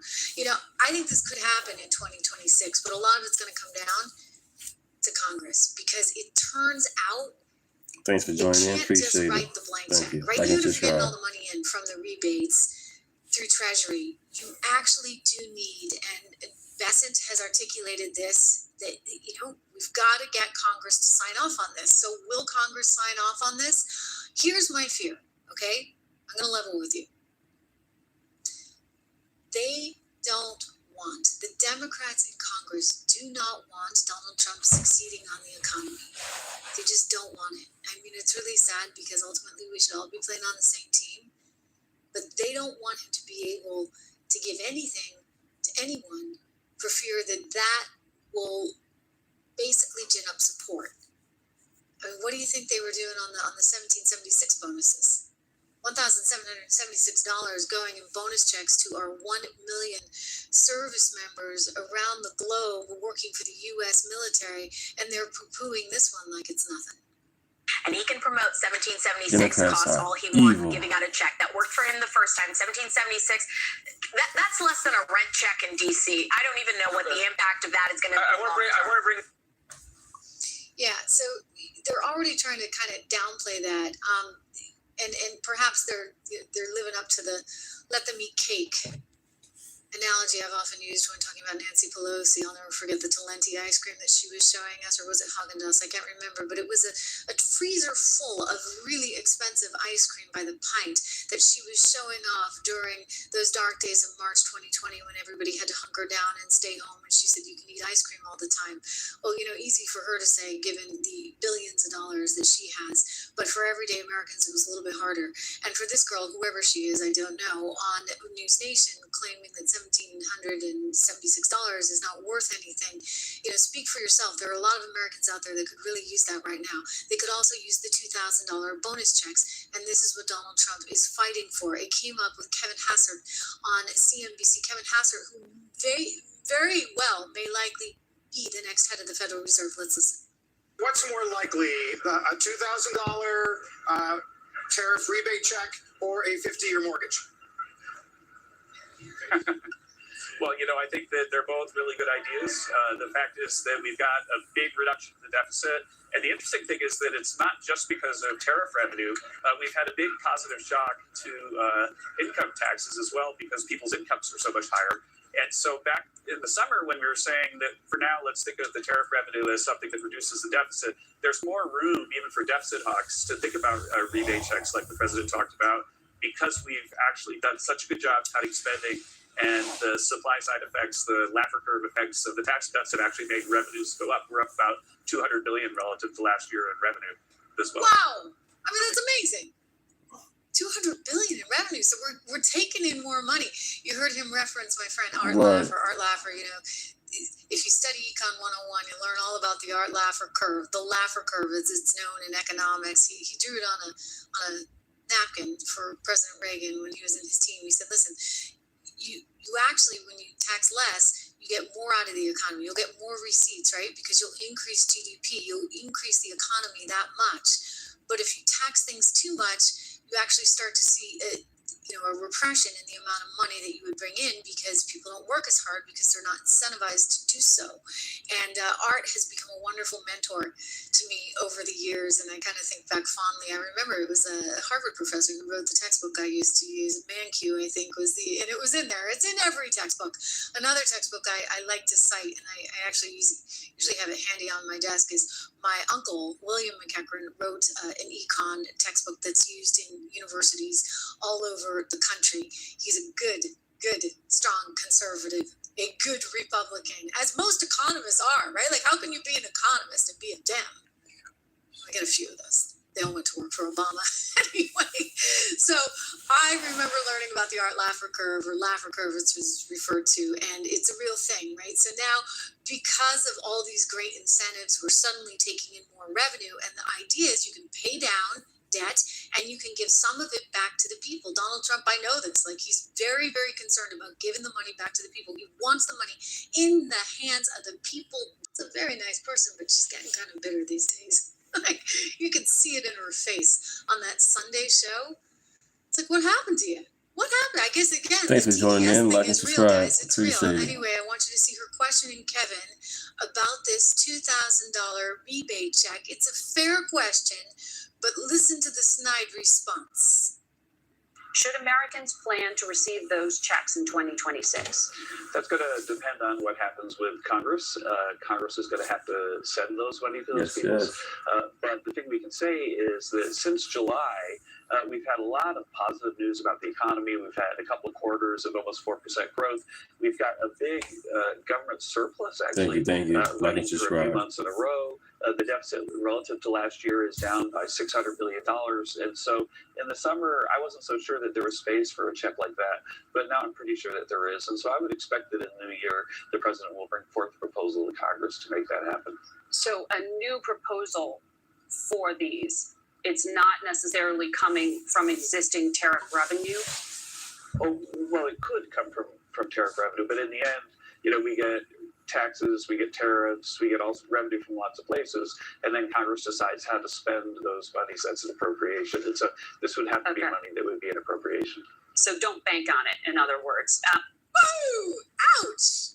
Wow! I mean, was that necessary? Look, I think her point is that it's going to get political. And by the way, that might be partly by design. Don't kid yourself. I mean, this administration recognizes that you have Democrats that don't want to give any money to the people. I mean, the money goes to the illegals, right? Like, we can give them money all day. We can give them hotel rooms. We can give them hotel rooms with maid service. We can give them free food cards, cell phones. I mean, it's outrageous, right? Yeah. But God forbid, the taxpayers might actually get a rebate. Think about that. Okay, they don't want that happening for whatever reason. Well, because then it might actually gin up a little bit more support for Donald Trump, and they don't want him having any Like and support. They don't subscribe. want him seeing Thank any you. support with members of the military, any support among his own base, or certainly amongst Democrats. Democrats who increasingly are saying, hey, this system really hasn't worked for me. It's worked for the illegals that you brought in. It hasn't really worked for me, thank you very much. Reminder to subscribe, share, like. Oh, it works for those fraudsters out in Minnesota. This thing is unbelievable. They're now calling it industrial strength fraud. Seriously. And you've got a congressman saying, we need to get rid of Ilhan Omar. We got to get her out of Congress. Let's have a vote. Let's get rid of her for good. I'm going to get to that story in just a moment. But first, a quick shout out to my own company that I started with all of you guys. It's funny. It was on America First. Jillian Roberts. Jillian Michaels, she's the workout queen, really, really athletic. She used to host that show, Greatest Loser. I think she's just really into fitness. She's awesome. And I did her podcast, all 75 minutes of it. That was a labor of love for me. Anyway, I wanted to speak to her audience a little bit about personal finance, which is something that you don't hear enough of from me on this show because we're so, talking about politics all the time. But I do have another channel called 76 Research, and I do have a firm called 76research.com. I encourage you to go there because it's all about investing in the future. We have a piece coming out later today or tomorrow on the amazing rise in gold and silver prices that, by the way, we predicted from like day one when we started this project together. My colleague who ran a mutual funds on Wall Street, stock picker for 20 some odd years, really, really successful stock picker, and continues to be incredibly successful in picking stocks for us there at 76 Research. So you can get it for $1 a month. Use code word $1 for the first 2 months. It goes to $9.95 thereafter. You can get everything if you want to get the actual portfolios with the actual stocks that we are investing in ourselves. By the way, this is, I should be careful and clarify just a moment for you. This is research. We don't take any of your money. To me, this is the purest, most simple way to do this. We just provide you with the tools, the research to make those decisions yourself. So go check it out, 76research.com today. And again, before I get to one, Ilhan Omar, I just think about all this craziness, right, that they have done in terms of what they provided to illegals, what they allowed for in terms of fraud. And it's kind of outrageous. And I even think about what went down. I mean, what went down in terms of the regulation in the banking industry that led to the closure of so many conservatives' bank accounts. I have friends who lost their bank accounts because there were regulators saying, hey, you know what? We need to do this, that, and the other. And so I would just say that nobody should lose their bank account for political reasons. Absolutely horrendous what happened. And the president has done a lot, and we commend him. Together, myself and for freemarkets.org, this is Americans for Free Markets, one of the sponsors here on the Trish Regan Show. We thank them for that as well, their patronage. But I would just say that there's absolutely no reason anything like this should have happened. And thankfully, the president has taken pretty decisive action there in terms of making sure that debanking doesn't happen again. And he wants to ensure that Americans have fair nationwide access to banks. Americans for Free Markets thanks them for that. I thank them for that as well. But you know what? It's going to go further because we need Congress and regulators in there basically building on this momentum so that we can enact some lasting, meaningful reform so this never happens again. I mean, executive order is one thing, but what happens if the next team comes in and undoes it all? Congress should be working with the administration right now to fix these outdated laws and do it while you can because you want to increase transparency. You want to increase accountability in the financial system. Again, we need that. Lawmakers should also establish a national standard prohibiting any financial institution from denying services based on politics or religion. I keep saying, for goodness sakes, God help you if you went to, in more ways than one, Mass in Latin, because you really had to target. The FBI was tracking you. Remember that story? To protect the financial freedom of the American people, Americans for Free Markets is calling on Congress to advance these critical reforms alongside me, by the way. I think this is very important, and strengthen President Trump's leadership on fair access to financial services. You can learn more. You can figure out how to pressure your congressperson. Go to forfreemarkets.org today. It's an important cause, believe me, a very, very important cause. You know what else is an important cause? Getting rid of fraud. Getting rid of fraud that is so rampant in the state of Minnesota. We also found some in Massachusetts as well, to the tune of $7 million. Some Haitian immigrants there implicated in that being called out by the U.S. Attorney's Office in Massachusetts just recently. But Ilhan Omar very much under the microscope at this moment because it looks like that fraud that was going on, like we're talking about $1 billion. It's now morphed into $9 billion. And they're saying it wasn't just the feeding the future. It was Medicaid. And it's pretty gross and pretty disgusting. And Fox News did a really good report, and this good reporter, and he's all over this. I want to share with you a clip from his report talking about how this is now what the feds call industrial strength fraud. Okay, let's go to Fox News.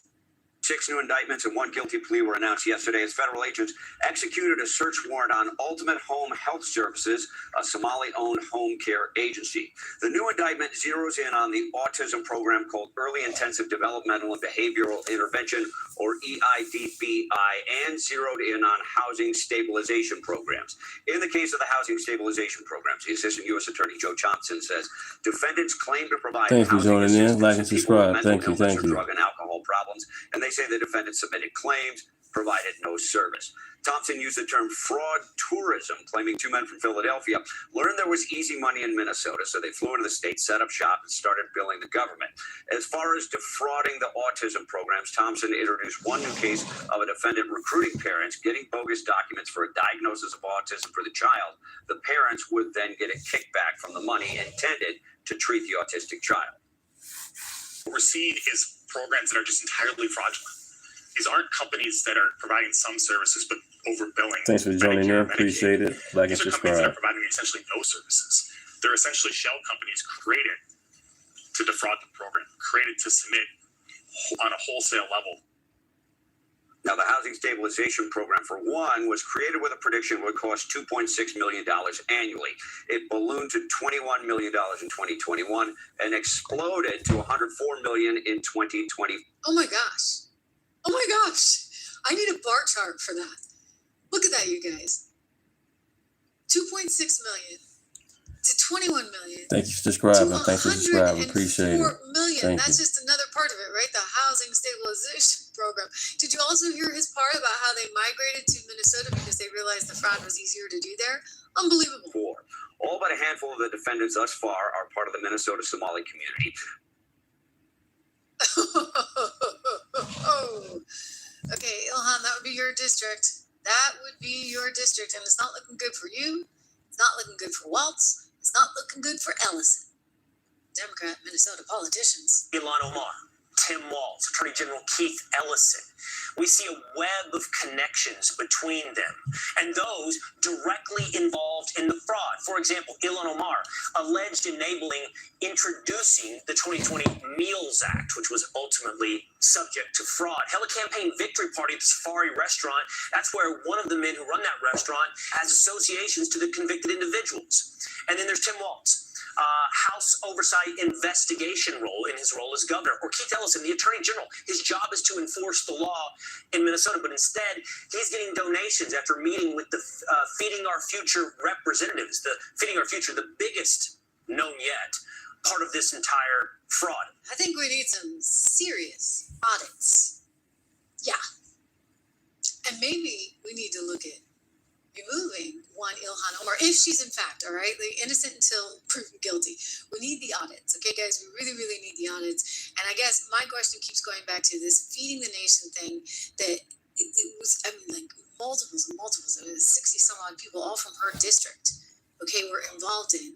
And it's amazing because on the day that she announced her marriage to Timmy, he's another Timmy. Timmy must be a really popular name in Minnesota. So Timmy, who left his wife Beth, that was a bad trade. I've never even seen Beth, but I'm just guessing that was a bad trade, Timmy. Okay, so Timmy, who, well, I mean, he's making plenty of money, right? Because now he works for her campaign and she pays him plenty. She went from being worth $200,000 to being worth $30 million overnight. How's that for a gig? Yeah, you know, you pay hubby, Timmy, kind of well, and there you go. So Timmy was the campaign manager, and then it gets paid as a political consultant by her team and then by other teams. He claims he's a private equity investor, but I looked at his website, and that doesn't look like a private equity investor to me. That looks like a political consultant. So, you know, they got one hand in the cookie jar. They have her out there in Congress, and then one hand in the cookie jar. You get Timmy doing all the other things right behind the scenes, right? So people are calling this into question. And it's just fascinating to me that on the day they announced their marriage, she also debuted her big, fabulous bill, Feeding the Future. And Feeding the Future wound up with basically costing U.S. taxpayers $250 million. And that's just the tip of the iceberg. I mean, wow. So now you've got Randy Fine out of Florida telling Axios on Wednesday of last week that he is actively considering forcing a vote to expel Representative Ilhan Omar from Congress. Let's just get rid of her altogether because she doesn't belong there because of some of the things that she has said that, let's face it, guys, are very anti-American. very anti-American. And now you couple on this whole thing where it seems as though she was, well, I don't know. I want to be very, very careful with this. And this is why I want to see an audit. And I want to know $1 single went back to her, okay? Because this money was being fraudulently obtained in her district. And we do know that some of the people in her district were helping to bankroll her campaign. So, you add 1 and 1 and I'm sorry, you get 2. So she's, by default, in some way, shape, or form, implicated in this. And I don't think we should just look the other way. I think that a real investigation, and I know the feds are doing this, it's just that Pam Bondi has a lot on her plate, shall we say. And, the locals there, the U.S. Attorney's Office is looking into this, and they're finding new stuff as we just went through every single day, right? With now the estimate being for $9 billion. I mean, unbelievable. This is what prosecutors are finding. So how much did she know? Did she profit from it? I realize that they're saying, the money, some of it went back overseas, but you can't necessarily say it went direct to terror organizations. I'll tell you what I know. Thanks for joining in. Like and subscribe. Thank you. Financing. In fact, one of my documentaries was nominated for an Emmy Award. It dealt with money. Thanks for joining in. Appreciate it. America. Enjoy. In sort of a no man's land between Paraguay, Argentina, and Brazil, known as Ciudad del Este in Paraguay. And there was all this money that was going straight back to Hamas and going back to Hassan Nasrallah. In fact, Nasrallah even at one point sent a thank you note to one of these known terrorist financiers after I did my story on CBS News, by the way, interestingly, back in the day. The Treasury Department came out and named some of these very people as known terrorist financiers, and they were cut off from doing any kind of business. They were sanctioned effectively from doing business in the U.S. So I know a lot about this, and one of the things that you just have to be aware of is something called the Hawala system, and this is what makes it very hard to trace some of this money laundering within the Middle Eastern culture, and specifically within the Middle Eastern culture that lends itself to terrorist financing, because you don't have an easy paper trail, and that's where it gets really challenging. The Treasury is having to roll up its sleeves and really dig in and figure this out. I know that Treasury Secretary Scott Brennan was on a couple weekends ago with Margaret Brennan on CBS News, and she was really pushing him. And he's like, look, we just started this investigation. She's like, well, you have no leads to terror financing, right? He's like, we just started like a week ago. I suspect, just given what I know about the Hawala system, and that there's sort of a percentage taken off that goes to the cause, so to speak, right? To the cause. That goes to the cause, that you would have to assume that, in fact, some of it did go back to these nefarious sources. And so this is what's going to put one Ilhan Omar in a very, very, very bad spot. And the sooner the better on this lady, because she really does not belong there in my estimation. I mean, she's just look, she's an elected official. I get it. She shouldn't be elected. And if she's done something illegal, well, then that needs to get called out, period. Ends of story. It's pretty darn simple. Okay. Quick reminder, 76research.com. Please go over there. Check it out. We've got inflation, as I said, plunging to 2.7%. I love it, right? That's just such a huge win. It killed the networks to have to report on that, but it's a really, really good news story. Peace of my mind asking what happens if the Republicans lose the midterms. And I don't even want to think of that, right? Like we can't think of that right now, but I'll tell you, it'll be bad. It will be bad. It will be bad. Peace of my mind, because if they were to win, I think you're back into a corrupt system where they take everything they can from the working population and they redistribute it to people who aren't working and people that they want to bring here. They open up the border once again. I don't think people will be too happy about that. And then they go, and what do? Oh, they'll impeach Trump again. I mean, we'll be right back where we started. So that is not a scenario I don't think any of us want to welcome in any way, shape, or form. All the more reason. I saw one of you guys writing, and I just put it up on the screen. Vote, vote, vote, vote, vote in midterm. Danny, I'm glad you like the green. I'm doing the Christmas thing. I get the red bow. I get green. I've got family coming into town today, so I'm so excited to see them and spend a little time. Oh, did I tell you? We had Christmas caroling on Friday night, and this was like the first time my voice, Normally I'm like, I've got a little bit of a cold, this, that, and the other. So I let it all like hang out. I mean, I was, oh, holy night. My kids were like, there she goes. I have a very high, very strong, very loud soprano voice. You're taught as a classical singer, because it's an old art form, right? You're taught to sing through a 40-piece orchestra. So I can sing through a 40-piece orchestra and then some, especially when we get into the high notes. I had a blast, and I was on the piano. So I was playing the piano, and now I'm having a bunch of people over for Christmas Eve, but I got my dad here this year, and my dad is a great pianist. He was always my accompanist as a kid. And we did a few old holy nights in our time, right? So anyway, my dad is going to take over the piano, which really means I can let it rip. I got to get a little recording and maybe put it on the members only chat for you. But it was a lot of fun on Friday night. So thank you for those of you that did ask, and for those of you that were aware. I was all decked out in my sparkly stuff. But I'm getting very Christmassy. In the mood, in the season. Merry Christmas to all of you. I will be here again tomorrow. We're going to be here most of the week. We may tape a show on Friday. No, what am I saying? Friday. When is Christmas? It's the 22nd already. I don't have much time. Anyway, I got to finish the Christmas shopping and the rest of the decorations. Thank you so much for being here. Make sure you subscribe, share, like, all of that. It is so important. I can't tell you enough. We don't want the algorithm shutting us down. Let's do our part to keep it going. And I'll see you here live again tomorrow.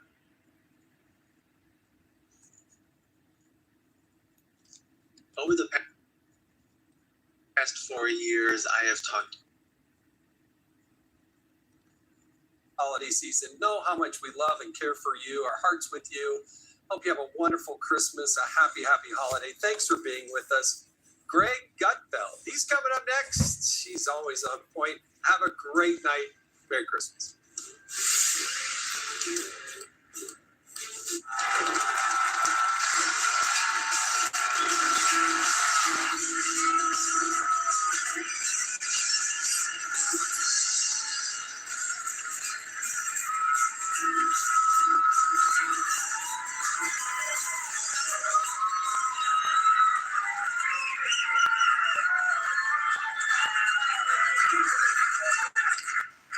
What it is.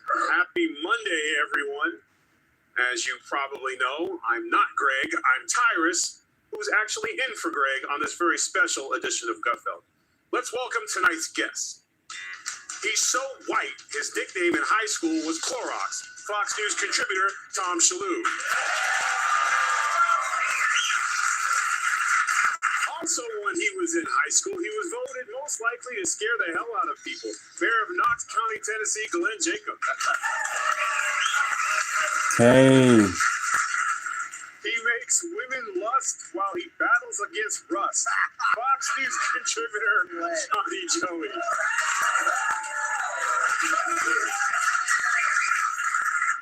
If you could use her name in Scrabble, you'd be undefeated. Financial analyst Heather Zumaraga. Thanks for joining in. Like and subscribe. Thank you. Enjoy. Okay, let's do some jokes. A new report shows that in 2025, late night hosts Kimmel, Colbert, and Fallon had 197 liberal guests and only 2 conservative ones. Although technically it was 1.5.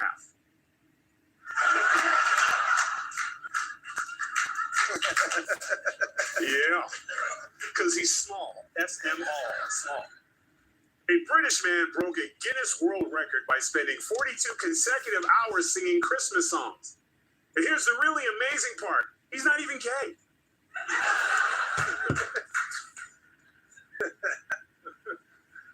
Cher is being accused of lip syncing during her recent SNL appearance. But she denied it, saying, I haven't been able to move my lips in years. I believe her. The DNC says that after completing an autopsy of their 2024 presidential loss, they decided not to release the report, adding that there are other autopsies that they haven't released also.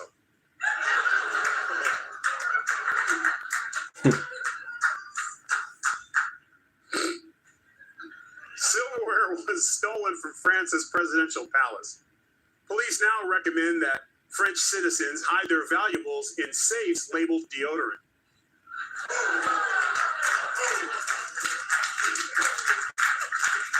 Because no one would ever go there.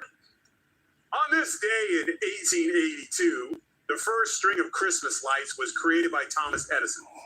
Also on this day in 1882, the first Christmas tree fire.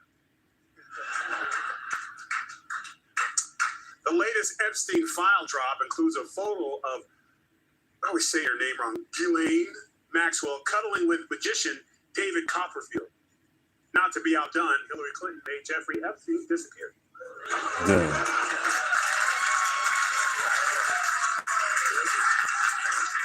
Nothing under her sleeve. And finally, a new report claims half of Gen Z do not have faith in their college education protecting them from AI-related job losses. The other half used AI to fill out the survey. All right, let's do some stories. You'll get money from Nome if you take your ass home. So today, Kristi Noem announced that the DHS is tripling Ice Barbie. the payout for illegal immigrants to self-deport through the end of the year, from $1,000 to $3,000 American dollars. Well, it's home for the holidays season, so not only are we returning those kiddos back to their families that Biden lost, we also are saying that if you voluntarily want to go home now to your country, if you're in this United States of America illegally, we will give you $3,000 through the holidays to send you home, and that includes people that have not been detained, maybe have interacted with us, are detained and don't have criminal charges against them. Raise your hand. We'll help you get home. We'll facilitate it, and you might get the chance to come back to this country the right way someday. If you wait until we interdict you and detain you and arrest you and have to deport you ourselves, you'll never get the chance to come back. Yeah, and if you leave, don't even think trying to sneak back in. Definitely not through a doggy door. Too soon? Shlu, right now there's a guy somewhere in South America who took the deal back in July. Thank you. You feel bad? Trying to get there, y'all. Get my subscribers up. Trying to get there. Yeah, I think he's going to come back in and then try to get the 3,000 to get back. No, the thing is, 500 or more. Thanks for when Greg comes to me first, he usually insults me and accuses me of being a serial killer. So and racist. Yes. And a white supremacist. Exactly. No, I love this. And at first, I thought it was a little over the top. The Kristi Noem thing with the hat and the horse and everything, I said, oh, wow, she's really going theatrical with this thing. But now I love it. I just was watching the 5, and the commercial came on, and she said, get out of my country. She's on a horse. I love her. And so I like the whole game. And I printed out this report that they had. It's incredible. We got down crossings at the border down 93%. Great success. 622,000 plus removed, and there's millions who self-deported anyway. I love this too. They're bragging about their detentions at Alligator, Alcatraz, Speedway, Slammer, Cornhusker, Clink, and Louisiana lockup. I love the names. But I think it's great, and I think she's doing a great job. I even like the theatrics. I like the hat, and I think they should take the deal. This is what we're finally taking action. It's like, go back to where you came from, and the fact that they're making a payment, I think that's fine. Because it's going to cost a lot to round them up anyway, and they're going to get to it. Now, they've got to deliver on their promises, though. For the people who don't take the 3,000, you got to put them in cuffs and send them home. Right. Yeah, I agree. Mr. Mayor, border crossings have dropped to 93% this year. So this plan by Trump is working out great. Do you even think we really need that, the incentive to self-deport? Well, actually, you do. First of all, you want to keep people from moving to Minnesota where they get a lot of free stuff. Yeah. But Tom is exactly right. For formal deportation proceedings, about $17,000. So this actually saves that. And then speaking of saving money, one of the biggest issues, one of the biggest magnets for illegal immigration is the welfare system. We saw it happen in Minnesota with welfare fraud, but just the system overall, which allows people to come here, take advantage of all this free stuff. Obviously, that's going to be a huge magnet. So I think that in addition to this, when we're talking about immigration reform, we really need to look at welfare reform as well. Nice. All right, Heather. 2.5 million illegals How you have doing been there? Thanks for removed or joining in. self-deported since Trump got back in office. Did you think this administration would achieve such crazy numbers? No, but I looked at the numbers, to Tom's point, in addition to the 93% plunge, right? So, yeah, I did think they would achieve these numbers, but the reason I hesitate is because we let over 10 million people, estimates as high as 20 million people in this country. So, like, that's a heavy lift. Oh, and by the way, everyone that's blaming, oh, Trump's kicking people out, Democrats forget that Obama kicked more people out under his watch. What I thought was interesting is that 1.9 million people, they're saying, voluntarily left, which is a big number. And I really struggled with, like she said in the video, Christina, I'm like, raise your hand and we'll give you the payout. But I'm like, are people really raising their hand for $3,000? I couldn't believe it. She said tens of thousands have applied for this program. I looked into it because just in case you do want to volunteer to leave after you went through jungles, snakes, kidnappings to get here for $3,000, you install, the instructions say install a CBP app to claim your prize. Who's going to install the app? If you install it, I'm sure it has a GPS tracker. So, like, if you change your mind, like, they're still going to come and find you and get you. If you install the app, maybe I'll sign up for the $3,000. You're who do you call? ICE? Yeah, I would probably not call them because I don't think ICE is going to give you the check. They're going to bring you to the check. Like, can you trust you're going to get the $3,000? Or what if you, like, I wonder if they're, like, Johnny, me personally. Thanks for joining in. Like and subscribe. Thank you. Telling on, like, maybe I want to go, right? But I know that they're illegal too. So on the app, you're like, hey, for an extra you get like they have referral fee. brother. Listen, this is how it should work. It's like a wanted poster, right? Yeah. $3,000. You can claim the $3,000 on your head by turning yourself in, or your buddy Juan, he can claim the $3,000 by calling and telling on you. You know what I'm saying? The $3,000 is just out there and available. That's the way we need to do it, right? Like it's a bounty. Hey, I got $3,000. Paul, tell me where he's at, or he can call and get himself. And I have some experience in this. I once gave the Marine Corps an entire year of my life for an Like and subscribe. and I thought it was a hell of Trying a to get deal. there, y'all. It Trying was to on get the right there. year for me, but still, my dad used to send. Have y'all not met me yet? All over that. My dad used to send these two guys that worked for him, Emmanuel and ACL, to Mexico about this time of year every year with about $3,000. So he was ahead of the game. The problem is they're expected to come back with about 3 pounds of pot. So it's a little bit different deal. You know, Glenn, two wrestlers in a truck, we were so focused on getting celebrities out of here. This might be a whole new avenue for us. They pay us the $3,000. Yeah, you just run on a truck and round them up. That new revenue stream. Yeah, and here's the other thing. What if you're an American and, all the Americans who don't like this place and they go online talking about they hate America and all that. Couldn't we give them $3,000 to leave too? Yes. Like, do you have to? But yeah, the great thing. Did they give Rosie O'Donnell anything? No, she left soon. She blew it. She knew two wrestlers in a truck and coming. I think the thing about the previous administration is they made it more worthwhile to be an illegal alien than to do it the right way. And so we've reversed that now. They had that CPB app. That was essentially an app that facilitated illegal immigration. But now we've got all their data on the CPB app. So we've turned it into a you've got to leave app. And so I think when people do it the right way, when they take her up on her offer and they go back to Mexico or wherever they came from, and then they apply the right way, and then say they get into the country because we've checked them out and now they're a good citizen and they're a family man or whatever, and they get their job and now they're doing it the right way, that is going to show people that it's going to bring the credibility back to the United States and our immigration system. Yeah.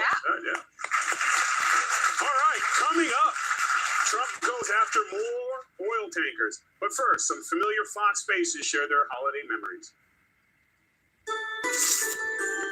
Gutfeld holiday memories. I'll never forget that Christmas when Greg, he gave me a gift that was so Greg. An autographed photo of, you guessed it, Greg Gutfeld. What a psycho. Gutfeld holiday favorites. If you'll be in the New York area and would like tickets to see Gutfeld, go to foxnews.com/Gutfeld and click on the link to join our studio audience.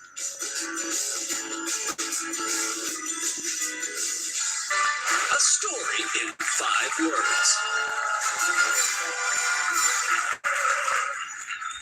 Trump pursues third oil tanker. Joey, the U.S. Coast Guard is going after a third Venezuelan oil tanker after seizing 2 already this month. The move is part of Trump's plan to stop Venezuela from using illegal oil shipments to fund terrorism. That's a dumb question, but do you support this? Yeah, I'm kind of for it. And let me tell you why. Number one, the only reason they're still pursuing, haven't caught this tanker, is because Marines can't drive boats, right? That is the only reason. We're letting the Coast Guard do it, and that's taking time. And I don't understand that. I mean, because there are 3 assets in this country that can visit, board, search, and seize a ship: the Marine Corps, the Navy SEALs, and the Coast Guard, right? Navy SEALs are making movies right now. Coast Guard's pursuing this ship. There's some Marines sitting there just looks gay. I mean, like, give them like a couple of bass fishing boats and some hook and line. They'd be all over this thing. I mean, how fast can a tanker go? Why are they still pursuing it? They should be all over it. I don't understand. I mean, I know they look slow, but they do move kind of fast. I mean, you ever seen some Marines in a helicopter, though? I'm telling you right now. now. No, I prefer not to see uniform men in any kind of. I'm telling you right now. My way. Yeah, that's kind of a fair try. I think we all agree. Bunch of Marines in a helicopter coming for you, that's going to be a bad.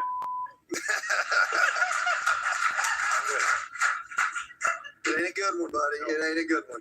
We've seen so much, Heather. We've seen so much complaining by mainstream media about, they're like, oh, it's an act of war, it's a war crime, it's all these horrible things. Why do they always seem to take the 20? And this isn't even a 20. I'm gonna say a 10% side. They never think about, by putting the clamps on Venezuela, how they're the drug trade industry.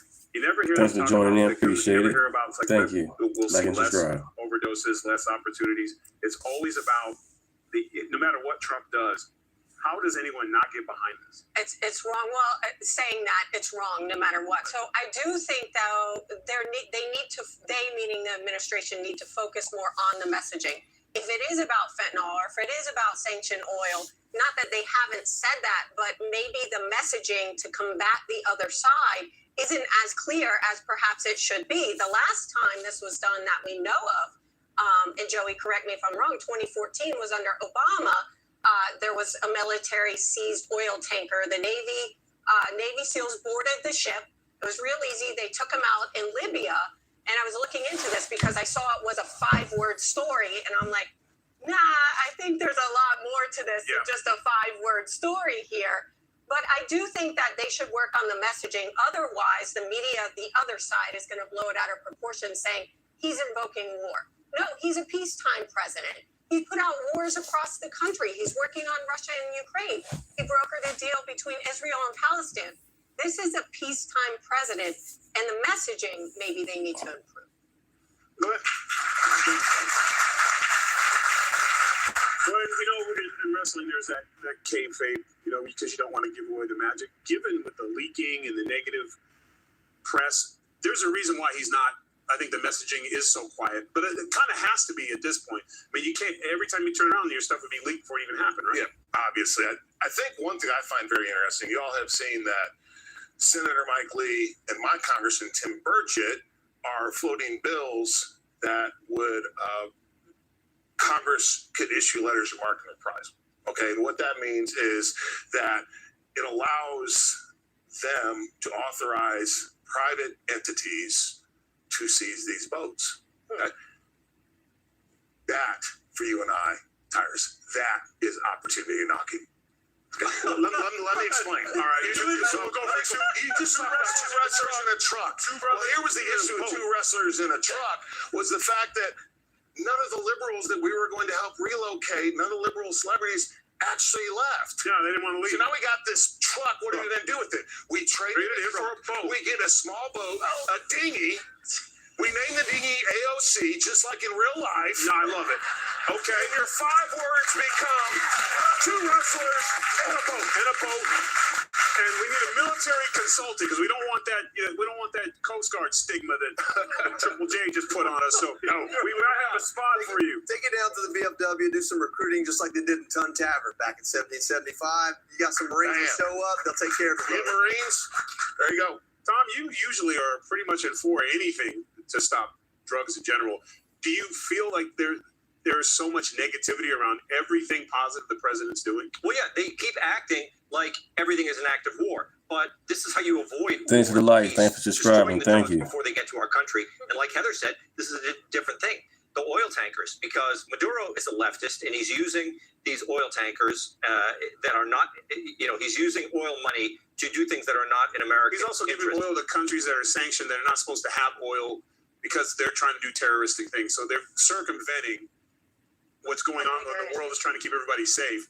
This oil is going to countries that can't get it the normal way because they're so corrupt. Yes. So seizing these boats is part of that. It's part of avoiding a war. So the people in the press keep beating the drums like Trump is going to war. And Trump is saying, no, I want peace. We're not going to war. And you notice Maduro was out there. He just did a Christmas message, and he said, I was just out with the people, and we all want peace. So he is on the same message as Trump. He is saying, we want peace, while we're invading and we're seizing these tankers. Also, China came out with a statement. They said, we don't like what you're doing down here, because I think a lot of this has to do with asserting American power in our hemisphere. China has been asserting their power in South America, and Trump is now taking it back.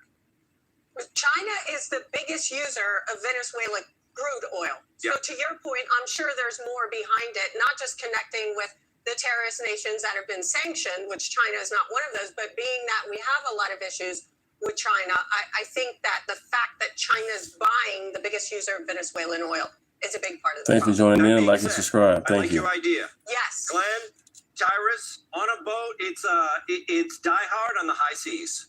No. Hey, whoa. Hey, listen, first of all, Christmas movie. It is a Christmas. No, it's not. Yes, it is. Yes, it is. Oh man, can we mute him? See what you did. But now, you know what? I'm gonna sit on the other side of the boat. But I prefer to not go on a boat that is called Die Hard. Okay. All right. I want to go on a boat called Live Long. Yeah, good point. Yeah, the Live Long and Prosper. Yes. Privateers of the Caribbean, that's what we call it. I'll take it. Yeah, I'm good with that. You're going to advise us so we don't end up with the Coast Guard. Yeah, I'll give you some guys with legs. They'll help you. Well, you know what? You could be like Captain Dan. Oh, Lieutenant Dan. Okay. Love it.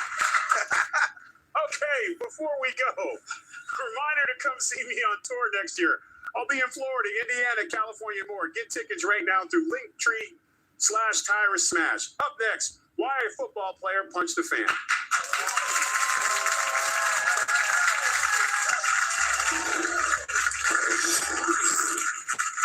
It's coming your way.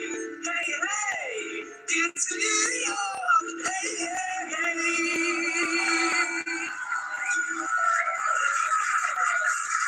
All right, a player laid hands on a fan in the stands. During an NFL game over the weekend, Pittsburgh Steelers wide receiver DK Metcalf appeared to strike a Detroit Lions fan in the stands. Watch. Now, some reports claim the fan called Metcalf a racial slur, which is like running onto a NASCAR track yelling, "Cracker Barrel sucks."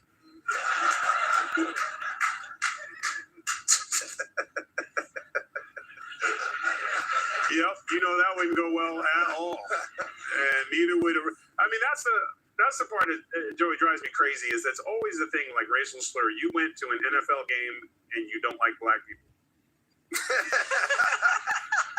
Yeah, you must be furious at the NBA. I mean, it's just, I do. There was one report that struck home with me, Joey, because he called him by his first, middle, and last name, his government names. Yeah. And I can tell you that drives me insane.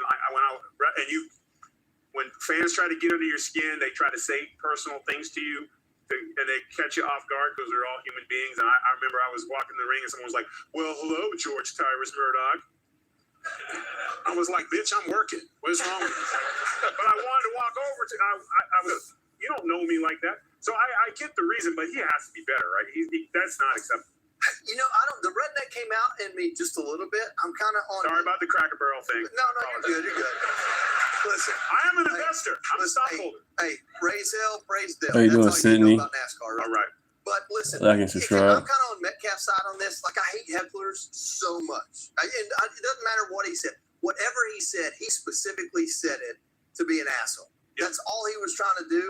Every now and then, you need to see one kind of get what's coming. I mean, I was the guy, I'll tell you right now, I was the guy at the Northwest Georgia Trade Convention Center yelling everything I could at the British Bulldog. I mean, I was, with my mullet and everything. And I probably needed to be hit upside the head with that little umbrella, whatever it was. I probably needed it. I needed a little bit of come to reality. But, you got to be smarter than that, because it's going to cost him a lot more than it cost me, right? That's the problem. Well, I know, as you know, you were at one time you were the most loved, then you're most hated, and in the general, and plus you're in politics and you're a conservative. So, I mean, you get booed all the time. I do. Yeah, tell me about And it. you were even saying in the green room how, like, when someone says your middle name, it takes you back to your mom when you messed up. If someone says Glenn Thomas Jacobs, I know I'm in trouble, because that's what mom called me and she was mad at me. Yeah. Here's the deal. Unless you have been chased around by an old lady with an umbrella through the Knoxville Civic Coliseum because you cheated behind the referee's back, don't talk to me about any of this stuff, okay? And you've been there too, right? Oh, yeah, I've been spit on. Yeah, You know what's funny? Silver Foxes hated me when I wrestled, and now they love me now, right, Mom? See, look, I'm not mad at you for throwing stuff at me. But I agree. It's really, you don't want to jeopardize your career. You just have to be able to take those things. You're in the public eye. Some people are going to deliberately try to get under your skin. You just have to deal with that. That's just the way it is. Tom, is this a security issue? I mean, where is the NFL security in this? Why was he even that close to the wall? I mean, it doesn't make much sense. And the other guy got to stay and watch the whole game, so he didn't get kicked out. Yeah, he didn't. The fan didn't get kicked out. No, he didn't. He shouldn't be doing this. And the thing is, this guy is like. These people know they're not going to suffer any consequences. I think a lot of these people want to get smacked because they want to sue somebody. Yeah. He stopped and talked to him. Wow. Like, he gave him his time. So he's leaning in, he's listening to what the guy is saying. You should be glad that I don't even know this athlete. I don't even know if he's a jerk or not. But to me, that wasn't much of a hit. It was like, get out of my face, because he said something to him. And people should be afraid Thanks of for joining in. Appreciate it. I mean, I'm not scary at all. Thank you guys for joining in. Appreciate it. Like and subscribe. You shouldn't get in my face either, because it's dangerous. I can be dangerous. But no, I'm totally. I'm just gonna go out and defend this guy. He got suspended. Can you stop pointing at me? You're making me unnecessary. Like, dude, don't go there. Okay. Yeah. I need you to calm down. Yeah. Okay. But he gave him time. He gave him his time. Yes. He stopped and he listened to him. I think that shows you that, he was trying to be a good guy, and then the guy said something to him. I don't know what he said. It's never good to hit people, but to me, it wasn't even much of a hit. He was just like, get out of my face. It was a warning shot. It was a warning. And by the way, maybe you have a question for me, but I've been holding You just made my job. for Go ahead. a really long time. Yeah. None of these guys go by their government name. So if Joey, Kane, Tom, not Thomas, Tyrus, I don't know if you'll even share with us your full government name, but like it's I know, I didn't know if that was really it. I was paying attention. I'm here. I should have asked her a question. I know you. She does not believe Tyrus is on your birth. I don't think that's your real name. Right mind. Because you said it really bothered you if we knew your real name. So I know not to call you by that. But listen, the surrounding fans, somebody's going to say what he really said. Like, even if you're a Lions fan, you're going to be like, no, he didn't say a racial slur. Or maybe he did. And eventually we'll find out exactly what was said. I would be willing to bet he didn't, because if you keep watching the tape after Metcalf walks away, he jumps up and cheers at the crowd like, "Oh, he almost hit me." When racists get hit by the race they don't like, they usually Thanks for the likes. Thanks for subscribing. Thank you. You know what I'm saying? They get even more emboldened. I'm saying, like, I'm telling you, if a racist dude comes up to you and you pop him, and that's another thing, didn't knock his ass out, he's gonna be like, "Oh, Negro touched me. I got proof. You seen him, you saw him, and arrest him." So I don't think so. But to Tom's point, like, that was a warning shot. Because if you get punched in the face by like a guy your size, a football, you're not going to be able to wave your hands in the air and recover that And quickly. thank you for recognizing Tom's aggressive point. Yes. Yes. The way he was pointing like that. Yes. Very scary. Keep the fists, Tyrus. Keep the Yeah, just keep them in front of you. So, all right, coming up, Vance versus Crockett. But first, this. Goodfellas holiday memories. I remember this one Christmas where Greg dressed up as Santa Claus. So that Larry Kudlow would sit on his lap. The dude is one sick pup. Goodfellas holiday memories. Of you, it's video of the day.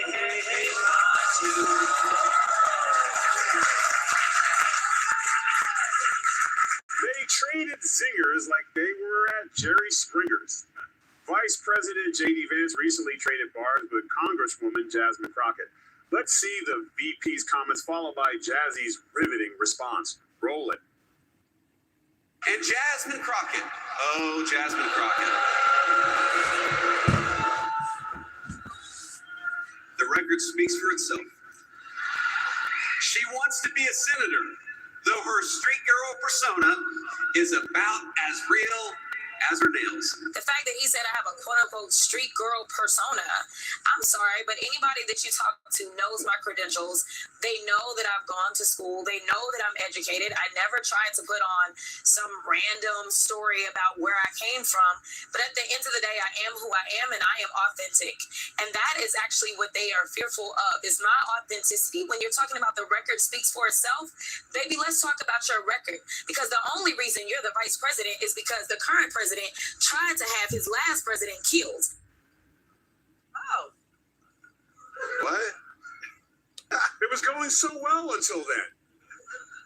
I don't understand why no one ever does a follow-up question. People who know me know what? You know, your credentials? Awesome. What are they? What laws have you passed? What is your record? Because she got into character as she was doing that interview. That's the, like, you don't see that. Like, she starts speaking one way, and then she gets going, and then she gets into character by the end of it. You can look up YouTube videos of her before she ran for office, and she does speak and carry herself differently. Now, as someone who, when I go back to Georgia, like, the redneck comes out full. I'm telling you right now, you need to Google Translate what I'm trying to say. Like, it sounds like pouring sweet tea over a banjo, right? But I know I can't. I knew what that meant. Yeah. I can't bring the Fox News because most of the country can't understand it. Like I got to put that cover on. You know, I got to take the Jeff Foxworthy out. You know, so it's like I'm not against her. Like, you know, if that's her roots, but I think it's the opposite, right? I think her roots are upper class, and she's brought this persona forward. So Vance wasn't wrong. I just don't think you win anything by going after her. Like, I just don't think you gain anything from it. Excellent point. Because, Glenn, I feel like he was punching down. Why do so many Republicans give her name air? That's the only thing about her is her ridiculously ignorant interviews. And then a prominent Republican talks about it. So you breathe air into that, whatever educated hood, whatever the hell she's trying to be this day. If no one mentioned her, nothing that she accomplished would come out. She is a DEI graduate, 1,000%, because she sounds like one. Yeah, and I agree with Joey. You can tell that is so much of politics is like wrestling. I mean, it really, and people develop personas, and there it is. But I agree with you. At the same time, you have to call people out sometimes, especially someone who is running for Senate and potentially could be making these very important decisions. I think one of the most important things is pointing to her record and say, what have you done in the House? Exactly. It's been nothing. But the one thing too, that really the racist tribe gets really old. I mean, look, again, going back to wrestling, what did we always want to get? We wanted to get some sort of reaction. Good guy, bad guy, didn't really matter. Problem with that is it's not entertaining anymore. No. It's very boring. It's the same old thing they keep on rolling out, and it just doesn't work. Well, also for me, when someone drops the race thing, that means they have no idea, they have no argument, and they have no original thought. So I can't compete with you. So I'm just going to say you're racist. Because then we can't even get into when two people are trying to have a debate and one guy starts losing and calls the other guy racist, then all the thoughts out the window because now you have to argue feelings. And, you know what I'm saying? It's one of the saddest things that has become the playbook. Yeah, but this is what they're setting J.D. Vance up. They're going to just call him racist for the next 4 years. But the interesting thing about this was, well, first of all, how did he know that her nails are fake? I mean, are they all Heather? Are all the nails fake? And by the way, are they always fake? But not. And I'm not a woman of color, and I have. You don't have. What? Not exclusive. But your nails are fake Check too. my notes. The thing is is, right here, no color. With the women. Or Calvin Tom. Whiter than him. But my question is, with the women, are they all fake nails? Everybody? Mostly, that's what I'm saying. It's not exclusive to women of color to have fake Thanks for nails. joining in. Like and subscribe. This day and age, it ain't exclusive to But I women don't either. think No, thanks. Yeah. Well said, sir. But he made her change her persona back. Like, we all knew her persona back when she was being educated and trying to get elected to office. And then she turned on the street girl persona. And then when he called her out on it, she was on that show and she went back to her old one for a while until the end, the Mike Pence comment, and then she became street girl again. So she's showing us that it's all, a put on. Heather, I think someone's writing for her and she can't remember. So they were like, here's the insult. Just get it in wherever you can. Yeah, and she can only get it in at the end. It made 0 sense. Like somewhere Mike Pence was like, they remember me? Exactly. Well, the commentator, I forget what channel it was on, but they brought it up. They said, "Oh, you know where he was going with that," insinuating it was a racist comment. Before, I'm sure she would have said the same thing, but she didn't. It was the person asking the question that was leading the question that's saying Vance is a racist. But like I said, it's not exclusive to women of color or anyone of color to be from the streets or have fake nails. And so I don't think he's racist. Maybe like the Lions fans said a racist slur. Vance did not. And she said, though, she kept saying, I went to school. Well, I'm glad you went to school. You could be from the street and still go to school. Yeah, we all had to go to school. I mean, I went to school. Yeah, but she doesn't drop like she was, I don't know, what a high end. I never got to Cum de Lotto, whatever it's called, or whatever. Although you had to come to graduation. Thanks for joining in. Early to watch those fans. Trying to get my subscribers up. Views up. Thank you guys for joining in. Just hoping I can make the college team.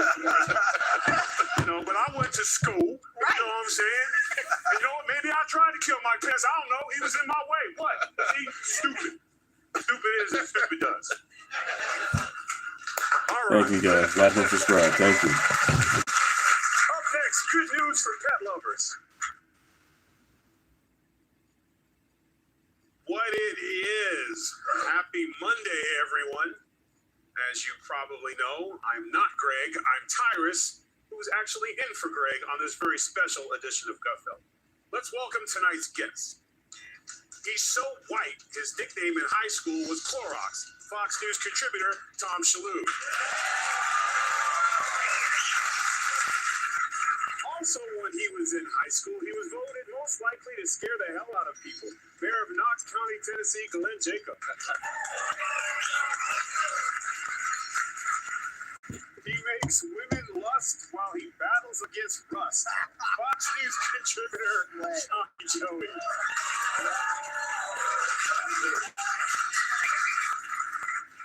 If you could use her name in Scrabble, you'd be undefeated. Financial analyst Heather Zumaraga.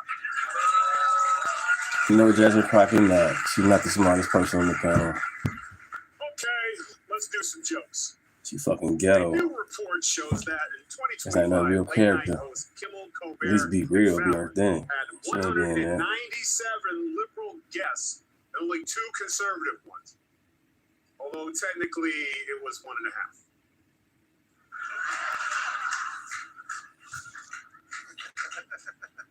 Yeah, because he's small. S-M-all, small.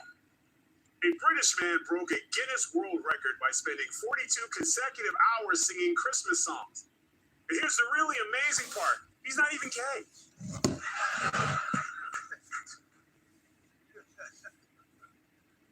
Cher is being accused of lip syncing during her recent SNL appearance, but she denied it, saying, "I haven't been able to move my lips in years." I believe her. I believe her. The DNC says that after completing an autopsy of their 2024 presidential loss, they've decided not to release the report, adding that there are other autopsies that they haven't released also.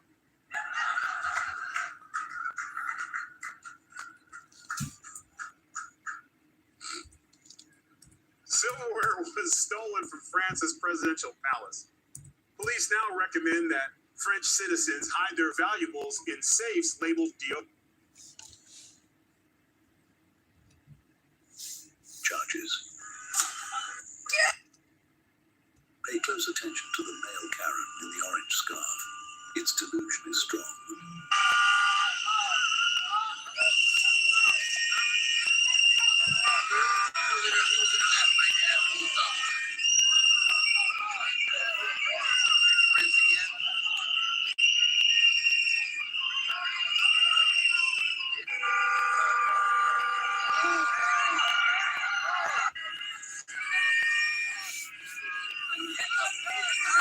Like and subscribe. It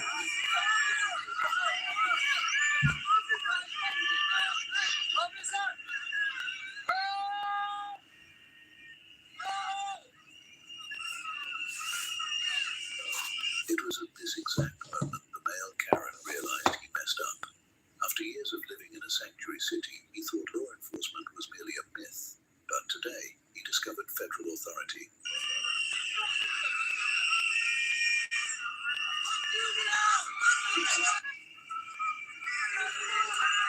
Now let's check in on that pavement-eating Karen. There we go. Thank you. Myself, he's gonna drive over here. You guys are fucking assholes. Thank you. Move yourself. Move yourself. Now. Out of the way. Thanks for the like. Thanks for subscribing. Thank you. The agent politely urges the Karen to move out of the way so she doesn't get struck by the vehicle, and she instantly shouts expletives at him. In the show business, this is what we call instant karma, but in the wild, we call it natural selection. Oh my God, are you okay? Are you okay? Appreciate it. You can hear the Karen sniffling and crying as reality hit her in the face like a brick. It's never made sense to me that these people will go out into the wild, try and stop officers from engaging in their duty. The officers will tell them to do something. They won't listen to the officers, and then they will suffer the consequences of their action, and then they get put in their place and they start crying as if they're babies. It's clear that adults like this have never suffered the consequences for their action, hence the reason why they engage in this type of behavior as if nobody's going to do anything to them. Because they've engaged in this type of behavior before and nobody did anything to them until today she... Fuck around, the more you're gonna find out. Kidnap 5,000 immigrants out of our communities, and this week, Alex Trump initiated this crackdown on New Orleans. He also green-lighted a war with Venezuela. What do we say to that? We say bravo and thank you, Rice and President Trump. Now let's finish the job.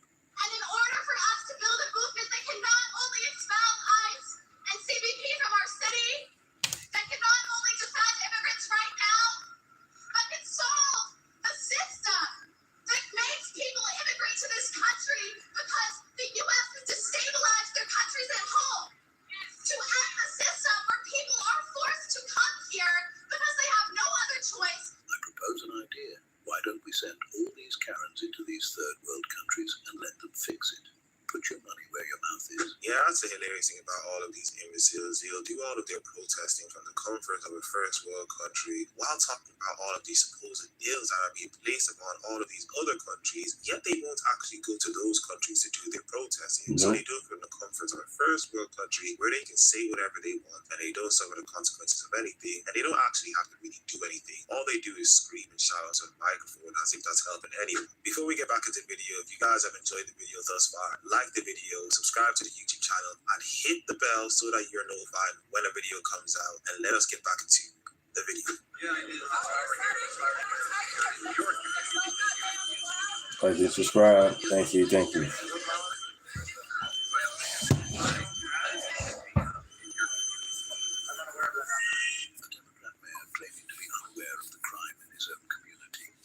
I'm disappointed, but I can't say I'm surprised. Get the f out of here!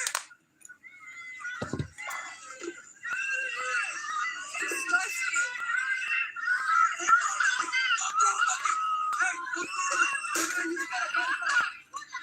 Trying to get on subscribers up, you guys. Help a brother out. Like and subscribe. DHS, let's make America a safer place.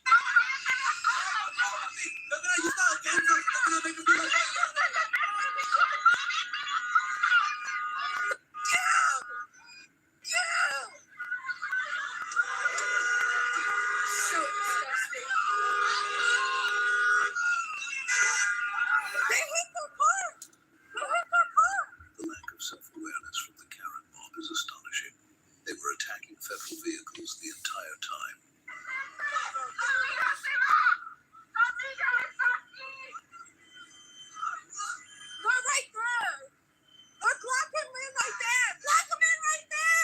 As if federal property damage wasn't enough, they want to add obstruction to the list of charges.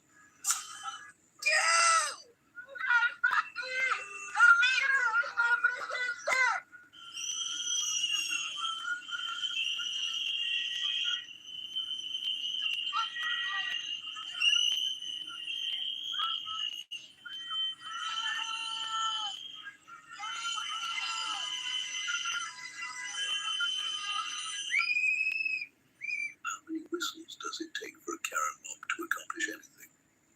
It's a trick question because no Karen has ever accomplished anything, ever.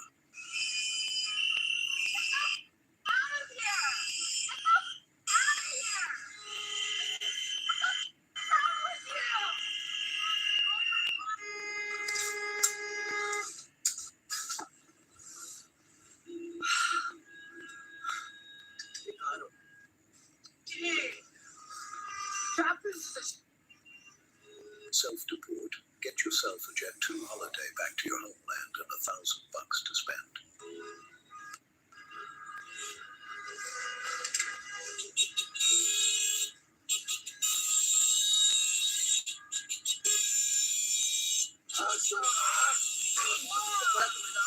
Thanks for the likes. Thanks for subscribing. Appreciate it. Thank you. That accent is the most foul-sounding thing to ever penetrate my eardrums. They got him. Oh my God! I wish I could get out closer.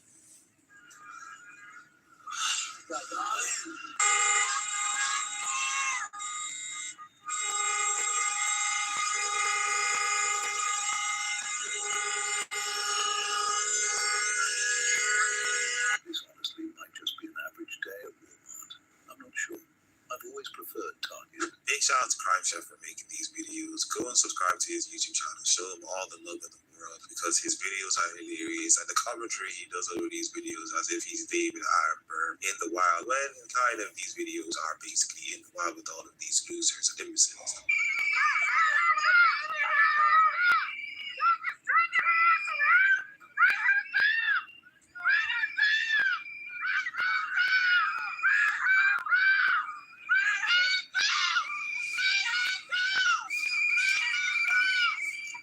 You're going to jail. You're going to jail. Oh, yeah, where's the target? Where's the target, you motherfuckers? He's got the razor on it. He's running. He's running. Look at him go. That's not done.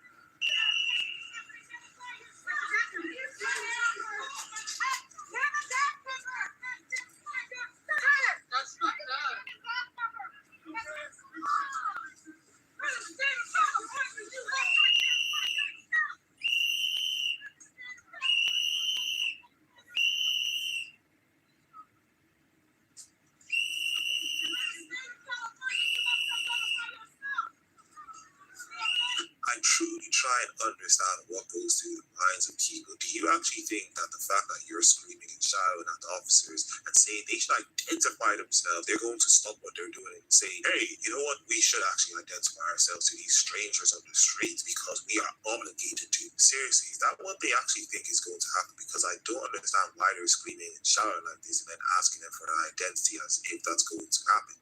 I just found it, sir. What are you doing? What are you doing?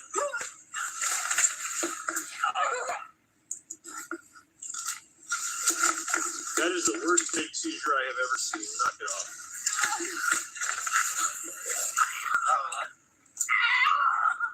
Step out of it. Make sure you're okay. Breathe. Stop pretending to have a seizure. I can't.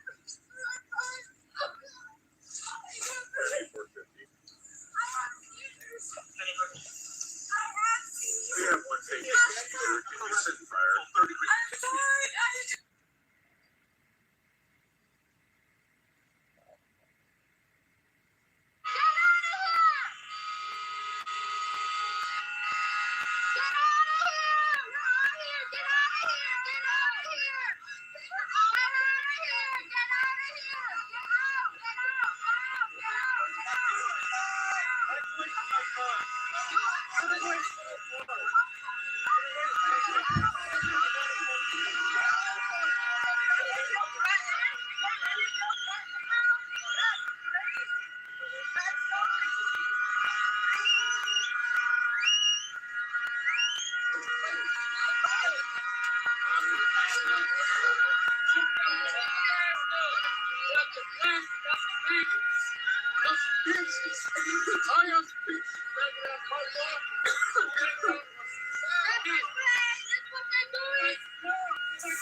Thanks for joining in. Like and subscribe. Thank you, guys.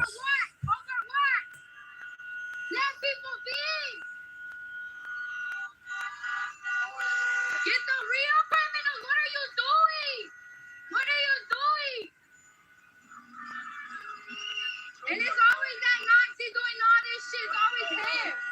It's always there. Facebook.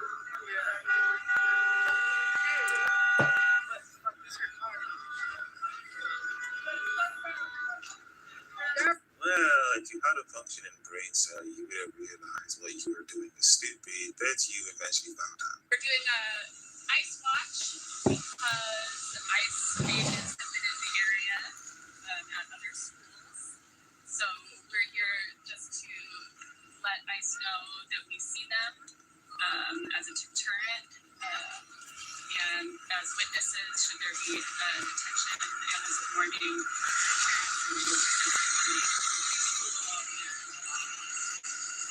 You're doing an ice watch. Do these people have jaws? What are you doing with your knife? Who are you helping?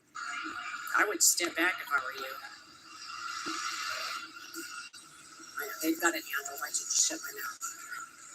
Oh, you fucking bitch! Right now! Fucking idiots!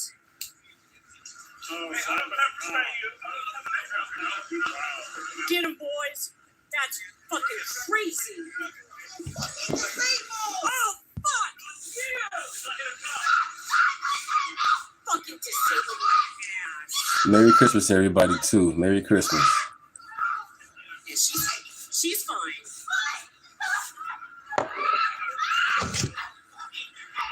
Oh, that pisses me off.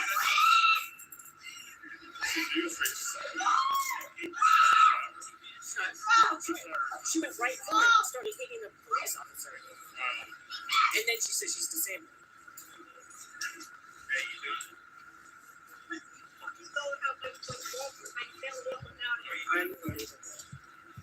I've never seen somebody get hurt.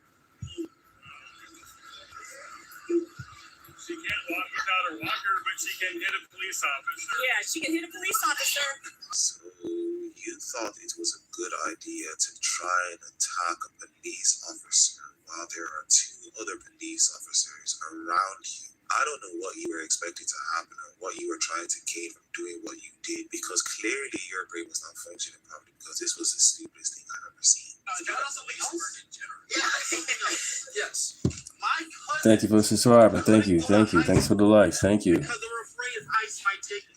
Well, then that's their parents' problem for coming here illegally. No. They did not came here illegally. They came here legally. All right, they came here illegally. Right? Yes. Yeah, they came here illegally. They have they have their legal things. They still got scared that ICE might take them. Why? Because that has happened. That has happened. Dude, I'm people who came here legally, who are legal citizens, have actually been deported. Yeah. Wait, so I'm like, there's a murder trial, there's a murder suspect. Some people have been falsely accused of murder, taken in, interrogated, been framed for crimes. Okay. That's murder. People have also just been deported flat out. People are falsely accused of fraud, all kinds of stuff. Yeah, I know. And then they go through the legal process, and then they're... We're not at all talking about... We're talking about a crime. Yeah, it's a crime. We're talking about crimes. Right now. Yeah, a crime is to go to school. That's the crime. Going to school is the crime. Going to school is the crime. Hold on. We're getting too emotional here. Your cousin didn't get arrested. Thank you. Appreciate it. Likes and subs. Thank you. No, but guess what? They couldn't go to school. Because are you aware that CMS, because of the threat of ICE, is right now thinking about going to online school just because they're afraid that a whole bunch of their student body would get detained and deported? They need to go outside and touch grass, dude. What are you scared of? It's not going to happen. It can't happen. They can't happen. Guess what? They can't go outside. That's the thing. They can't? They can't, because the moment they do, an ICE van is going to come over and take... Yeah, you're laughing. It's like the Taliban. That doesn't happen. It's not like you walk outside as a brown person in America and like a van pulls up, they'll grab you and throw you in the back. It's like, we're taking you out of here. It can happen. It's messed up when it does. But that's not a likelihood. Guess what? Like, that happens to me. A lot of times I hear stories like this, and I just do not believe that these people are as evil as it gets. They are evil. To try and gain sympathy from others so that you believe in their cause, while making up a lie that never actually happened. So I don't even believe you. You people are lunatics. You'll do anything to try and make people believe what you believe in. Oh, you don't want me to take a picture of your face? Is that because you're ICE?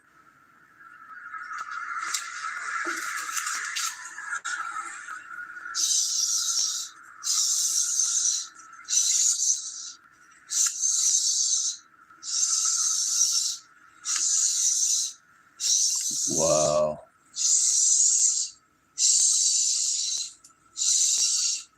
What are you doing? Who are you? Who are you? What is all this? What is this? If he hit her, he'd be wrong. Huh? Oh, they be wrong. They hit them. Get off. What is this? Get out their face.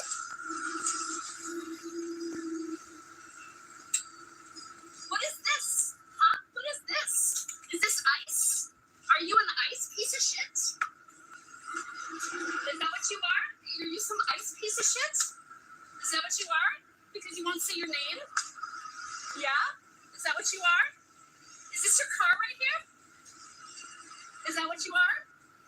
You some ICE piece of shit? Are you some ICE garbage person?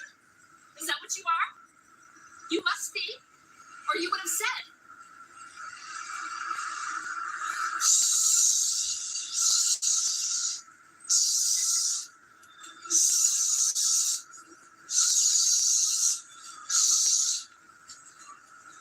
What are you doing?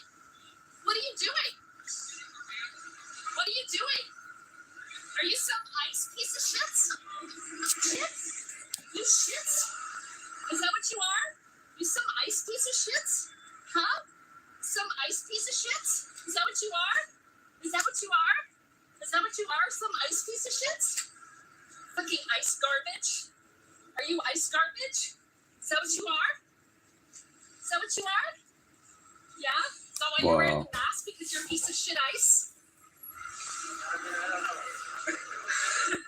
Well, why else would you be standing here filming? Thanks for subscribing. Thanks for the likes. Thanks for the subs. Thank you. No idea. I'm not. This person is filming everybody and saying shh.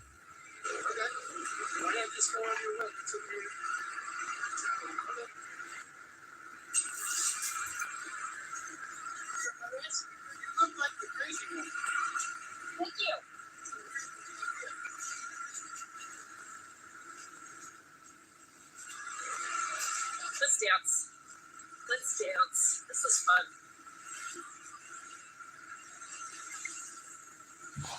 This is crazy. This is fun. We're dancing.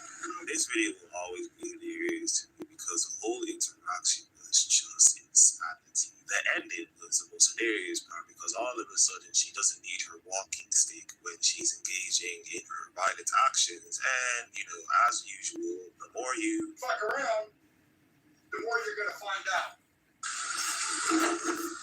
Yeah. It's tough to hear.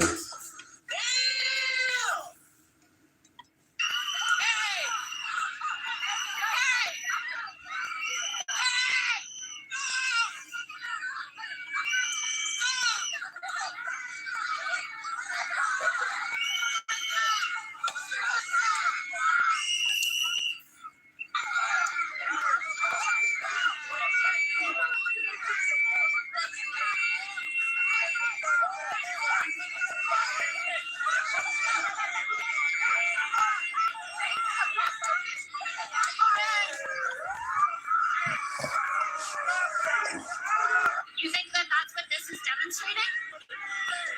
So what do you think this is demonstrating here? That we're Anti-free speech? Whack-a-mole, and we are shoving this full. It's racist. It's authoritarian. Free speech? No. Free speech? Yes, obviously. Of course not. I use my speech, you use yours, and I try to win with my words and my voice. It's fucking freedom of speech. So what does this show? Does that show aggression? Counter protest. No, does that show aggression? We're here to show that we don't agree. One person here got attacked already. Pardon me? One person already got attacked here. So how do you feel about people on the other side coming here to attack us? I don't see any violence. Oh, there was. One incident? It didn't even start yet.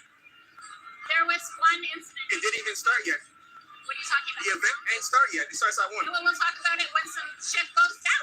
Why are we talking about hypotheticals? Listen, Where is this going to be broadcast? they're so out of touch with reality. There's no point in even engaging in conversations with people like this. The clips in this video tell us all we need to know, that they don't want to engage in calm and civil conversations. They're just violent people while claiming that they're the side of inclusivity and love. From my perspective, the most important thing on this planet, if we could work it out, is try to be kind to each other. Now you can think, what does kind mean? It means not having illegal migrants. Well, see, there you're getting back. Murdering You're getting, US come on, citizens. let's talk about this as human beings. Now you're talking about policy. What does it mean as a human being? You're not telling me about. You tell me what you think, but you're not telling me about I think yourself. it means people feeling safe in their society and feeling free to go about without getting murdered by people that are breaking the laws. And I think it means having an administration that's not encouraging criminals. There are more criminals in this country that are native born that create crime. And that's why we have a criminal justice system that locks them up. But you guys complain about that as well. You guys complain about that as well. Do you care about native crime? I am native. I'm trans native. I care about everybody in this. So do I. I care about my country so much that I care about our borders and our national security. And it saddens me that not everybody feels about it the same way. I hear you telling me what you think, and then I hear you explaining it. It doesn't rest. I want my family to be safe in this country.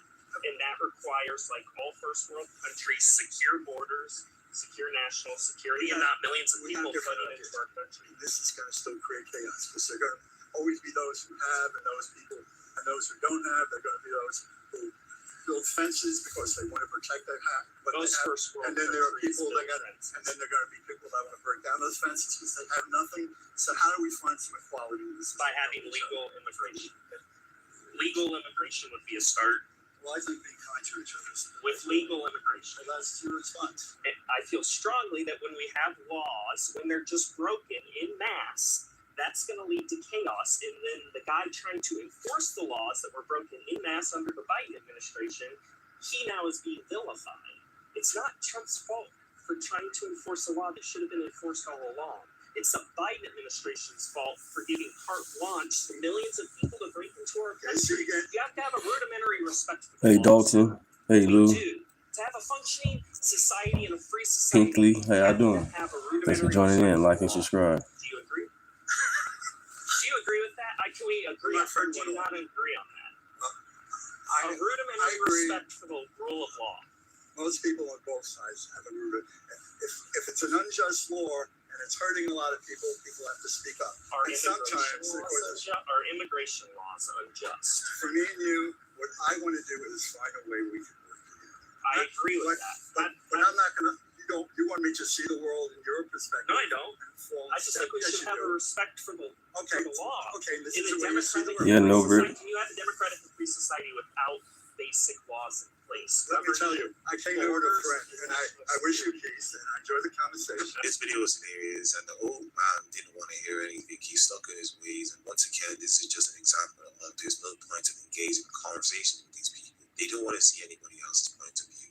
They believe they're right, and they don't care what you say. Conservatives showing up to support ICE. What are your thoughts? I think they're misguided.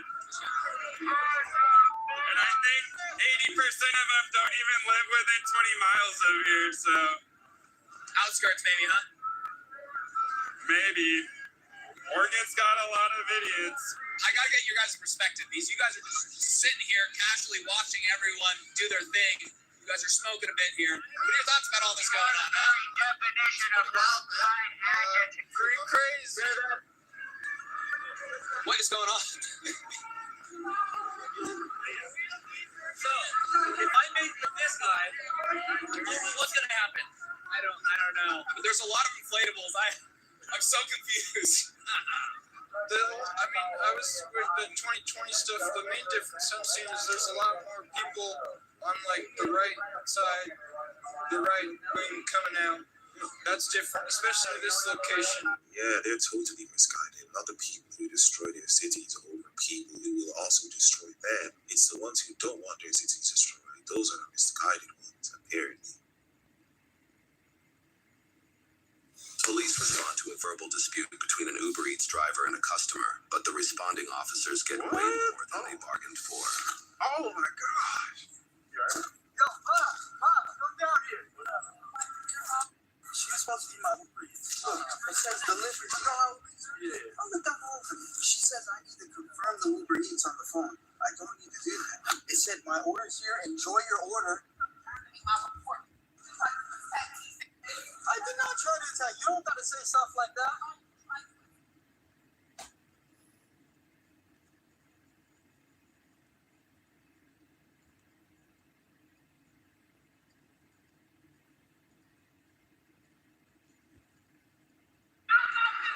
This is an ICE agent. What are you doing?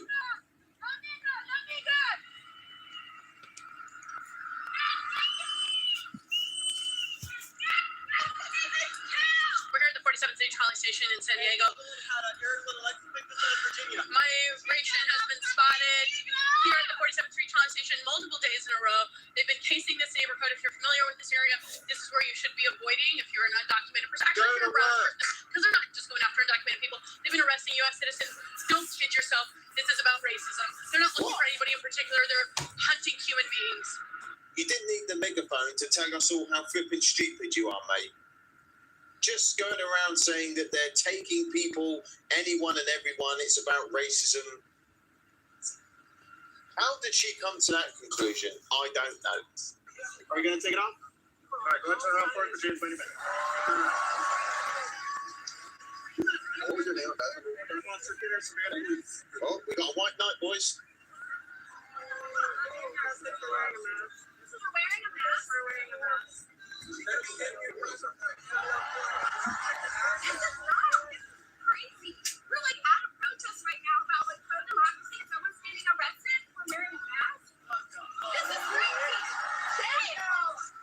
So we got another flipping donut who's wearing a mask outside. Don't know what that achieves.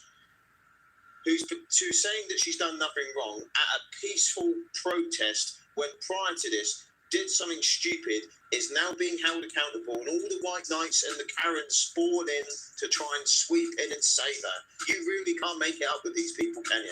And be sure to like the video, subscribe if you want to, and comment down below if you want to see more videos like this. Lock in, guys. We're covering a lot of flipping donuts in this one. Don't do it. Don't do it.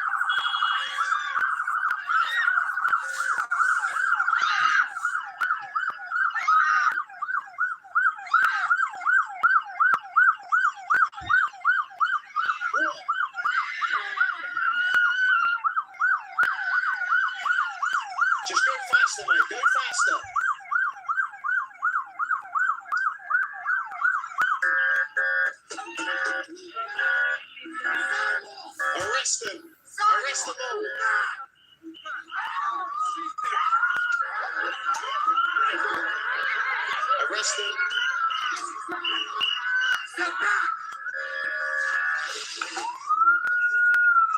That's a lot of unemployed people. Why can't you subscribe?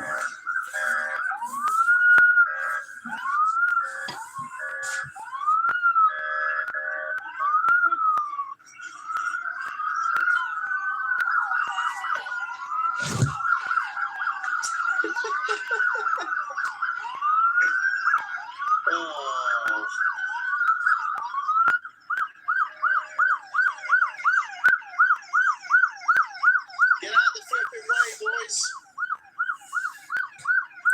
Thank you guys for subscribing. Thank you. Trying to get to 500 or more people. Thank you so much. Thank you. Well, all I'm going to say is one tear gas grenade would resolve this problem.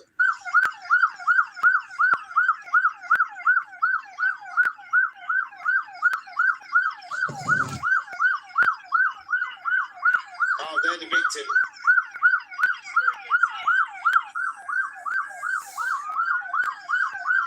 That's what makes me laugh so much about these videos. So I got 358. Need 500.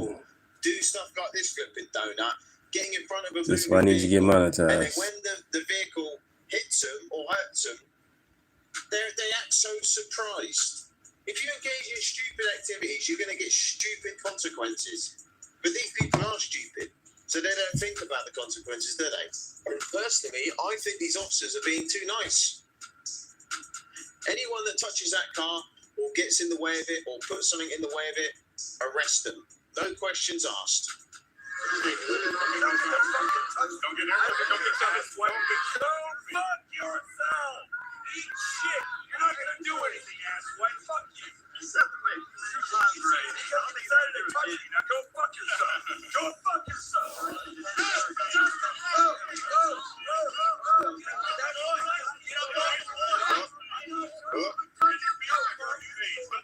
Thanks for the likes. Thanks for subscribing. Thank you. Got way too much confidence, sticking their finger in the police face saying, you're this, you're effing that. Finger in my face. That's assault. Why is he dressed like that? Check this guy's hard drive. Yes, sir. Sorry. Weirdo. Just like you had your ass face. Turn a flashlight to This guy's walking up in people's personal space and then he's complaining about people's arms being there to stop them getting any closer. You really can't make it up. Keep your hands to yourself, asswipe. Taser. Learn the rules. Do not touch people. Why do you animals have such a big problem where my rights begin? Stop. Did you notice the body language when that officer actually fought back and pushed him a little bit? It restored him back to beta settings. Look, he's like, sorry. He's been doing this, and he expects nothing to happen back to him.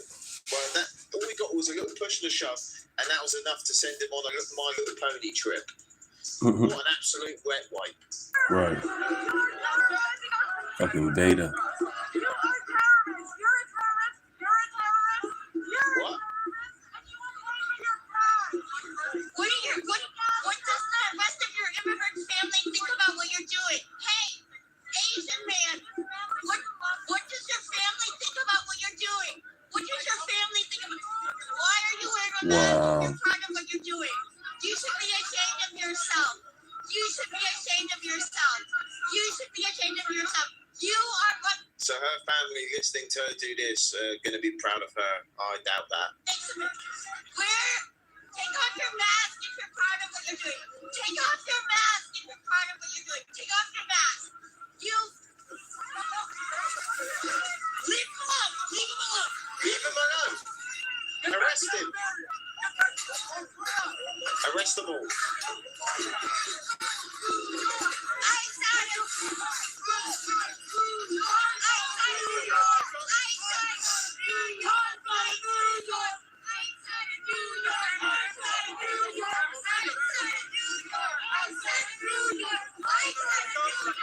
These people have a lot of free time.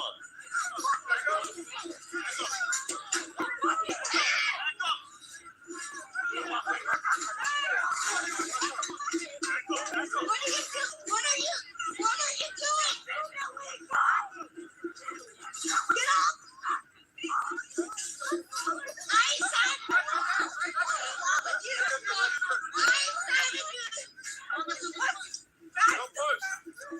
Thank you. Thanks for the likes. Thanks for subscribing. Thank you. I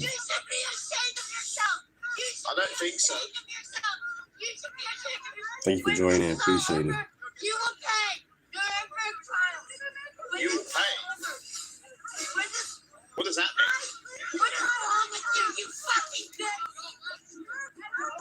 I hope people like this realise that they have blood on their hands when they advocate for what they're advocating for.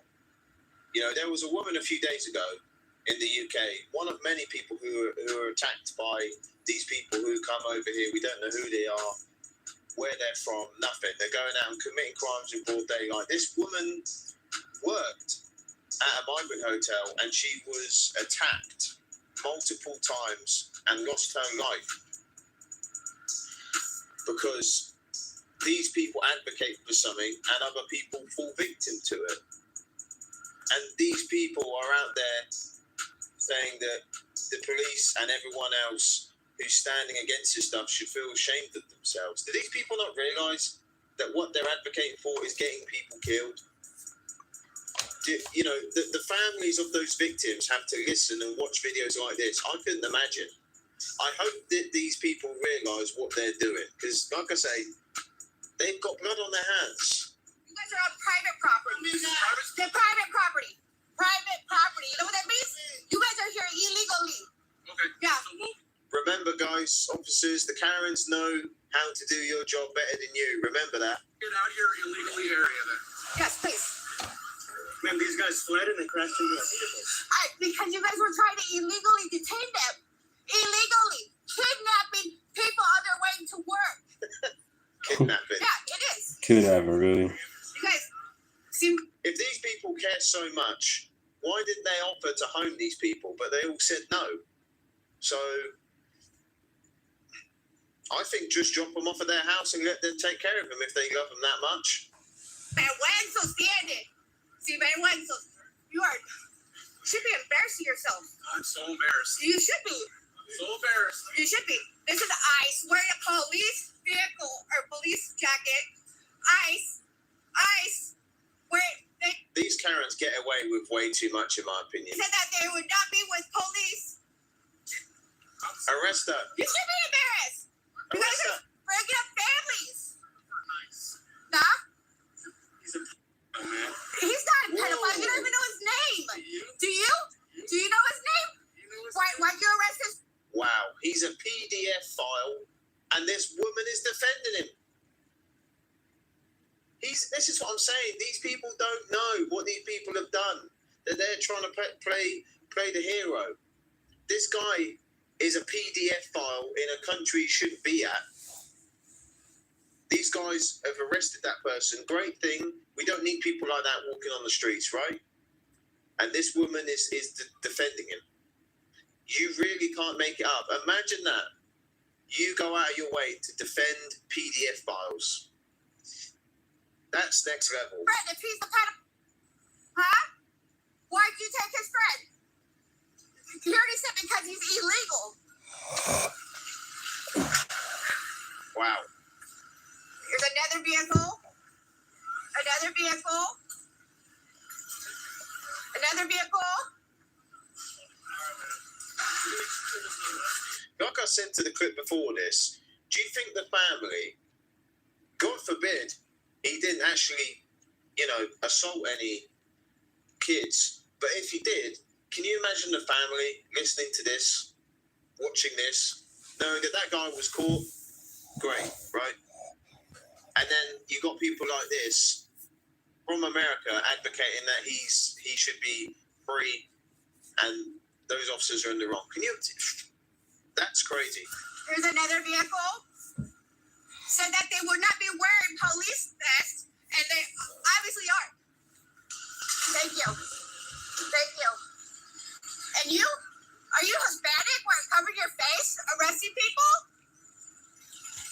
Arrest her. I want all the vehicles out of here. Everything gone. Who do you think you are? Don't come back here. Don't come back here. Thank you. You can suck a big one. No. You guys are without families, without hearts, without care. Says the one who was defending a PDF.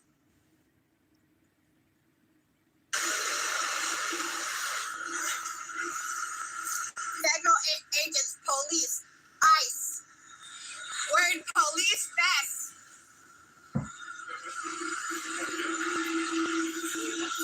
Well, that's because they're police. These kids just going to work. Going to work. You blocked him in and freaking baited on his window. I watched it.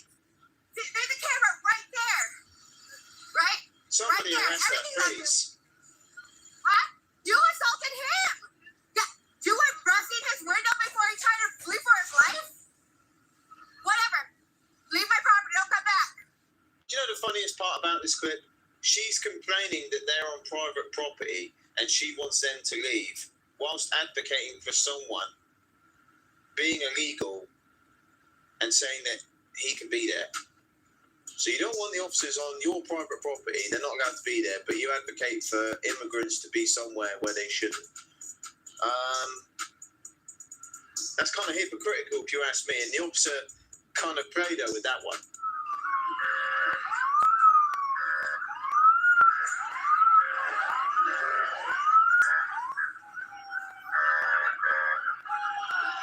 Real brave.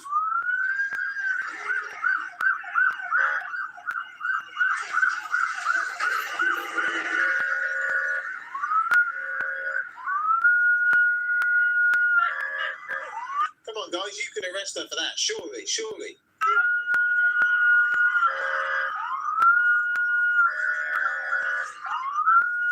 What's this white guy doing?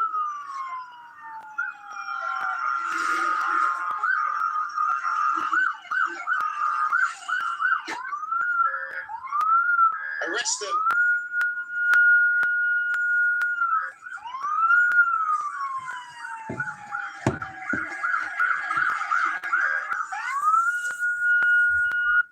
He's got a mask on outside, tells me everything I need to know.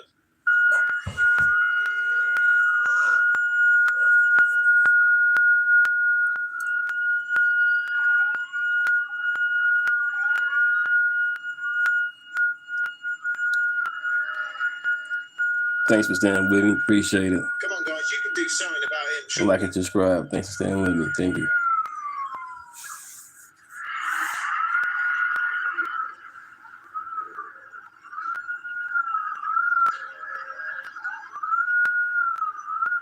Do you know what? I think at this point they should just do all this in helicopters or something to avoid the Karens and white knights. Yeah, that's probably what I would be doing.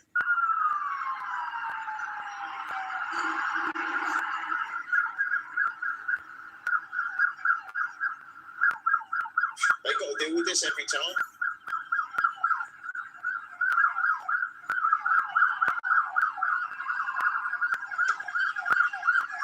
I just think surely they can arrest people for doing this. You know, throwing things at the vehicle, standing in front of them, putting other people's property in front of them. How can they be doing this? I don't know. I mean, look at this white guy. How you doing, Rhonda? Waited his whole life for a moment like this. What an absolute muppet. Arrest them all. Oh dear.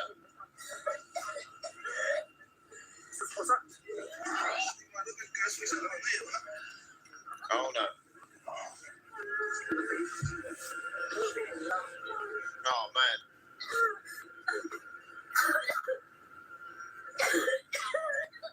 Well, I know they can add the sad music to this and everyone's sympathising in the comments, but I'd be lying to you guys if I really got sleep over this.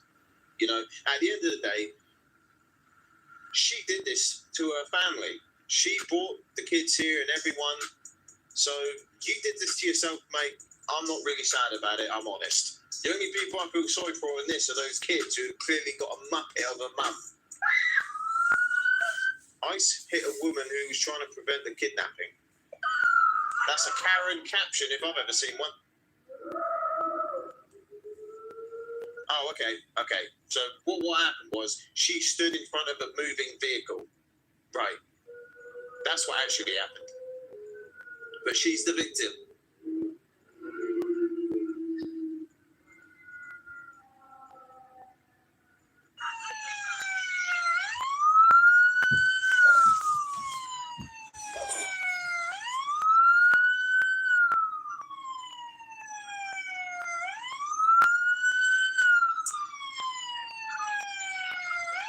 Yep, get out of the way. Get out the way, Karen. What are you doing?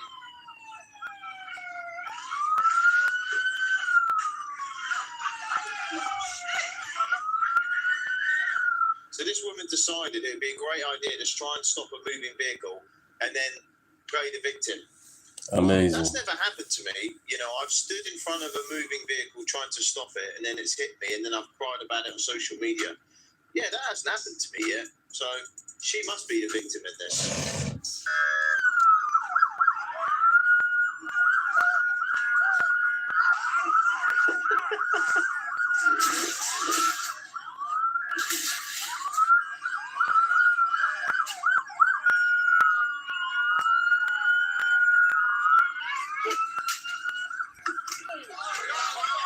That's what I'm talking about, guys. Arrest them all. Get him out of here.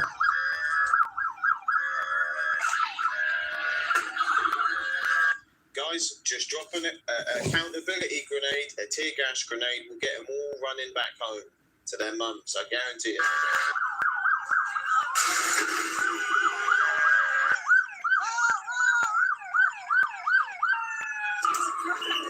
Fair play to these police, because not only do they have to put their life on the line, they've got to deal with these stupid idiots as well. It's hard to believe that this is real, because these videos just look like an average GTA lobby these days. So please get out of the way and stop impeding and you will be arrested. I knew that they were ICE agents in the cars that I was following because people had seen them inside the car with their like gator and police vests. I think they noticed me following them. You know, they changed lanes, I changed lanes. And then getting onto those federal roads, like that's not where a lot of people are driving. And they were like, "You've been chasing us." Why would you And I was do like, that? okay. Pretty nervous at this point, and he stopped me, and I just stayed in my car and started videoing. Eventually, Imagine chasing police when they're trying to catch a criminal and then you're the victim. he motioned me through, and then I followed the first vehicle into the park and ride parking lot. And I saw another vehicle that might be ICE kind of ahead of me, and then all of a sudden, I was surrounded by like 4 vehicles and like 6 agents. Chase officers around the city. Oh, I wasn't chasing. Yes, you are. You're on video. You're breaking traffic laws. You're running red lights. Just like you were on the 50 videos, we will post it as well to social media and to the media. I did not. So please get out of the way and stop impeding or you will be arrested. Any illegal driving. Arrest her now. And you know that because you saw the You cannot do video. this. You cannot do what Yes, you're I doing. can. You're impeding. Yes, I can. Get out of here and stop impeding or you will be arrested. Are you embarrassed? Not really. Arrest her. Are you ashamed? Look, they've told her to leave. She's not doing it. Arrest her, boys. Come on, let's see it. To be kidnapping like a Nazi? Oh, I have. All right, we've got the normal Karen starter pack, voice lines, kidnapping, Nazi. Yep, the classics. I have a job. You don't have a job. Stop lying to us. Come on now. I'm ashamed of you all, and I'm sure your mothers are too. Yeah. Oh, God. Remember, that's how these people operate. If you're doing something they don't agree with, that makes you a Nazi. Yeah.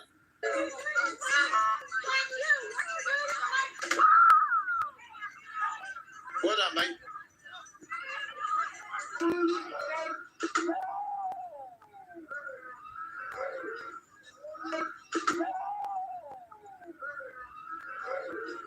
Love to see it. See, as you can see, more you fuck around, the more you're going to find out.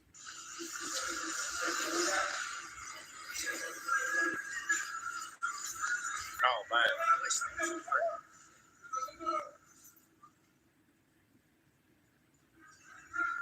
Why do you cover your faces? The same way Antifa do, you muppet. You guys are being cowards. Cowards.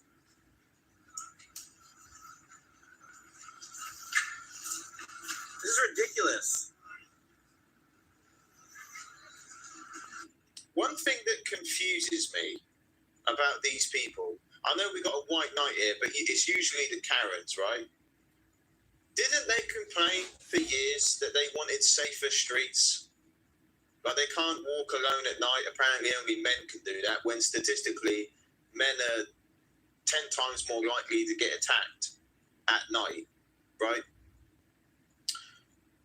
So they wanted that.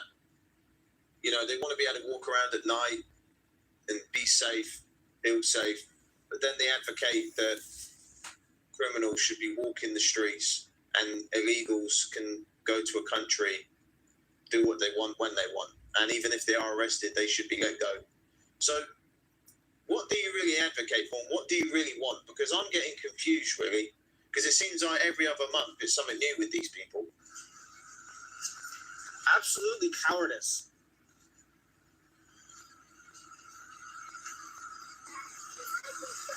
Yep, certified white knight. How dare you?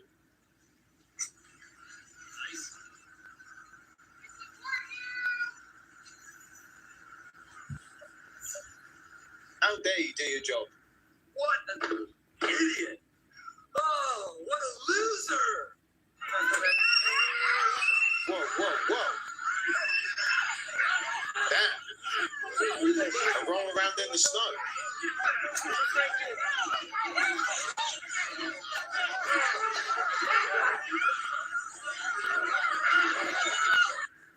He got cooked. You didn't go down like that, huh? He got cooked. Video shows a tense moment outside a home in Louisiana as Border Patrol agents conduct an immigration raid. Two men can be seen on the roof of the home, while several agents wearing Border Patrol vests surround the area, one of whom spoke. Just on background here, you're conducting enforcement operations in this area. Right. Ran up on the roof. So if they've done nothing wrong and they're innocent, good people, why are they running from police and trying to...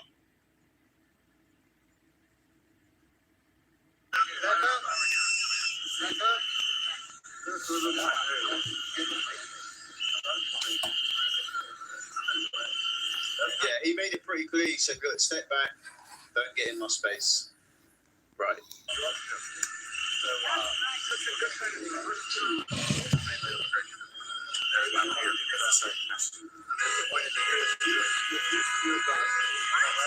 Yeah, that's a perfect answer. I'm disappointed you're disappointed. If anything, they should be backing them up, right? Because these guys are putting their life on the line to Like and subscribe. lay down the law. That's what they're doing. They're laying down the law. Thanks for joining in. Appreciate it.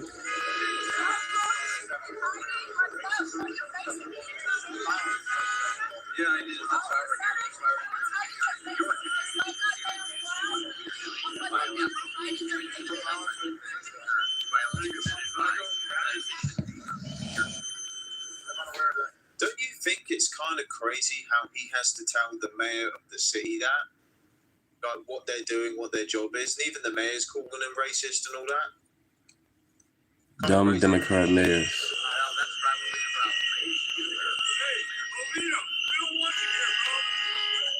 Of course, there's a lot of people screaming in the background, you know, still blowing the whistle, still screaming and shouting, saying, Vivino, we don't want you here. The usual stuff we hear. So a few minutes ago, a bunch of ICE and CBP agents were here. I stood face to face with Greg Vivino right here, and he threatened us, said he's going to continue the enforcement. Of course, what he said was he's keeping us safe from violence, but what we know is that Well, from what we saw, he was very professional, calm. I'm not sure if he threatened anybody. If anything, this guy was the one who was closing the gap between them, getting right in his face. He didn't need to do that. He didn't need to do that. Violence is being perpetrated by federal agents. Sounds like they plan to be here throughout the rest of the day. I'm delighted to say there were tons of rapid responders. There were people pushing back. The tragedy is that... So does this guy advocate for the people out there trying to stop these people doing their job and trying to stop arrests taking place? Is that what I'm hearing? I saw with my own eyes 2 people who they abducted, and I told there may be more. It's not clear yet, and I don't want to say anything unless I'm sure it's true. But what I would say is this: stay alert, stay active, keep yourself safe. If you're trained in rapid response, be out and about, and always remember the ICIRR hotline, 855-435-7693. We need to keep each other safe. What is going on? Did I hear that right at the start?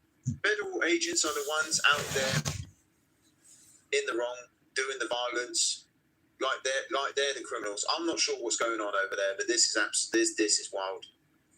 Show us a warrant that justifies these actions.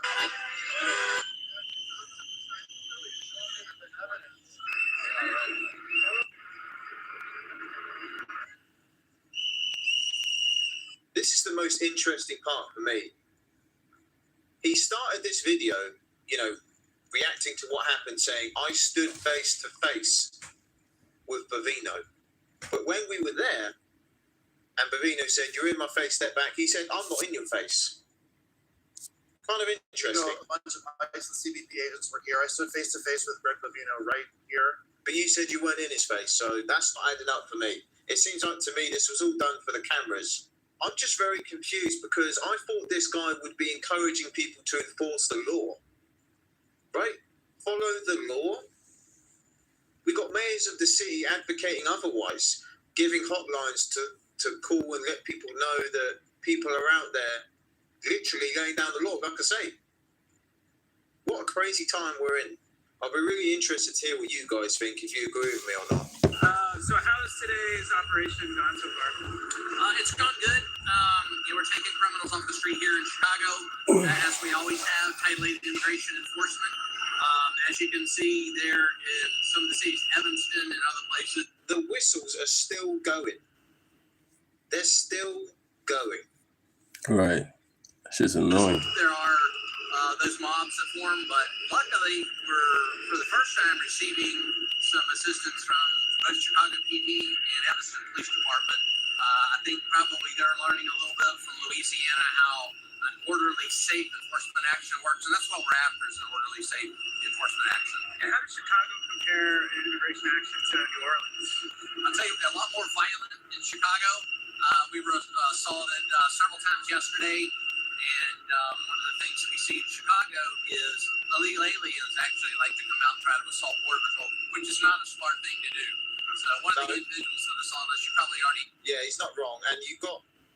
not only do they have to go into these dangerous situations where any of them could end up, getting seriously hurt or worse, they got to deal with the whistleblowers, the Karens, and politicians, like we've seen, not advocating for what they do and not backing them up.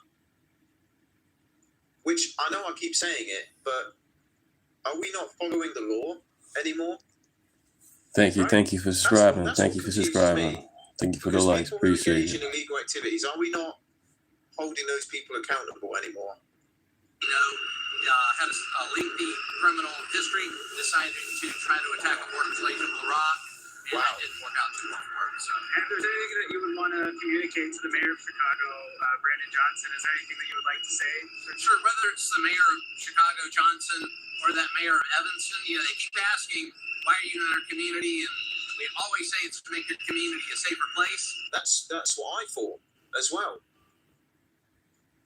I mean, I get it.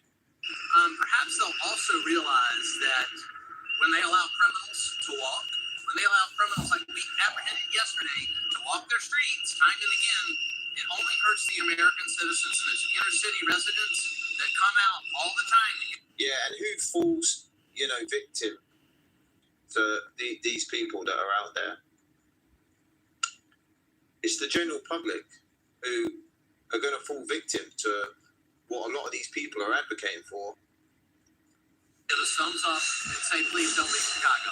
What did the mayor, Daniel Bisbee, indicate to you? Did he have anything? He asked why we were there, and when I told him it was to make his city a safer place, I saw just a brief instance of enlightenment on his face, but then he sank back into the usual tired rhetoric that causes violence. So, yeah, I was actually surprised to hear that the mayor of the city is even calling these people racist and these horrible people and all that stuff.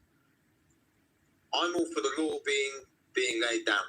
I'm all for it. Yeah, it's unfortunately that's what some of those leaders have come to do. But we're here to do a legal, ethical, and moral mission. We're going to continue that. Is there anything else like to say, sir? And we're here for the taxpayer, Mom, Pa, America, and many of those wards will be in those wards protecting America. So we're glad to be here, and we're not going anywhere soon. Thank you. What confuses me, and you know, guys, I'm all about common sense. A lot of these people that hate these guys, they don't want to see them around, are the same people that were protesting and advocating that the police don't do their job. They're not laying down the law. You've got dirty cops letting stuff slide, but now they want cops to let things slide and not do their job. So I'm just getting confused on what these people really want. So the situation that's at hand, are these people really gonna do a better job? Because I know I keep saying it, the three-letter word, the law. L-A-W. Are we not laying it down anymore? Because what these people advocate for, not just with this, but with a lot of things, it's a dangerous game. What they're saying should be okay, and what they stand and advocate for is dangerous territory, in my opinion. You guys, let me know what you think down in the comments. Meantime, federal agents taking their immigration enforcement operations to Evanston today. WGN's Joel Hillary breaks down what happened and the angry reaction from residents. I get it. You guys have to let me know. If you saw the police doing their job and dealing with people who engage in this stuff, I'm not sure if it would make me feel unsafe. Right? We're all thinking the same thing here, right?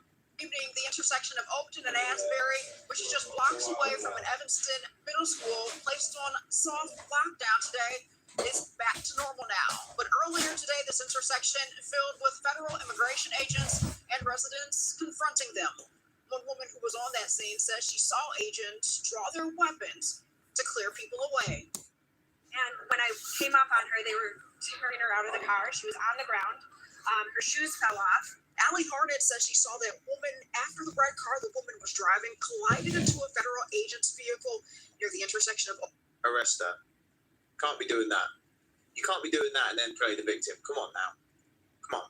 Overton and Asbury around 12:15 Friday afternoon. Witnesses say that ICE absolutely caused the accident. They stopped the car. They boxed her in. I'm not sure exactly how it happened, but she was not about to rear-end ICE on purpose. This video shot. Well, it's the same thing. If police try and pull you over and then you try and flee the scene and crash into them, I'm pretty sure they're not going to be happy about it and arrest you. That's how it works, you know? Shortly after the crash, shows a disturbance between immigration agents and residents at the intersection. Evanston police supervisors responded to help stabilize the scene. Harnett says, surely all these people can't be doing this. You can't be pushing officers around, screaming at them, getting in their face, trying to help the person who's being arrested get away. Surely that's illegal, right? Because every time I see these videos, I see multiple Karens getting in there. I saw one video where police are putting someone in the car and they all run over and they're opening the door, undoing this guy's seatbelt, getting him out of there, and they're not being arrested. That's crazy to me.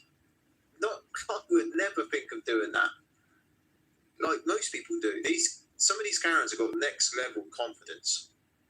Several people observing were detained. I saw them wrestle 2 people to the ground. Those 3 people were taken away. We have no idea where they are. We are trying to figure out who they are so that we can tell their loved ones and try to help them. there are people who are willing to be legal advocates for them. Immigration agents were also spotted at Crane and Asbury. This video showing a landscaper being questioned. I don't know why these people are so surprised that these people are doing their job. Clearly, they know what they're doing. They have information on these people. I saw a video the other day. Some of you guys might have seen it in a video we did a few days ago. This guy was arrested for doing horrendous crimes. I can't even repeat it. But the guy was a PDF file, right? And there were people trying to rescue this man. Is that what we're trying to do now? We're trying to rescue these people? The guy came over and was doing that stuff. Yeah, that stuff. And people were saying, let him go, he's done nothing wrong. Even when they were presented with that information, they were still saying, it's fine, the guy's the victim. Wow. Shortly after the incidents, Our message for ICE is simple. Get the hell out of Evanston.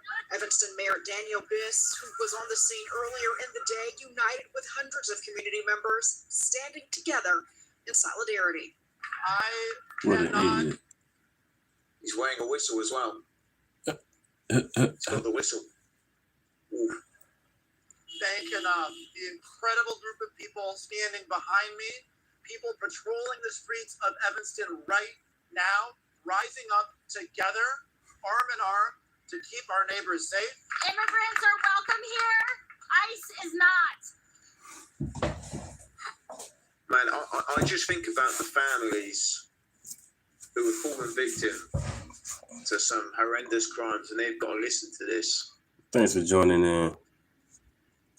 If they Like and experience the same subscribe. thing which these families have, do you really think they'd be saying the same thing? They would literally want the police to do their job they were literally not advocating for a few days ago.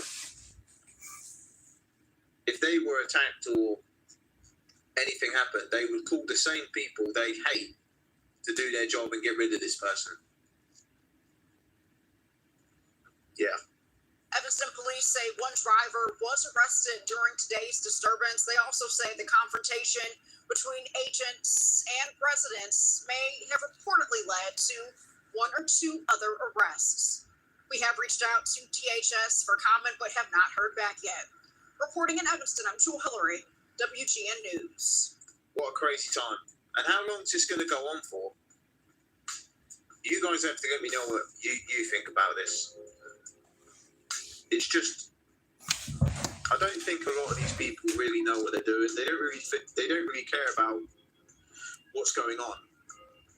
They just like to pick a card to go out and do this stuff. Because when this all blows over, they'll move on to the next thing and the next thing.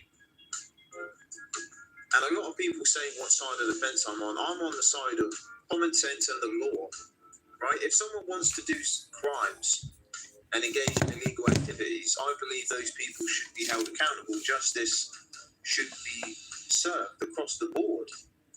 If someone steals from a shop, if someone litters, if someone breaks into a car, the long list of things. If you're going to do these things, you should be held accountable, right? That's the side I'm on. But it seems like a lot of people aren't advocating for the same thing, which is kind of insane when you think about it. But you guys, let me know what you think down in the comments. I'll be interested in your thoughts. A lot of you guys sent me this and wanted me to cover this. Again, I was talking a lot during this, but yeah, I wanted to get this video out for you guys so we can discuss it together. Let me know what you think. Stay safe out there, and I will see you in the next one.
return, we must promise to weed out any evil.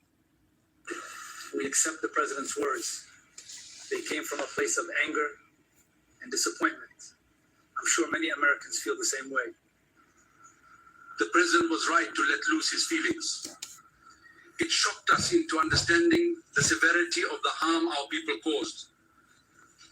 These criminals betrayed America's welcoming spirit. The scale of these crimes has stained the reputation of American Somalis. America's freedoms allowed us to build a unique community here in Minnesota. In return, we must promise to weed out any evil living among us. All right. This evil came from within our community. And so, as an honorable community, we take responsibility. We must correct this wrongdoing. The only way to regain the trust of this nation is to root out crime, stay humble, and be forever grateful. That's the premise. So, as honorable Somalis, we are going to take on the responsibility of apologizing to all Americans. We are deeply, deeply sorry. The shame of this will haunt us forever.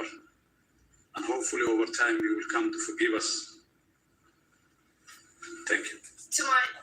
I am currently asking for a ceasefire. I'm asking for a ceasefire between the Somalis and the African Americans. Please. We got something bigger going on right now. This is a divide and conquer situation that happened in Minnesota. Y'all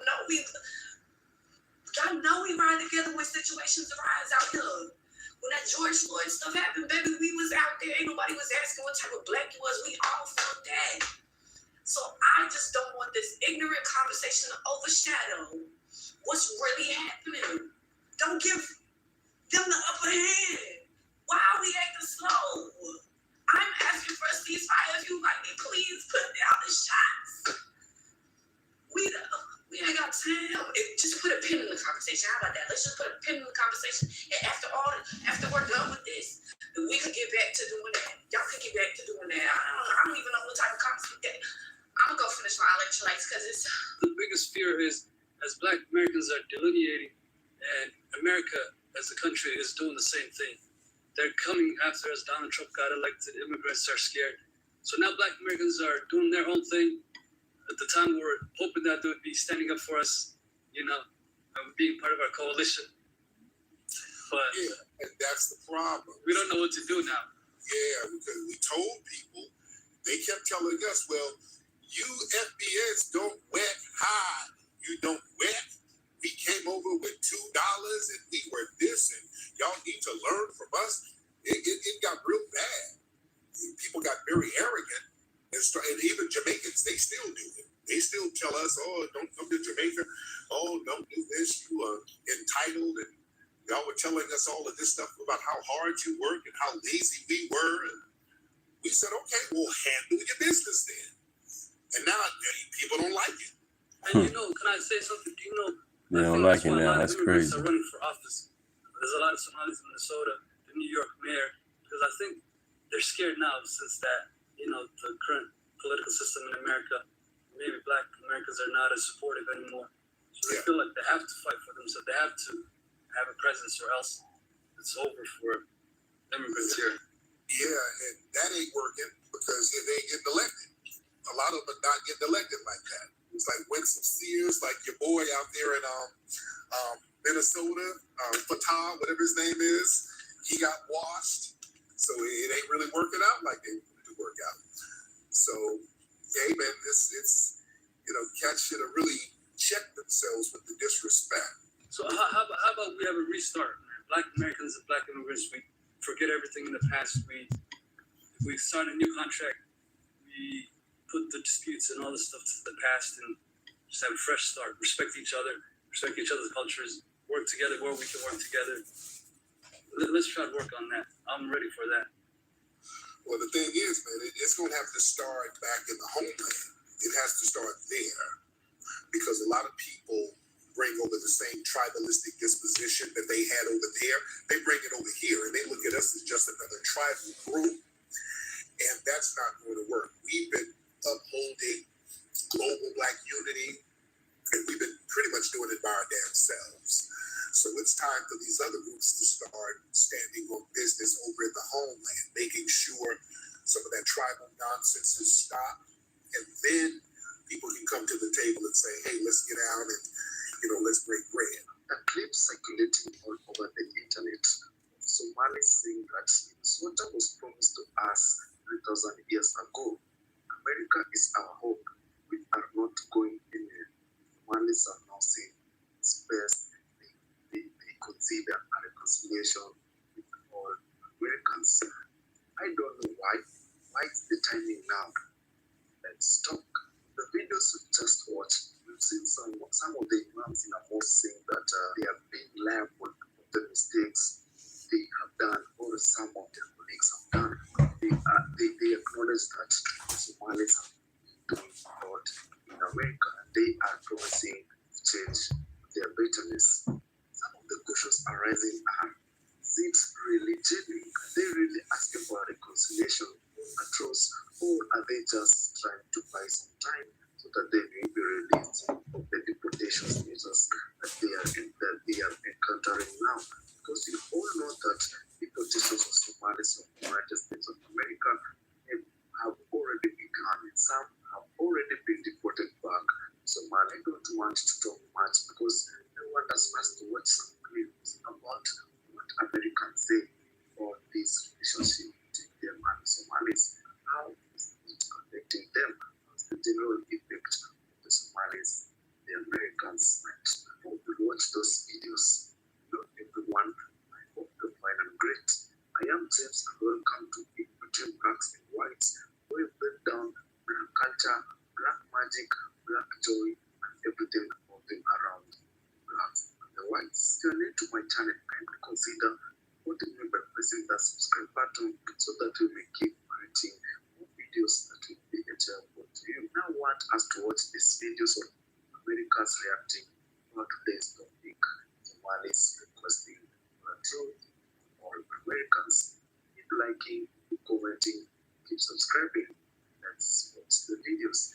I just recently received a video of a Somalian person calling in a Tyrese show, calling for a truce.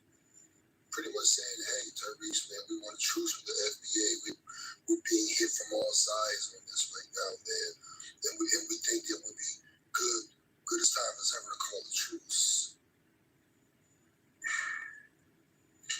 First of all, you would call for a truce now, when you are pretty much at a disadvantage. So that makes you want to call a truce disingenuous. And second of all, we are not concerned with what's going on right now in FBA. We have our own things that we are working on as a group, the Foundation of Black Americans.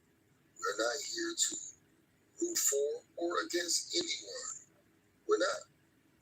So calling for a truce is really irrelevant at this point. I mean, especially after all the videos that was posted of Somalians taking shots at FBA and pretty much reinforcing every negative stereotype ever known to America's history against us. So, truce? We're not calling a truce. We're not even concerned because it's not our problem. We're part of that. Do y'all not understand? We were the ones warning everyone of what would happen. Thanks for tuning in. Like and subscribe. Thank you. And instead of listening, you just took shots and tried to tell us what was going to happen to us. When we were telling everyone there's nothing that can happen to us on the level of what's happening to all these other immigrants that are being shipped out. We can't go nowhere. We're here. We've been here. Now, Preach. we'll have our own set of issues with the racists that are here. But we've always had these problems with the racists that are here. It'll be just another day for us, but we ain't going nowhere. And for you, or for Somalians, I feel for those who are really good people that did not partake in any of the mudslinging and the negative comments towards FBA. For those, I pity. I feel for them. I do. But for those who are out here just talking reckless and being disrespectful and intentionally trying to ruffle our feathers. I don't have a feeling at all when it comes to y'all. I don't wish bad on you, but not exactly wishing you pick the next 6 numbers on the Powerball either. Just being honest with you. So a Somali gentleman was online with Tariq Nasheed discussing how we're not uniting with them and standing up for them. Us, FBA, if that's what you want to call us, African Americans, Black people in America, and was kind of asking for a truce. I agree with Tariq Nasheed. We tried for decades. I'm attaching a comment here that I saw in the Mercurial Lover post. She made a wonderful post. You should check it out. And there was a comment on there that really, really hit me and touched my heart. It was basically, I'm going to put it on the screen, but basically, it's really hurtful to see all these people come in to the country on the backs and on the blood, shed, and tears of our ancestors. All of the hard work, all of the death, the suffering, the dogs, the hoses. We fought and fought and fought for civil rights and fought for them to have access to come into our country. And then they get here and they vote. Thanks for joining in. Appreciate it. Deconstruct everything that we built and take all the rights that we fought for away from all of us. Like and subscribe. And then when they get into trouble, now they want us to go put our bodies on the line to save them from themselves. But you'll see the comment on the screen. Let me know what you think about it in the comments. Whatever Trump is doing and saying is absolutely wrong. He should not say those things about those people. I don't know what the details are on these, alleged crimes and frauds that he's claiming went on. I've done a little bit of cursory research, and it looks like there was a case that was people were convicted of fraud. But I mean, what does he have any room to talk about people committing fraud? How many other people in this country commit fraud? Singling them out as a whole group for what a couple people in their community did is wrong. But you can't really expect us to jump in and fight for you when your community as a whole came together and decided that you're going to vote for this when we begged you not to, because we knew that it would be for all of us. I see a lot of you Somalis keep reminding me in the comment section about George Floyd. There's a saying, if someone helps you and keeps reminding you, they help for themselves, not for you. And what is it that you want Black Americans to do for you? When you have community leaders from your community holding press conference for Donald Trump, not for the Black lady, that tells me how you feel about Black Americans. Why are you calling them out instead of defending them? So I'm gonna leave you with this. Real help doesn't need to be recognized later. Okay? What I'm witnessing right now with the Somalians out there in Minnesota and all the issues that they're dealing with Trump and being and deportation, is a prime example. Their response to it is a prime example of why FBAs call Black immigrants tethers. I'm sorry, I'm not one to use that word, but I can see what they mean, because the tether means to attach yourself to something. And right now, I see a lot of Somalians who have never considered themselves Black attaching themselves to Black Americans as a way of deflecting what's happening to them and saying like, oh, we're all Black and he's doing the same thing to us because we're Black, just like Black Americans. Listen to this. President Trump and the base that is attacking our community. We understand that you are here to divide us, to create fear amongst us, and to selectively target the Blackest immigrant and Muslim community in this great state. President Trump has had a history of targeting Black people long before he ever ran for any office. Yeah, Trump targeted Black people. We all know that. But when y'all came here to this country, Black people was like, oh, good, we're more Black people. Come with us. And we tried to show you what it was like here. We tried to explain to you what was going on, and we were rejected. Like, let's not rewrite history. I know what happened. Y'all made your own communities. Y'all said you had your own culture.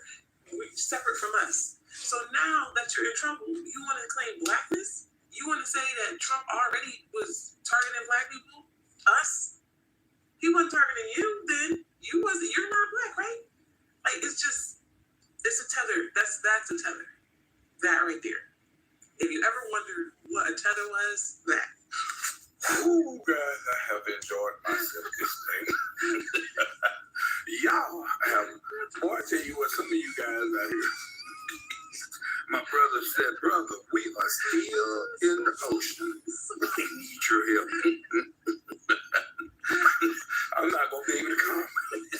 Them little bitty boats y'all had out there, I could never understand how y'all going to go out there with a fisherman's boat with those big old aircraft carriers.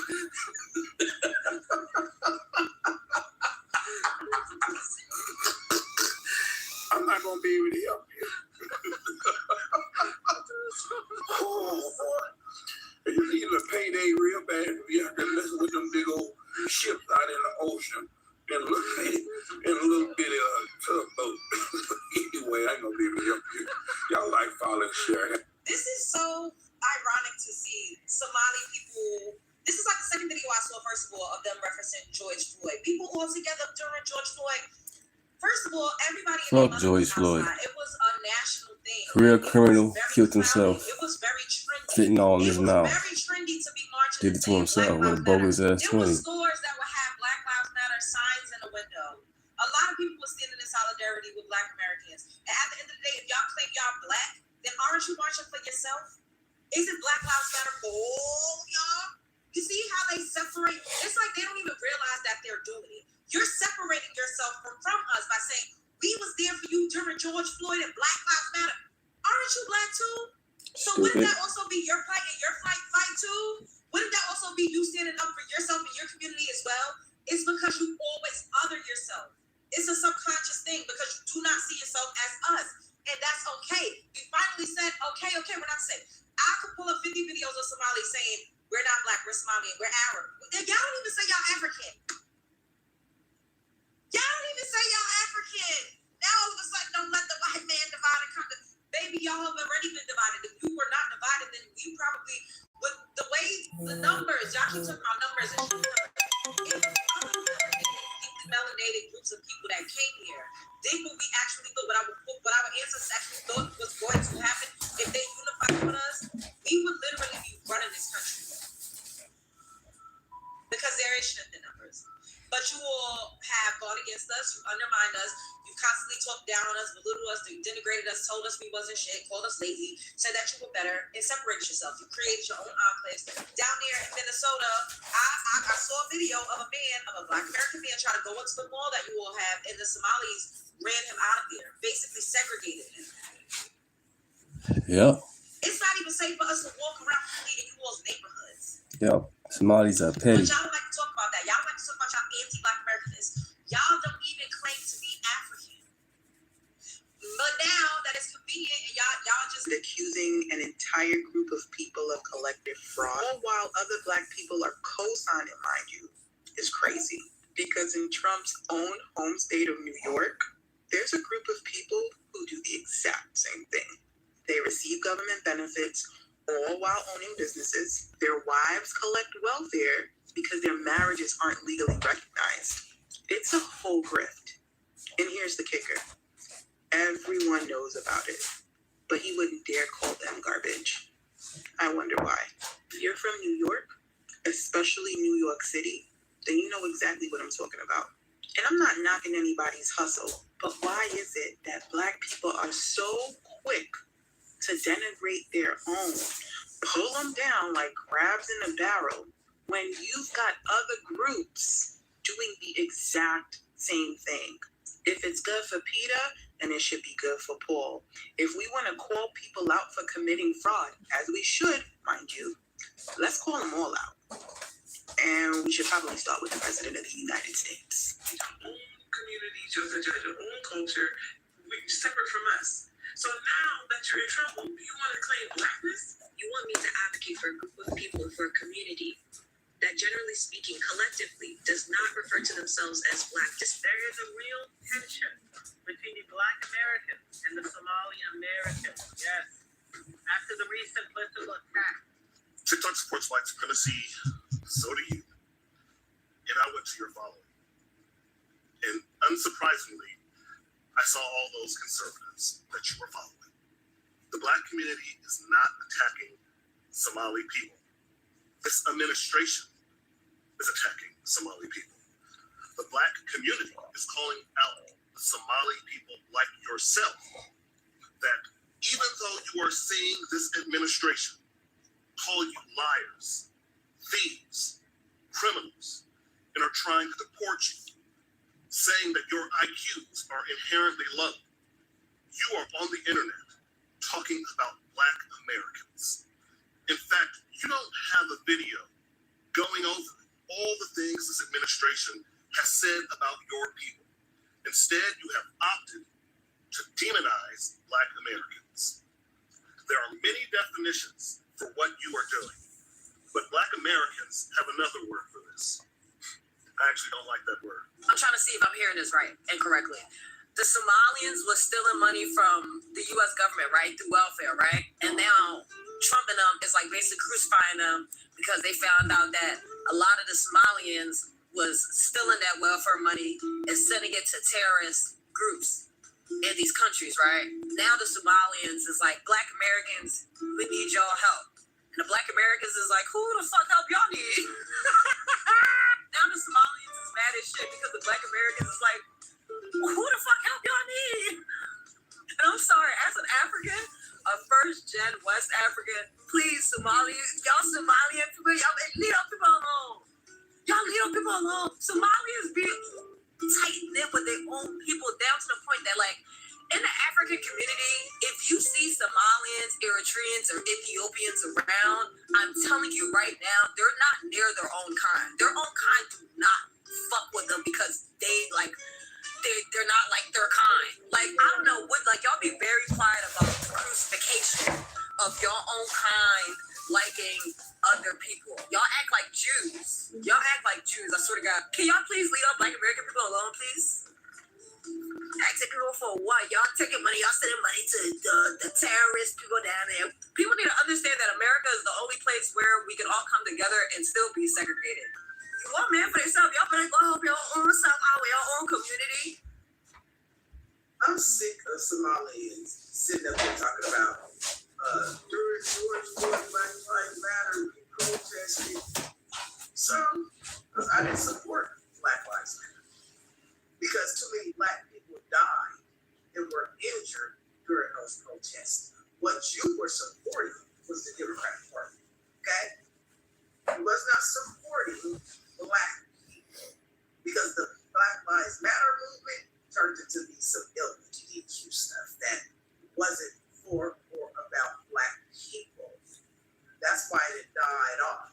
That was just another situation where the Democratic Party used niggas to push an agenda. Yeah, what happened to George Floyd was wrong. Don't get me wrong.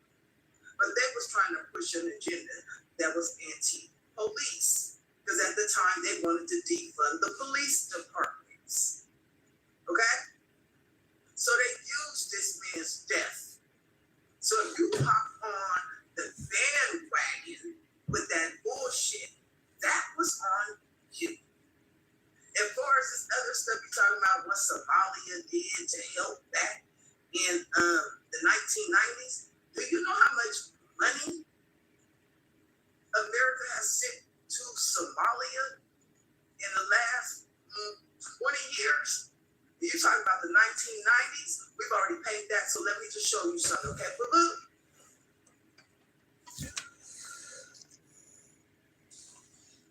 America has sent you guys almost Trying to get there, y'all. $1 billion in 500 more subscribers.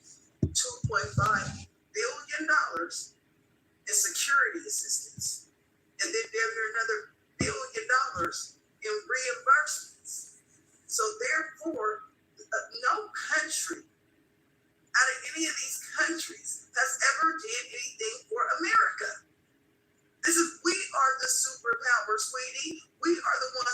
care of the world. So you can never do anything for an American. I don't get this out your mind, okay? And let me show you what else we've done for Somalia.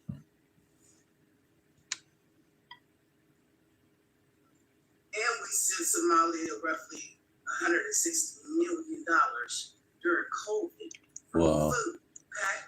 So, none of these countries, not one of these motherfucking countries does anything for America. Look, that's why we are the superpower. We take care of all you guys like you're our children. Like you're our children. We feed you when you're over there. And when you come here, we feed you here. This is why I have no problem with all the aid that you guys are giving in America, healthcare, food stamps, government assistance, housing, whatever it is. I have no problem with our government taking that money and sending it to Somalia. So for you guys can go back to Somalia. And our government can give you food stamps, give you tea, housing, whatever you got, just give it to you over there. I ain't even tripping. Just give it to you over there where you can practice your customs, your traditions, all that. And you don't have to worry about causing all this division in our country. You did? You did. Okay, so with that being said, fuck what you talking about what y'all did. You ain't never did shit for an American, and you never will. Y'all gotta stop acting like holding someone accountable is the same as being anti-black, because if you're out here defending Israel while they're bombing and starving an entire group of people, you don't get to be above critique at all, because supporting a genocidal regime is not a policy disagreement whatsoever. It's choosing the side of oppression. Malcolm X literally warned us decades ago when he said that Zionism is a new form of colonialism. Zionism isn't just a belief, it's the political project that shapes Israel's existence as a settler militarized state. So when a politician caters to Zionism, they are catering to a system that's built on displacement and domination. And let's be honest about the anti-black impact, because Israel has supported government and forces tied to violence against black people globally, from police exchange programs that influence the United States policing to military cooperation with countries that's accused of enabling genocide against black communities like Sudan. That's what anti-blackness look like on a global level. You can't fund militarism that harms black people and then act shocked when we call it out. So stop hiding behind identity to excuse harmful politics, because being black doesn't make someone immune from being held accountable. If you choose the side of colonialism, white supremacy, expect to be called out, because liberation means telling the truth, even when it's uncomfortable to a lot of people, period. Do you know what the predominant religion is in Somalia? Take a guess. Islam. Over 99% of the population. You guessed it. Somalis are not terrorizing this nation. We are helping it thrive. Somalis have always seen themselves as a fabric of this nation. Look, are you sure about that, Elon Omar? You want to retract that statement? No? All right, let's pull up some facts, shall we? Let's pull up some more. Right. Helping America thrive. Here's where my problem lies. Elon Omar is always talking Man, get up off this. Like and subscribe. Thank you guys. Thank you so much. Catch you guys later.